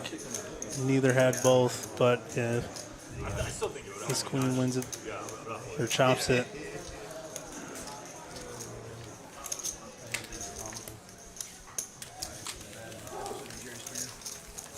You're seeing the different. You're seeing the production side of stuff. I just learned how to use Adobe like 2 weeks ago, so I'm like, Photoshop? this is like, it's like this until we hire somebody. This is like as good as it's gonna get. I tell people, I was like, don't expect. I mean, it definitely makes a difference and stuff like that, but it was better than what it was before. So that's. I think these are thumbnails for this YouTube channel is excellent. Yeah, I was showing like the process of setting up. Upstairs in that. Yeah. All right. So now, now that I have my Finally, Damon's with aces double suited, but the kings came before. Oh, yes. Jermane gonna call for sure. Maybe not for sure, but yeah, grabbing calling chips. Yeah. Jermane's gonna fold. KPT is gonna call. Jermane might call. I think that's a calling hand here. Yep. Pokernomix gonna call as well. Chris is gonna call. So 6 ways to a flop. Also known as Texas heads up. It's got to at least be 5 in order to be 5 plus. 5 plus. Texas heads up, 5 plus. 100. Yeah, agreed. KPT. Is that the PLO 5? Yep. Yeah. Do you play on like Poker Bros or whatever it is? Yes. Yeah. KPT flopping top 2.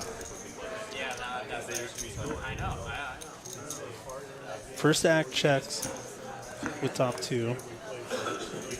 Chris is gonna bet with King 5. Pokernomix gonna fold. 2 to return. Oh boy. Oh boy. Yahtzee. Chris with kings full of 5s. KPT with check. kings full of jacks. How deep are they? Are we gonna see some fireworks? I think he's got to. I think there's gonna be a re-raise. I don't. That's That's a call. yeah. This is why I can't raise you. Yeah, there's not much that's worse that's calling you. So like, he doesn't have like the greatest full house there. So I like just the call here. I think he was probably trying to target some straights with that small sizing. I think if he would have realized what he flipped over, that he probably would have. What was in the pot? Like 1900, 2K, going into the river. He bet 600. Less, yeah. Okay, so if he would have bet like 1200, like 60% pot, I think he still would have got a call. All right, I just confirmed my lineup for Saturday. So making her mid-stakes re-debut, we got Kim Stone, German moneymaker Danny Marks. I literally just looked at the lineup. Got Gator Paul Tassone, OFC Bridge Mike going to be playing this Saturday. DW Dwayne Hicks, Nathan Eden, and Fwat. 2 players making their live stream debut. Kim coming back on her mid-stakes debut this Saturday. So look for that this Saturday. Here's tomorrow's lineup you guys haven't seen already. Highlighting German moneymaker with Paulo, Z-Fish. Going to have JD, Kyle, AJ. Another action-packed lineup. Putting together some pretty sick lineups here. If I say so myself. So tough lineup. So there you go. Aces again. Raises to 80.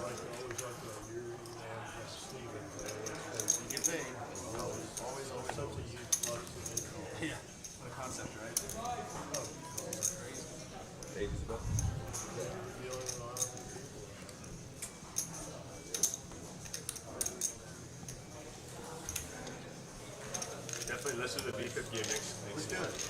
Maybe the loser puts 200 in the pot for the next hand. Yes, I don't know how you do Pokernomix with pocket jacks, though. That would create like a fun next hand. Queen 4-9. See. Checks around. Chris flopping top 2. Damon with the nut flush draw now.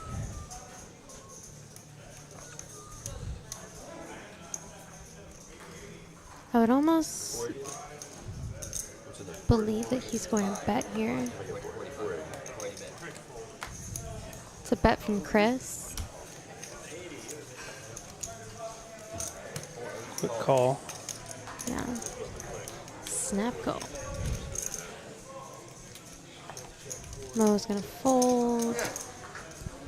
Believe Pokernomix is going to fold.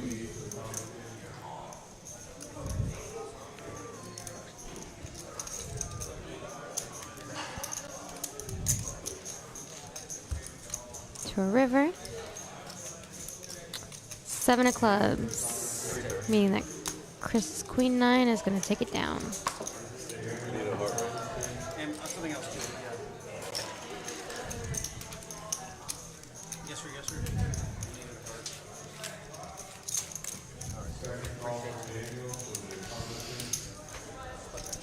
Yeah, I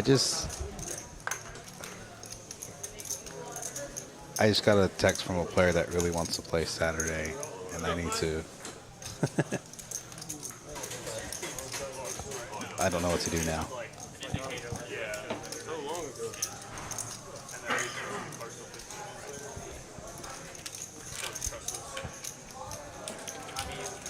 Kim, check your text messages.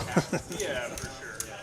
But as far as like, Already made a thumbnail though. Yeah, no. She's then.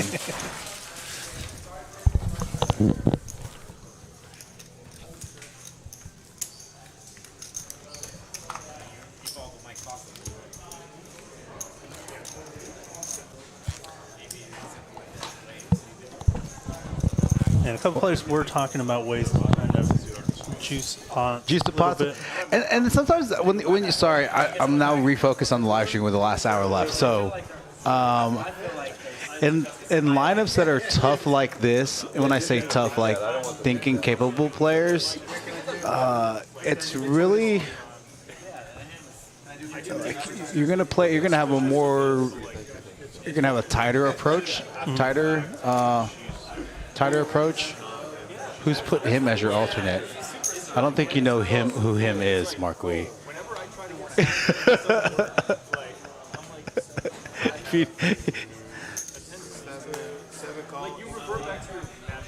then there's that whole, if He got stolen off her stack. Yeah, it was 10%. Ridiculous. Mo waking up with queen, jack 10 double suited.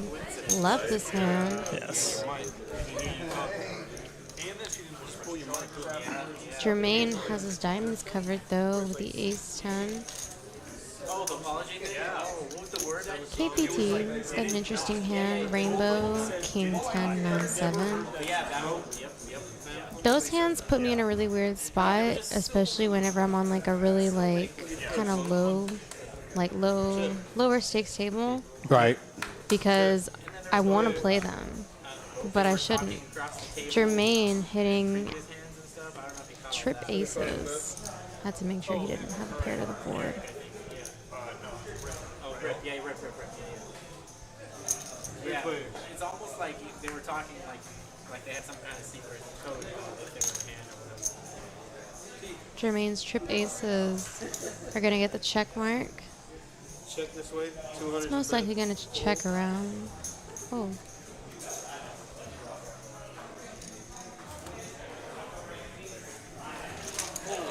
See what I mean? It was kind of like that where like, you know, whether like you should bet something like that or not.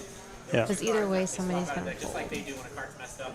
Because if it checked on the turn, then I feel like people are most likely, like, and if it just banks out dry, then somebody's gonna most likely either not hit something. But then again, it's all on a read. I'm not sitting directly at that table, so I can't read everybody who is on that table. Yeah. I'm only seeing cards and percentages. I thought Once that guy in the back happened to have a bad record with the fellas, and then stuff where it's like, Do you have any weird superstitions before you play? Before I play, cash or tournaments? Both. So cash, no. I just go in there just to have a good, make sure I'm mentally just in a good spot. Sometimes like I've actually like sat down and like not into it, and I just like rack up. I'll play like on orbit. I'm just like I'm not feeling it. If it's tournament, like not really on like day ones. If it's like a multi-flight tournament, I make it day 2. I'll like walk around and like just jam out like Eminem, Lose Yourself, or like All I Do Is Win, like on repeat those songs, and just like get myself hyped up. But not like anything like superstitious. Wow. What about you? First 3-bet in a while from Ooh. KPT. Mo's gonna definitely call that with king single suited. J-Ma's gonna call too with jacks single suited. Jack 9, Jack deuce.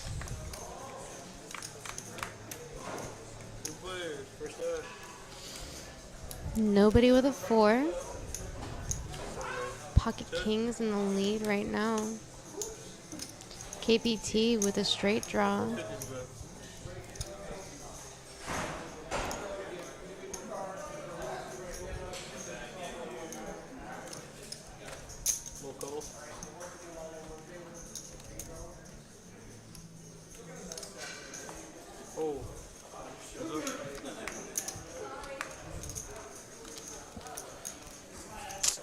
KPT with that backdoor flush draw. Gonna slow down and check to Mo. It's gonna also give Mo a straight draw. Or no, it's not. He's a 6.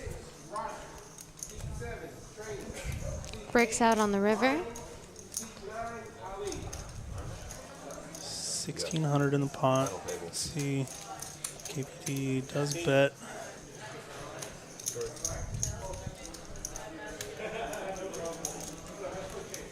Now,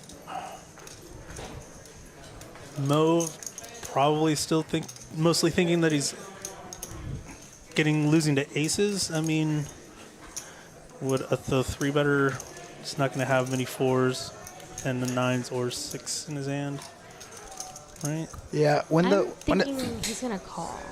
Yeah. With check, when it goes check on the turn, oh, he folds. Wow. Very disciplined. Just too much thinking that it was like that he was losing to aces too much, right? Like, yeah. And I think I have to believe I was slightly surprised.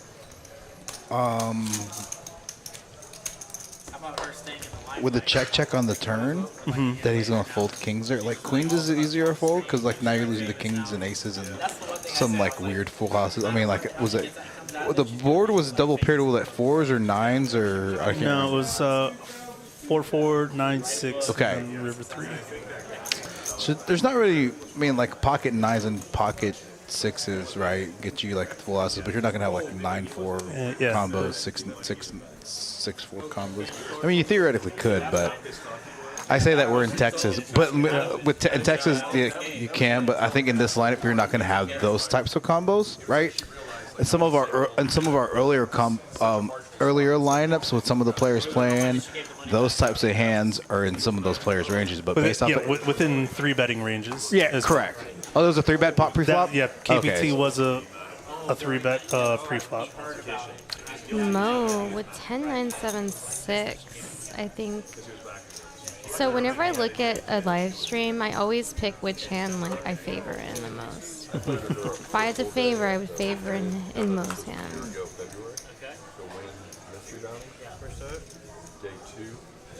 He's got lots of outs. But Pokernomix has the nine high flush, and Jermane's got the nut flush draw. She ultra tight, or was she just weird bets. Yeah, I felt like it was me and oh god, what's that guy's name? Which is more reason to believe she didn't cheat. She just really bad. Crazy. That I would guess. I mean, obviously, it's because it only has 24% equity right now because there's. And then for her to say like flush draws and so many missing outs, like yeah. But anyway,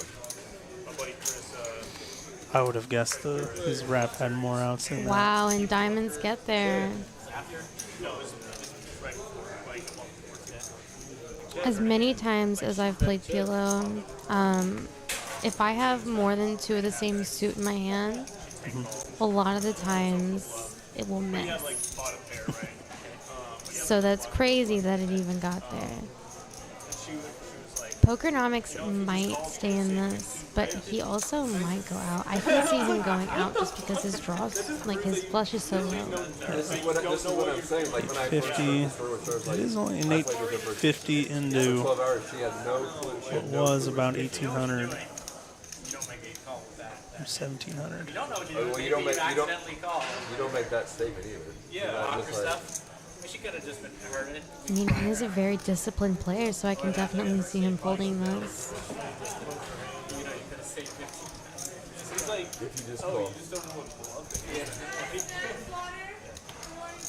I'm all like, oh, she's outside, but that was 15 minutes ago. So she's not out there. All right, I got to get one thing squared up. Oh, wow, he calls. He's going to see the bad news.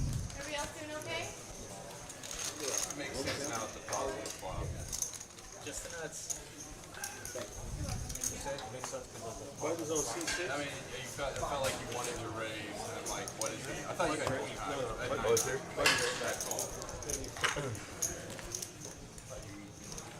trying to fucking pick up a very rare shame on love. You serve, Chris? What's that? Serve. Do you know of any good restaurants around here? I do not. I've only been here for a couple days, 2 days, 2 full days. If I'm in Houston, I know where to go. Yeah. Yes. I lived in a van. I lived in a 71 Volkswagen van. Or live in a van. That was it. I would be either asking Venice Beach for like one Edward Batts, Texas Kim Hayden Fortini, or Eric Anderson about restaurants and places to eat. I didn't hear what you said. Korean barbecue sounds really good. I think like 3 in the last year. Oh, the cap comes out. A little advertisement. I love Korean barbecue. Mouth pretty good pocket queens, double suited with 8-6. You like? I like that. Yeah, I like it. 8-6 connected, pocket queens. What happened? Oh.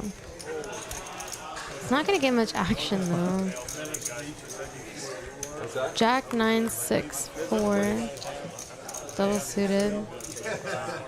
I loved it there. Mo flopping. Gut shot. Yeah. Yeah, Mo's got a gut shot. With the best hand, and gut shot comes in, and it's definitely the best hand. With the redraw. And Pokernomix, that does give Pokernomix 2 pair. So they both have redraws. The queen high flush. Queen high flush is gonna take it. Yeah.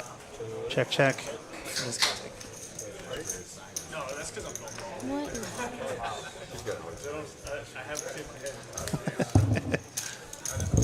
It's not a Montucky Colts. It's so annoying. It's like one of the worst drinks you can drink, the sugar and the caffeine.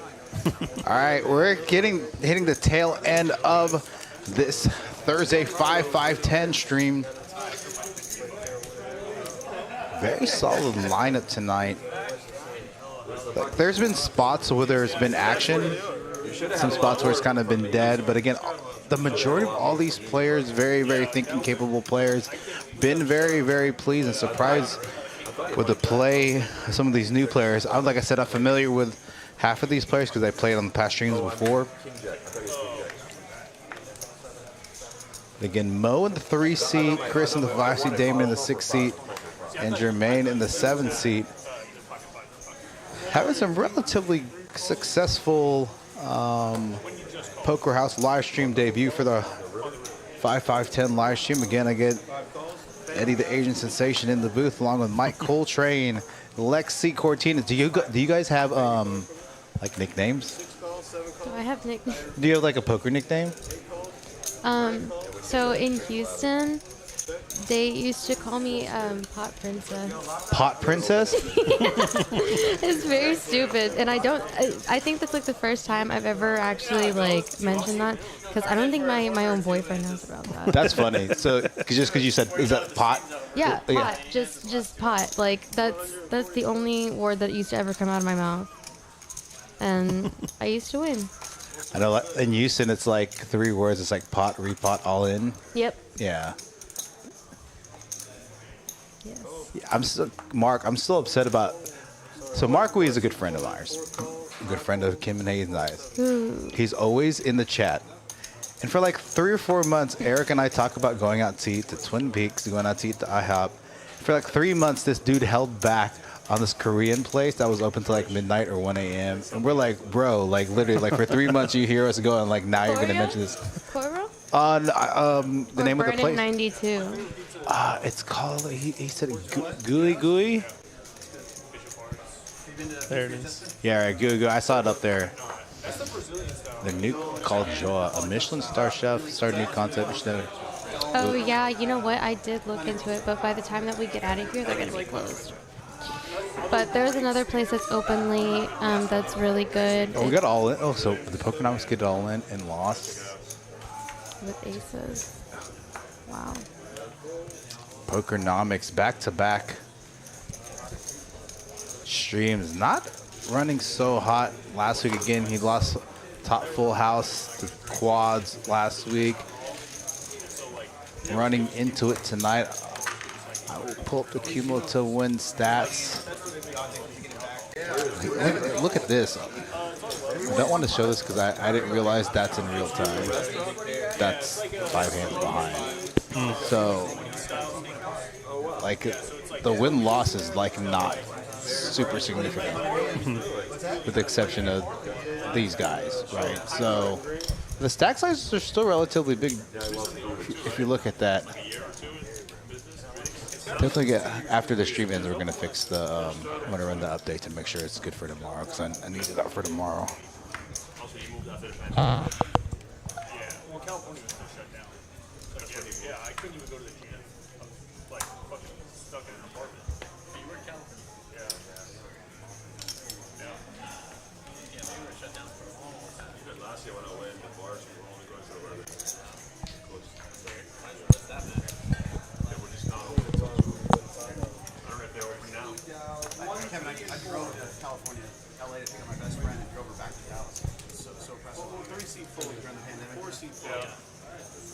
Definitely haven't seen any extra straddles. Flip aces again. We're back to getting aces relatively often. And who says that you get aces like every 100 something hands? Whoever said that was wrong. Jama with pocket queens. Yeah. We didn't care. I gotta go. We didn't give a shit.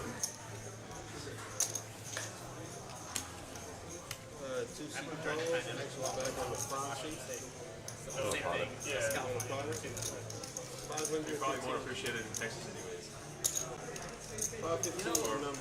The people here just want my style. Like, nobody gets offended over anything. Like, it's just nice, man. Like, everybody's left together. Just like, So we did limp pot his aces. Damon's going to call with King 10, 9, 7.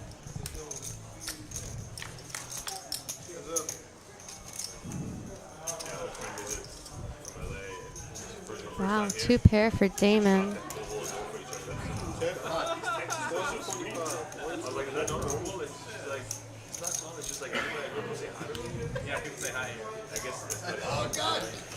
Not only 2 pair for Damon, but he's got the king high flush draw as well.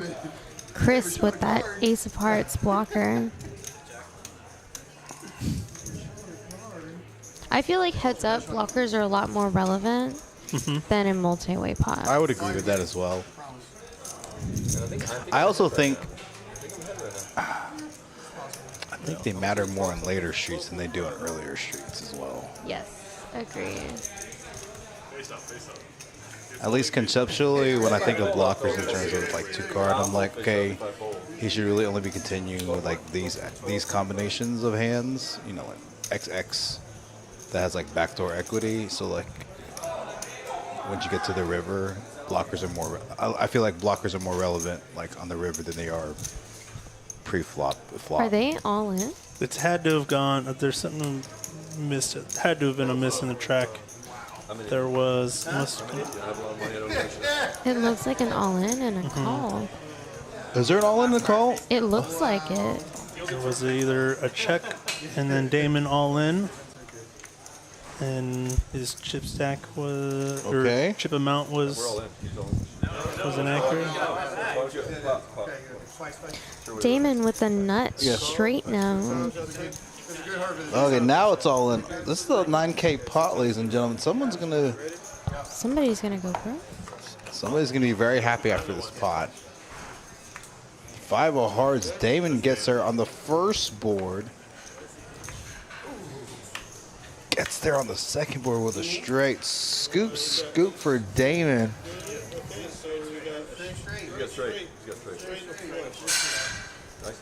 Damon coming. There's a couple hands early on that he won, but been relatively quiet for the majority of the stream. Yes, I agree. So That's some good action. I think that's the most action that I've seen. we got 225, 2605. 2605. Give me the same speech you gave him. What's that? Throw your money on this. I knew I was way behind. I want anyone's money. Everybody wants Rick's money. I'm surprised I still call. You saw the king of hearts at the 9. Yeah. I mean, yeah, king plus 9 plus hearts.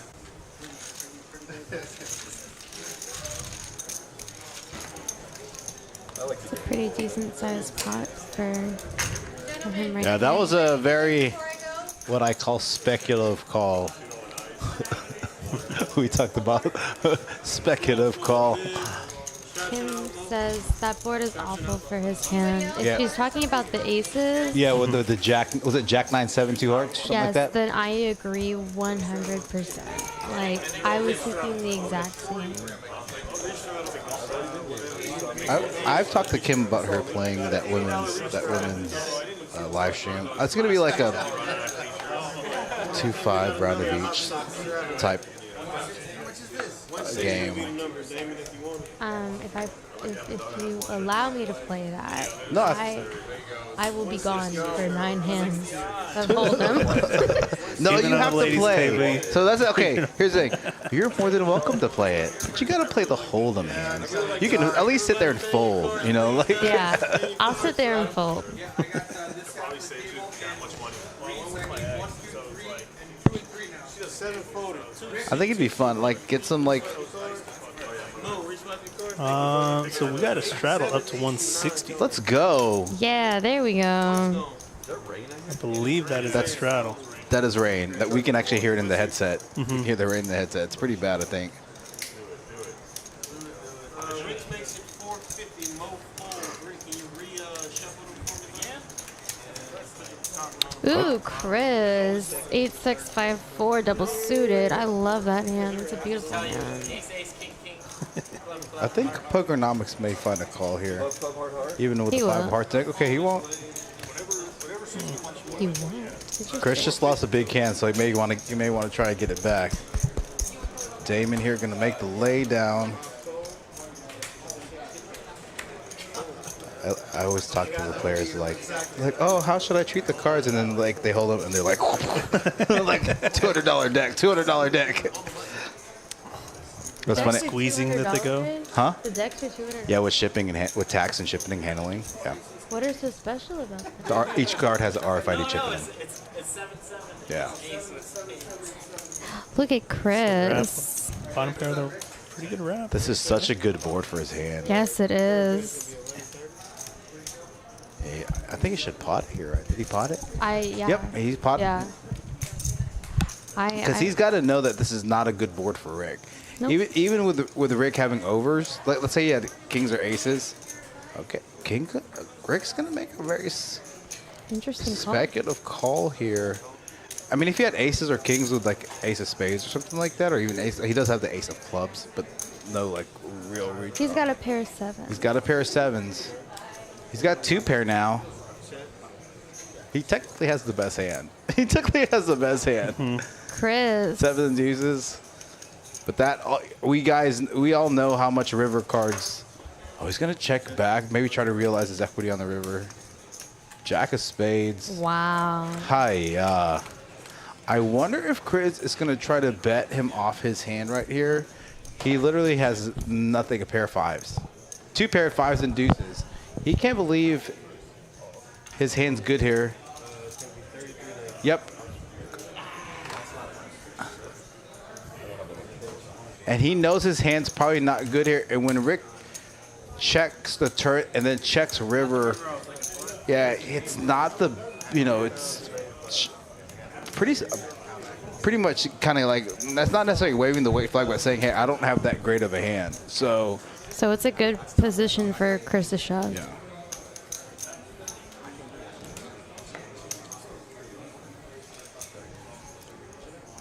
This is a tough board.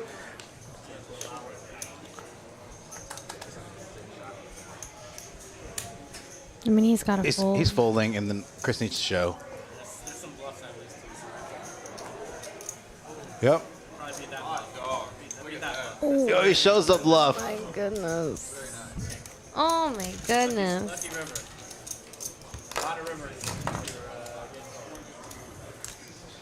Yeah, on a paired board, like. Yeah, and Rick just said on a lot of rivers you're getting called. The flush got there. The board paired. There's so much that beats him there. Well, I mean, it's just saying that he's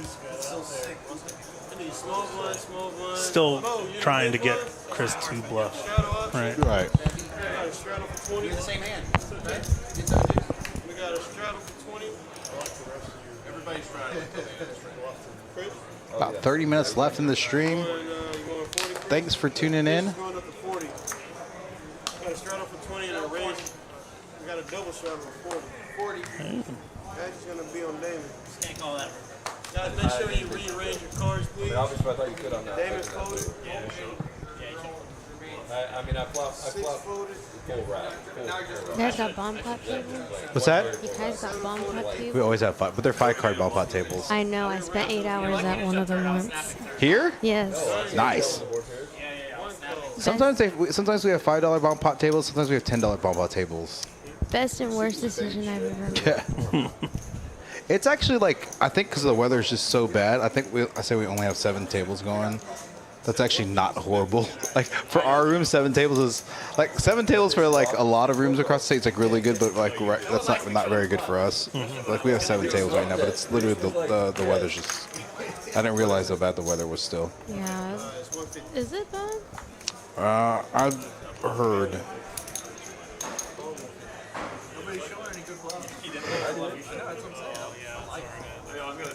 I need to get new glasses. I'll dust off 2K on the table, but I won't spend $200 for new frames because I'm Asian. It's like the most Asian poker player thing to do. So Asian poker. Get you a fork. What's that? Gonna put on the side there. Yeah, you know what? I'm okay with it. I got no shame. I tell people I have no shame.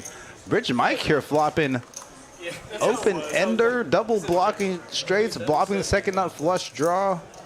Yeah. Mo currently with the best hand with the bottom 2 pair. I don't see Mike going anywhere. Correction, it's 3 pair. He has 3 pair. Oh, you are correct. He has 3 pair. I saw 8s and 5s. I didn't. He flopped the mirror. He does have backdoor clubs, but I don't think clubs are coming out based off. He's got the most boat outs. Now he can't like that Bridge Mike is calling because Bridge Mike doesn't make these big type calls on a normal basis. Yeah, so I think if Mo barrels here, I think Bridge Mike's just gonna like wave the right flag and fold. Yeah. 1,500, 20.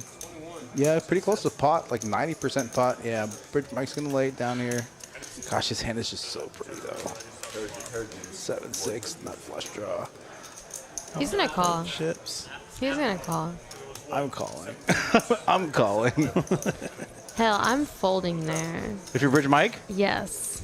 Really? Yes. I'm folding, but yep, he's gonna call. It might pay. It could be a gut feeling for him though. Does not get there. Yeah. And Mo can't, like I said, I think he's checking back most rivers based off of Bridge Mike calling the turn there.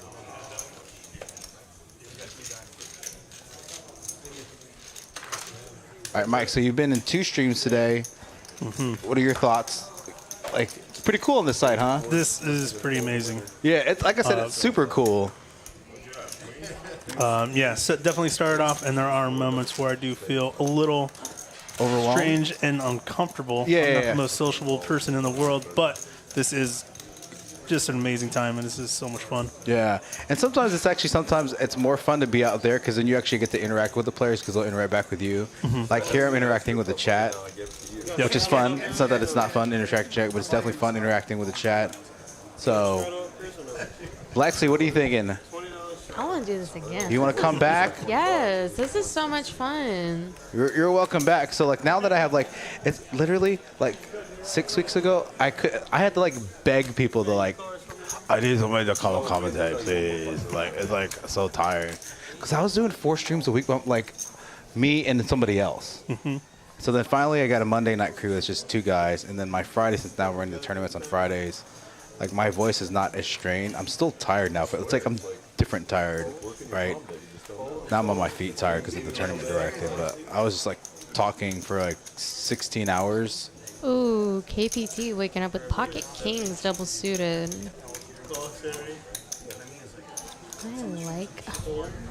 I don't like the 3, but Chris has a very similar hand with pocket jacks.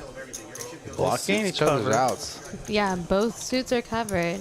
Pokernomix with double suited as well.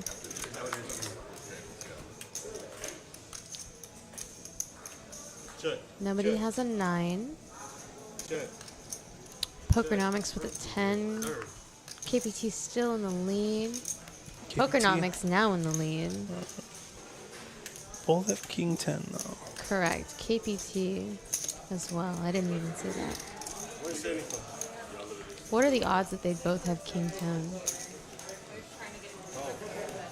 Not good, but have it. It happens.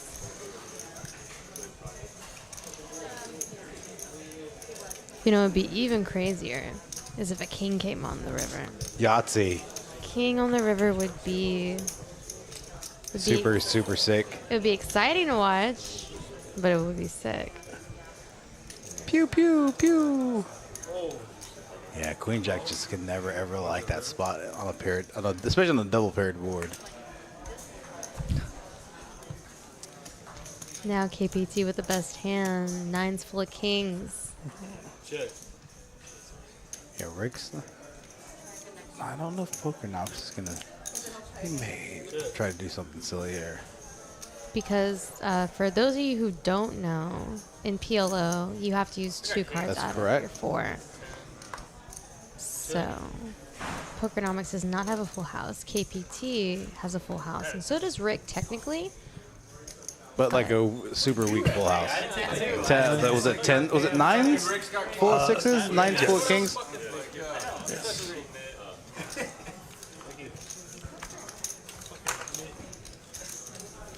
So, Lexi, how long have you been in the Dallas area? I actually grew up here, and then I moved to Houston when I was 18. And then Did you move down to Houston to play? no, I actually went down because I was dating a guy for a really long time, and we just lived down there together. Gotcha. And yeah, I moved down to Houston, and then I learned to play whenever I moved back here, and then I moved back down to Houston, and that's whenever I really started playing. PLO. Yeah. But the first place I ever played at was Choctaw. Okay. Me too, but it can't And once I found rooms like this, my whole life changed, and then I started playing at Shuffle, and I mean, I really can't, like, thank the people at Shuffle. Yeah, they have a good crew. Ross is running a really good ship Oh my down there. God, I can't thank Russ enough. He gave me an amazing place to play, and he also gave me, like, the job that I have. Nice. That I love. I love the poker community here. Like, it's amazing. Yeah, part of the reason, and I don't want to get too much into it, but I have a soft spot for the DFW community. I wasn't a big fan of Houston poker without getting too much into it. Mike? It's rough. Yeah, I mean, It's rough. without, and I'm not saying anything bad about it. I'm just like, I didn't get the family atmosphere overall. You know, like there's quote unquote competing rooms. You're always gonna have competing rooms. Yeah. Right.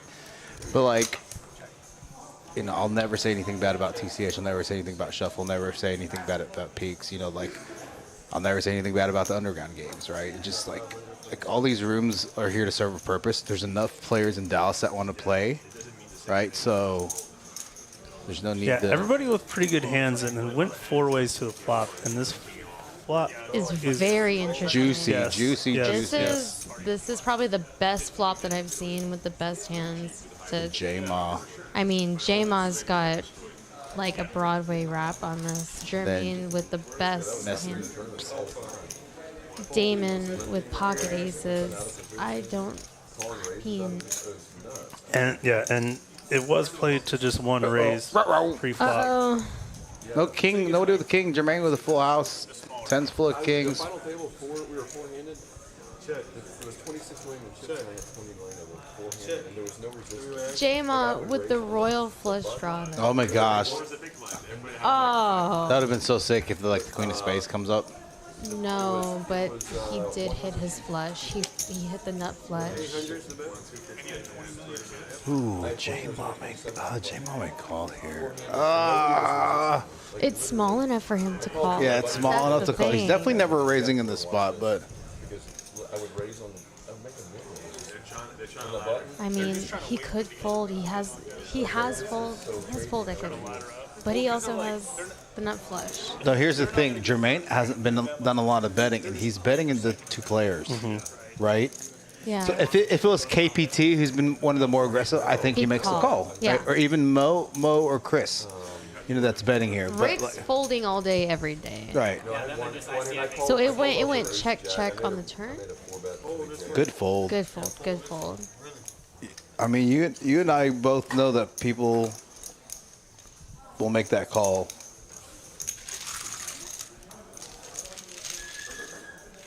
J-Wow's going to look back and see that's a really good fold.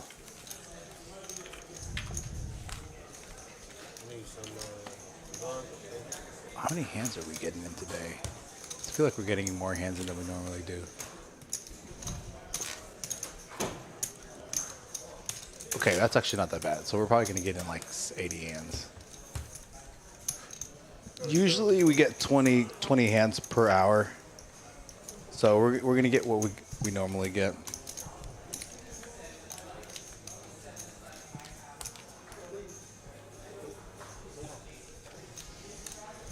Just take whichever one you want. Just pick it.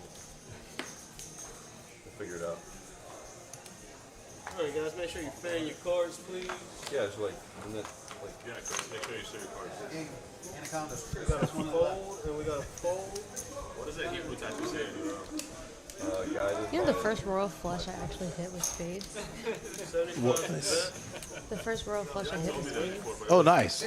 And my boyfriend dealt it to me. Nice. You know, my first royal flush was at Prime Social. Really? Yeah, it was at Prime Social. What was it? It was clubs, and I actually this is so silly, but like I flopped the world, and I felt like this guy had a set, and I was like, I just got it in on the flop. And I was You just, got max value. yeah, I did, but this is like, you know,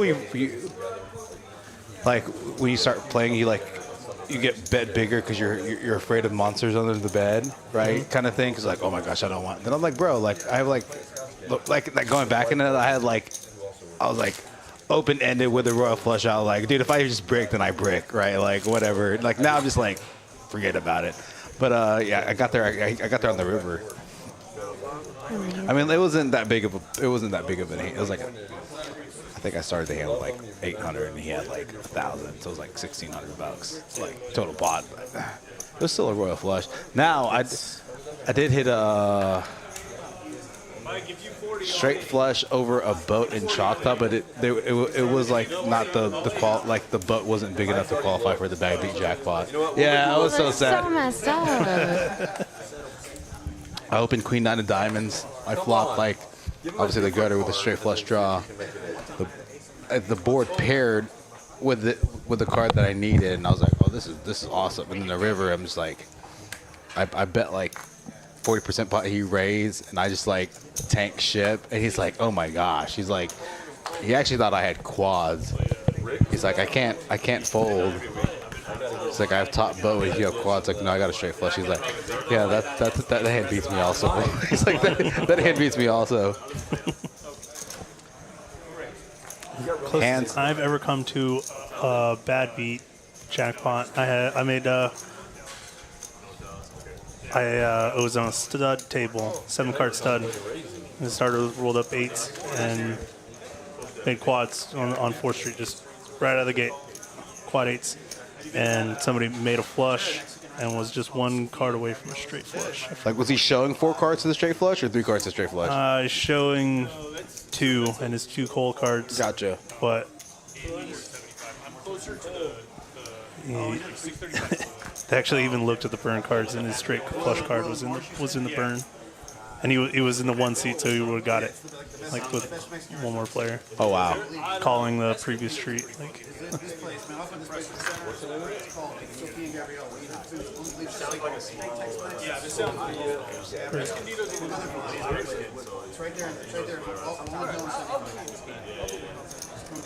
I wonder how many of these players actually go back and watch their streams. I used to go back and like listen to my commentating. Now I'm just like, whatever. I'm so tired. But I know J-Mal goes back and watches his streams. I think Rick does. I don't know about these other players. I think with the rain they turned off the AC, which is why it's like super stagnant. I don't like listening to my own voice. Oh really? Yeah, I hate it. I don't dislike my voice, but I don't necessarily like it. Ooh, Mo, Pocket Kings with Queen 10. Yeah, single suited, the King of Clubs, a little bit of a wrap. Does this call the straddle? I think they're trying to spice stuff up to the end of the stream. I feel like this one's me. You gotta call this way? I feel like this is me. Wow. Jermane with pocket aces. No call. No one. I mean, if he does raise, he's going to be called. Anybody he calls is going to have position on him. Yeah, Mo's going to call though, for sure. I feel like Chris is going to call as well. That would be a good hand. Excellent. That'd be a good call. Yeah. It's a good hand to call. Yeah, especially on the button, because you gotta put these players on overcards, Broadway type cards, and you have like these like middling wrap type hands. Yep, I agree. I bet it's gonna hit. Ooh. Ooh, top set. Top set versus a gutter. Yeah, fold. Snap fold. Snap fold. Snap fold. Yeah, sorry. I initially thought Jermane did just call the 80. I don't see raised. Pre-flop. We already know. That's the good life. Having two aces in your hand, flopping top set. It's a good feeling. Now it's not a good feeling on an ace king queen board or ace jack 10. That's a bad feeling. That's a really bad feeling. I agree with that. There should be like one or two more hands, actual hands out there. We still got another 15 minutes or so in the booth. Okay, I just want to thank Mike Coltrane for jumping in the booth, learning the production side of things a little bit, kind of getting understanding of how it works. Lexi Cortinas. Pot Princess? Oh my God, no. Pot Princess, right? Pot Princess? No. We got Pot Princess, a.k.a. Lexi Cortinas, a.k.a. Pot Princess in the booth. Guest commentating. We'd love to have you back. We got, again, Eric Anderson running the action tracker. Usually Eric runs the action tracker for the PLO because it's just so complicated on PLO. Ooh. Actually, Mark's game is the most complicated game to run from action tracker because they have the cajillion straddles. They have bomb pots, 7 deuce, the knit game. I already said bomb pots. I just can't remember. Like all the carnival games, they just have all of them, so it makes it a little more complicated. Like on a 4-hour stream, they probably only get like 60 hands, 65 hands in. You actually get more on a PLO stream than you do on Mark's game. Damon with pocket kings with a suited king 10.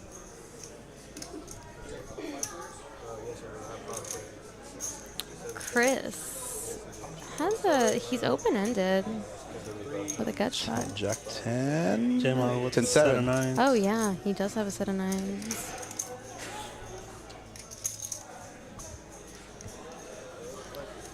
KPT though with the nut heart draw. Everybody has a little bit of piece of this.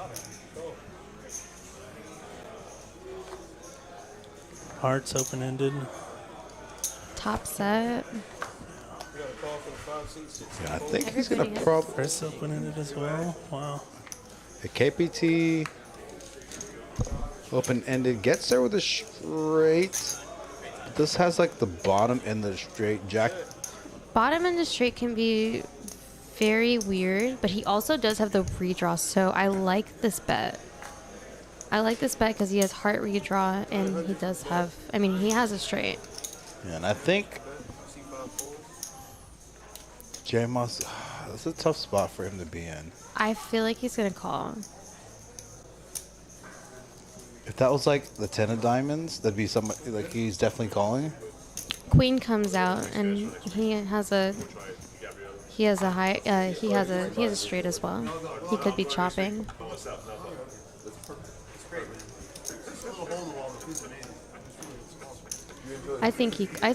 I would call. In this position, I would call. But that might just be me. That's perfect. Even better. Perfect. That's exactly what I was thinking about. That we can be on the same wave. If you guys go in next week, I'll let you join you. Does make the call. 3,300 in the pot. Bricks out, and the straight gets tech mark. It's unfortunate, but I would have done the exact same thing. You can't go. It's going to cost you too much. like. They got some thin value. Relationship, you can go. Does take the opportunity. I mean, Looks like a pot-sized bet. what's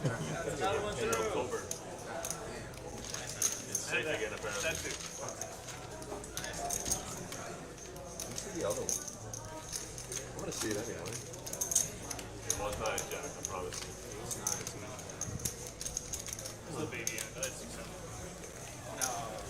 Looks like he folds.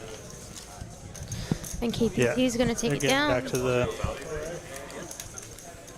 Yeah, he folded pretty much instantly. Like they're just I think he's getting trying with the dealer to had a couple cards that need to get rescanned or something. Okay.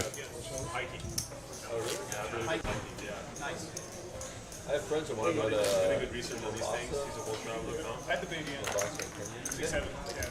I have friends that go there all the time. Like, live there, have family there. I swear. Yeah. Actually, the girl I'm bringing to the game Saturday. She's from We're gonna start off with 20. We're gonna Flush draws. We got Terrell going to be closing it out for us in the box. He doesn't reside in the U.S. He just lives Yeah, Brad, I'll do that actually at the end of the stream. So there was an issue with an update that I didn't know there was an update, and I can't pull that up. Everybody make sure you fan your cards for me, please. At the end of the stream, I will put up the cumulative in a different way than we normally do. So 7, the 8. I want to see a VPN again. We'll see who's that. looks like we have about 5 hands left in this stream. KPT here with pocket aces, bad aces.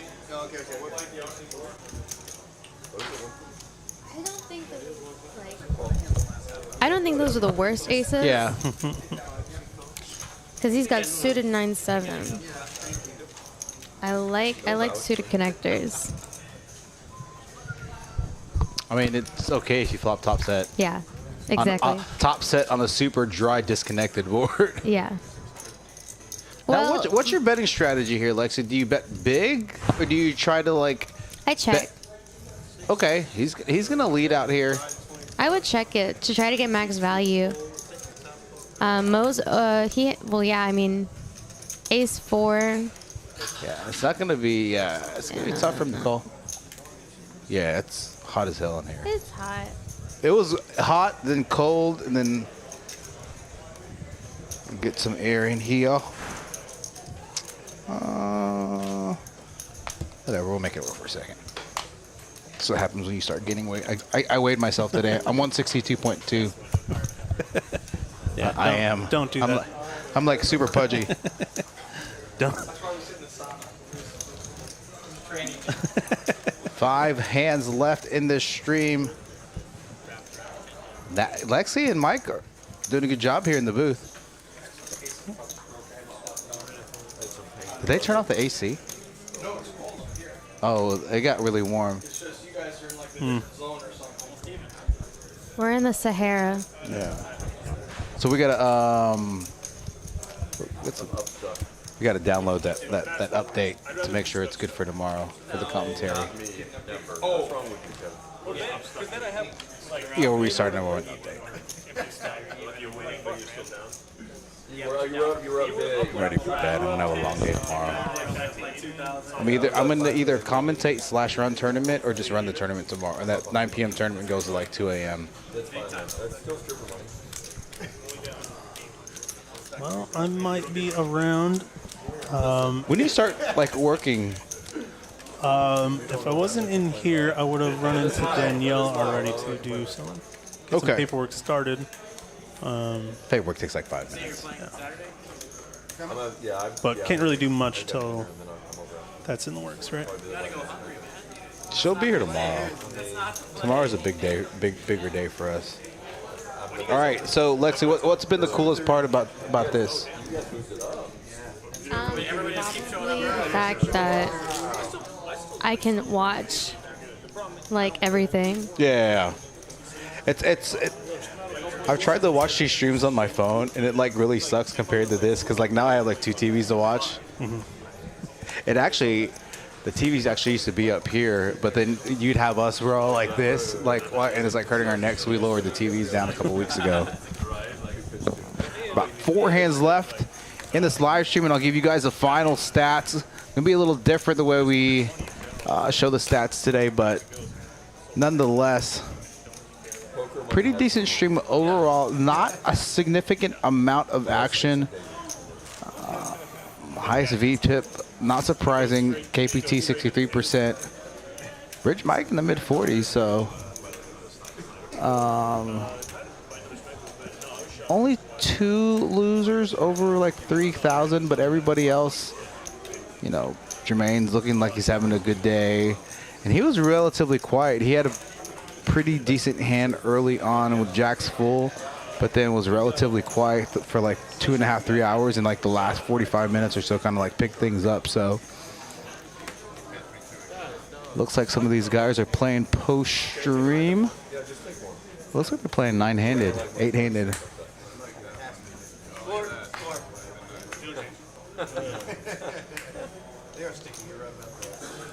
Is it a misdeal? Yeah. Okay. Yeah. Yeah.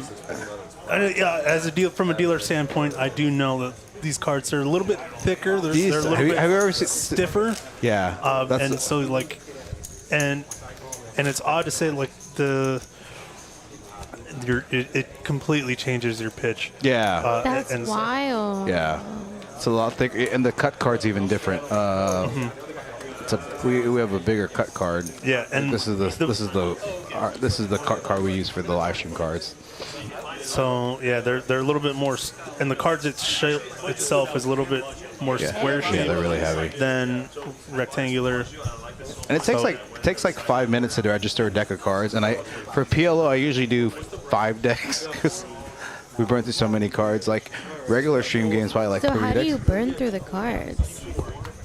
So it's a combination of different things. Sometimes the dealers will like, you know, when they, oops. Just Is players looking at the card. Is the chip like in the middle of the Yeah, but sometimes like our dealers are trained, but when we're trained, they'll like, you know, they'll mix it up and they'll like mash the cards together. It'll split open the card, so that card's gone. Sometimes the way the players with the cards. The worst though is like, and I always get on OFC about this. He's like, he's in the hand. He's like, has a big draw, and he misses his draw. He's like, whoosh. Slam dunks him down on the table. And I'm like, OFC, like literally, bro. Like I literally tell you every stream, don't slam the cards. He does it once every stream. He's like, my bad, I'll buy you guys a deck. Is OFC? Sean. Okay, does it stand for open face training? Yes. Oh my god, I love that. Yeah, that's OFC. So Sean. So like those are the 3 ways they mainly get broken. Yeah, so like these decks are like $150 plus tax plus shipping and handling. So that's why I just say it's a $200 deck. People don't believe, but like when they go check like the cost of like Faded Spades cards, they're like really expensive. The like this whole setup. I'll tell you guys post stream how much it costs, but I'm not gonna say it on stream. But it's not cheap. Yeah. And then with the new build out, so like.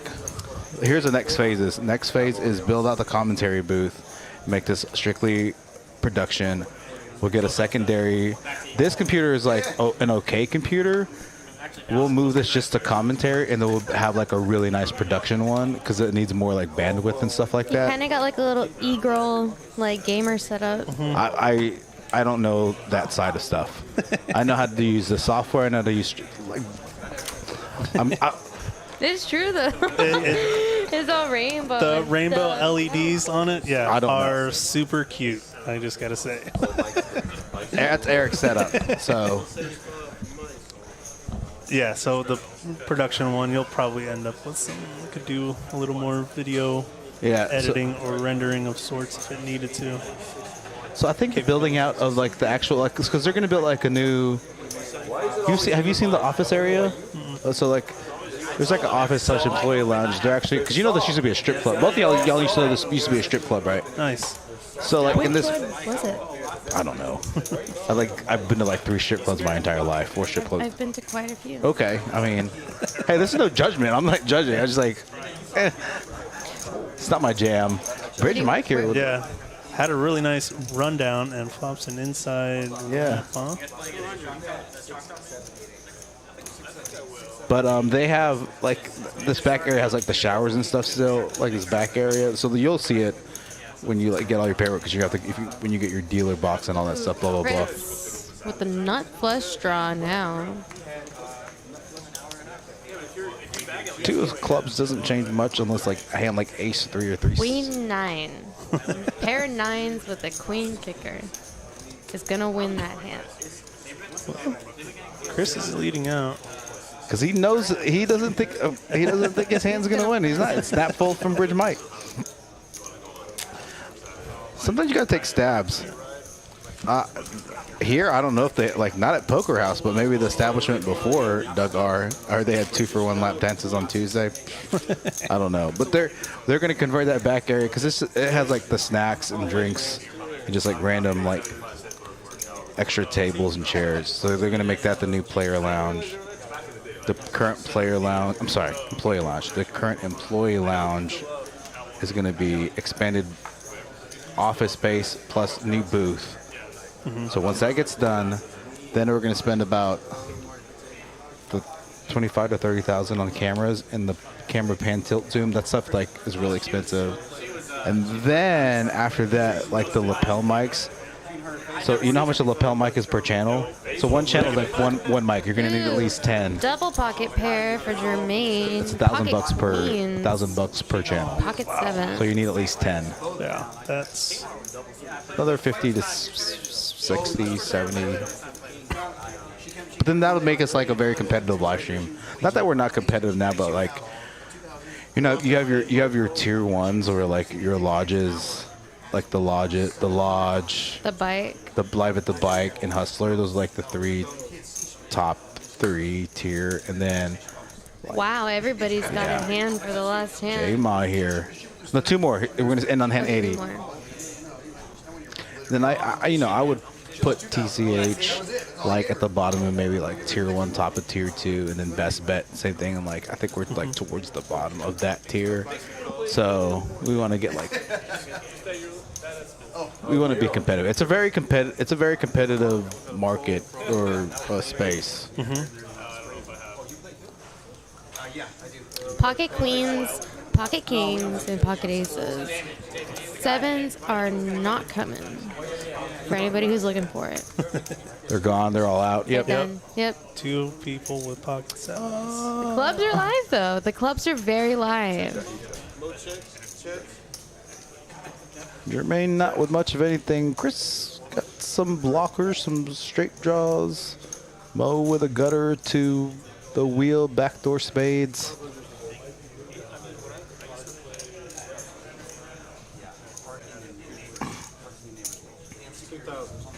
All right.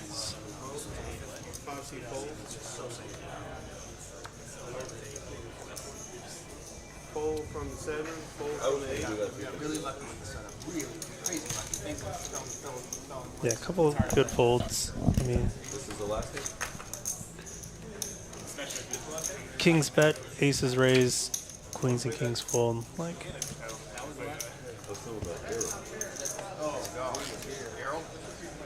All right, 1 or 2 more hands for us here in the booth.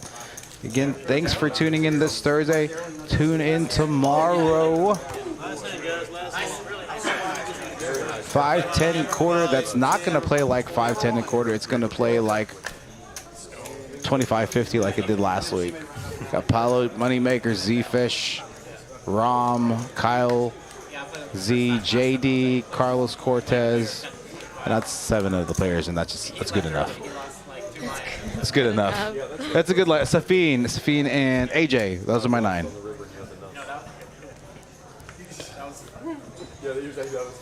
If you work if you work tomorrow, or if you don't work tomorrow, you got to watch that stream. The stream is it's stupid with STOOOPID. There was one player on 5-10 quarter last week. Brian Green had 62,000 on a 5-10 quarter. It's so stupid, but the 200 was on. That's a lot of chips. All right, Rick here 3-betting with an interesting hand. I like this 3-bet. What do you think about this 3-bet by Rick? King 7, 5, 4. Little rundown hand, double suited. Really? Yeah. Now the KPT has his outs. Now I talk about this kind of like hand and like I say, oh look at this. Oh my goodness. Eric's like loving life right now because.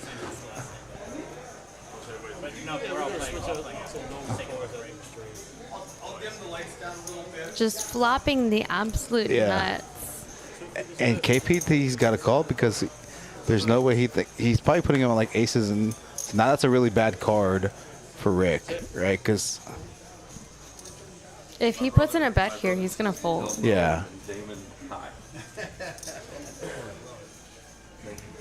I think he does have to bet here though. Rick's the pre-flop 3-better? Yeah. Snap fold. What size did he use though? 700, 600, 700? He shows it. Yeah. Dwayne Hicks in the chat. He's playing this Saturday.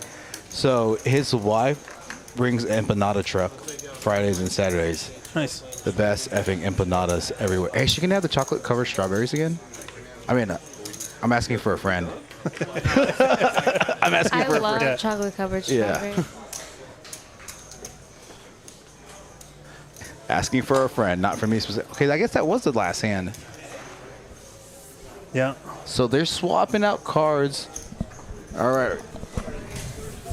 We're going to wrap things. I thought they were going to get 80 hands, but they did get 80 hands in. So we're going to wrap things up. I'm going to switch the camera back out onto us here in the booth. All right, we're going to pull up these stats real quick. So actually, I want to switch it back to live just so I can pull up those stats for you guys because I know you guys were asking about them. Sorry that update wasn't available for you guys. I want to restart the computer after the stream and get this all squared away. So let's take a look at these stats. These are our chip stack sizes. 3 players ended up over 10K. Mo, J-Ma, and Jermane. Again, VPIP percentages. KPT with the highest VPIP percentage. Jermane, the second highest VPIP percentage. Everybody else in the 40s with the exception of Damon. 29%. Now, with that being said, that's still okay. Pre-flop raise percentages. Not a ton of pre-flop raises with the exception of KPT. Kim and Lexi both mentioned that there was a lot of limping. So a lot of these players were limp calling. That's why you see high VPIP percentages and low pre-flop raise percentages. Aggression frequency. Take a look at that. Went to showdown. No one really cares about went to showdown. So shout out to my favorite talking about Eddie OFC. Okay, what's going on? I don't know who that is. But yes to the strawberries. Dwayne, you're fishing my favorite guy. So here's our cumulative winnings. It's not in sequential or I'm cumulative. thinking that that's my boyfriend. I'm pretty sure that. Oh, is that James? That's hilarious. I'm like, I don't know who that is. I'm pretty sure. Shout out to your favorite talking about Eddie. All right. That's funny. I was like, oh, okay. I'm not bringing you food later. Hiya. In the doghouse. KPT, about $365 down. Rick, up a pinch, about 500. Last week had about 11K win, but still up this week nonetheless. Mo down about 4K. Pokernomix, biggest loser of the stream, down about 8,200. Still played really solid. Just got some bad run-outs, some bad cards. Back-to-back weeks, if I'm being honest. Chris, Damon, Jermaine, the big winner on the stream today, only bottom for 2,000, quadrupled his buy-in up to about 10K. James says he's very hungry. I don't care. He's very, very. It's not even a one very. It's just. It's not even I'm hungry. It's I'm very, very hungry. Got J-Ma down about 1,100. Bridge Mike still was up about 5 or 6K early on. Jermaine was running hot. Yeah, towards the end He was. Yeah. And he was playing amazingly. Yeah. So he won that bigger hand early on. Kind of was like a little hanging out a little bit for a couple hours, and then the last hour or so just kind of like did really, really, really well. Bridge Mike up about 2K after being a pinch over 5K on the stream. So those are our stats. And again, this is not the traditional way we show the stats. There was an issue with the software that we forgot to update before the stream. So that's on us. We want to make sure that's going to be taken care of before tomorrow. We're going to shift you back back over to us. These guys are playing. We're back on the screen right there. So I got Miss Lexi over here, got Mr. Mike Coltrane, and me, Eddie the Asian Sensation, here in the booth here for this Thursday night 5/5/10 PLO live stream. Thanks for tuning in. Tomorrow 5/10 quarter, same time tomorrow. That's it for us. Lexi, make sure you get James some food before you go home. He needs to eat. He's a hungry man. Not happening. You know you're going to get him food. It's just a line us up. You're getting his food. All right, that's for us here in the booth. Thank you and have a good evening.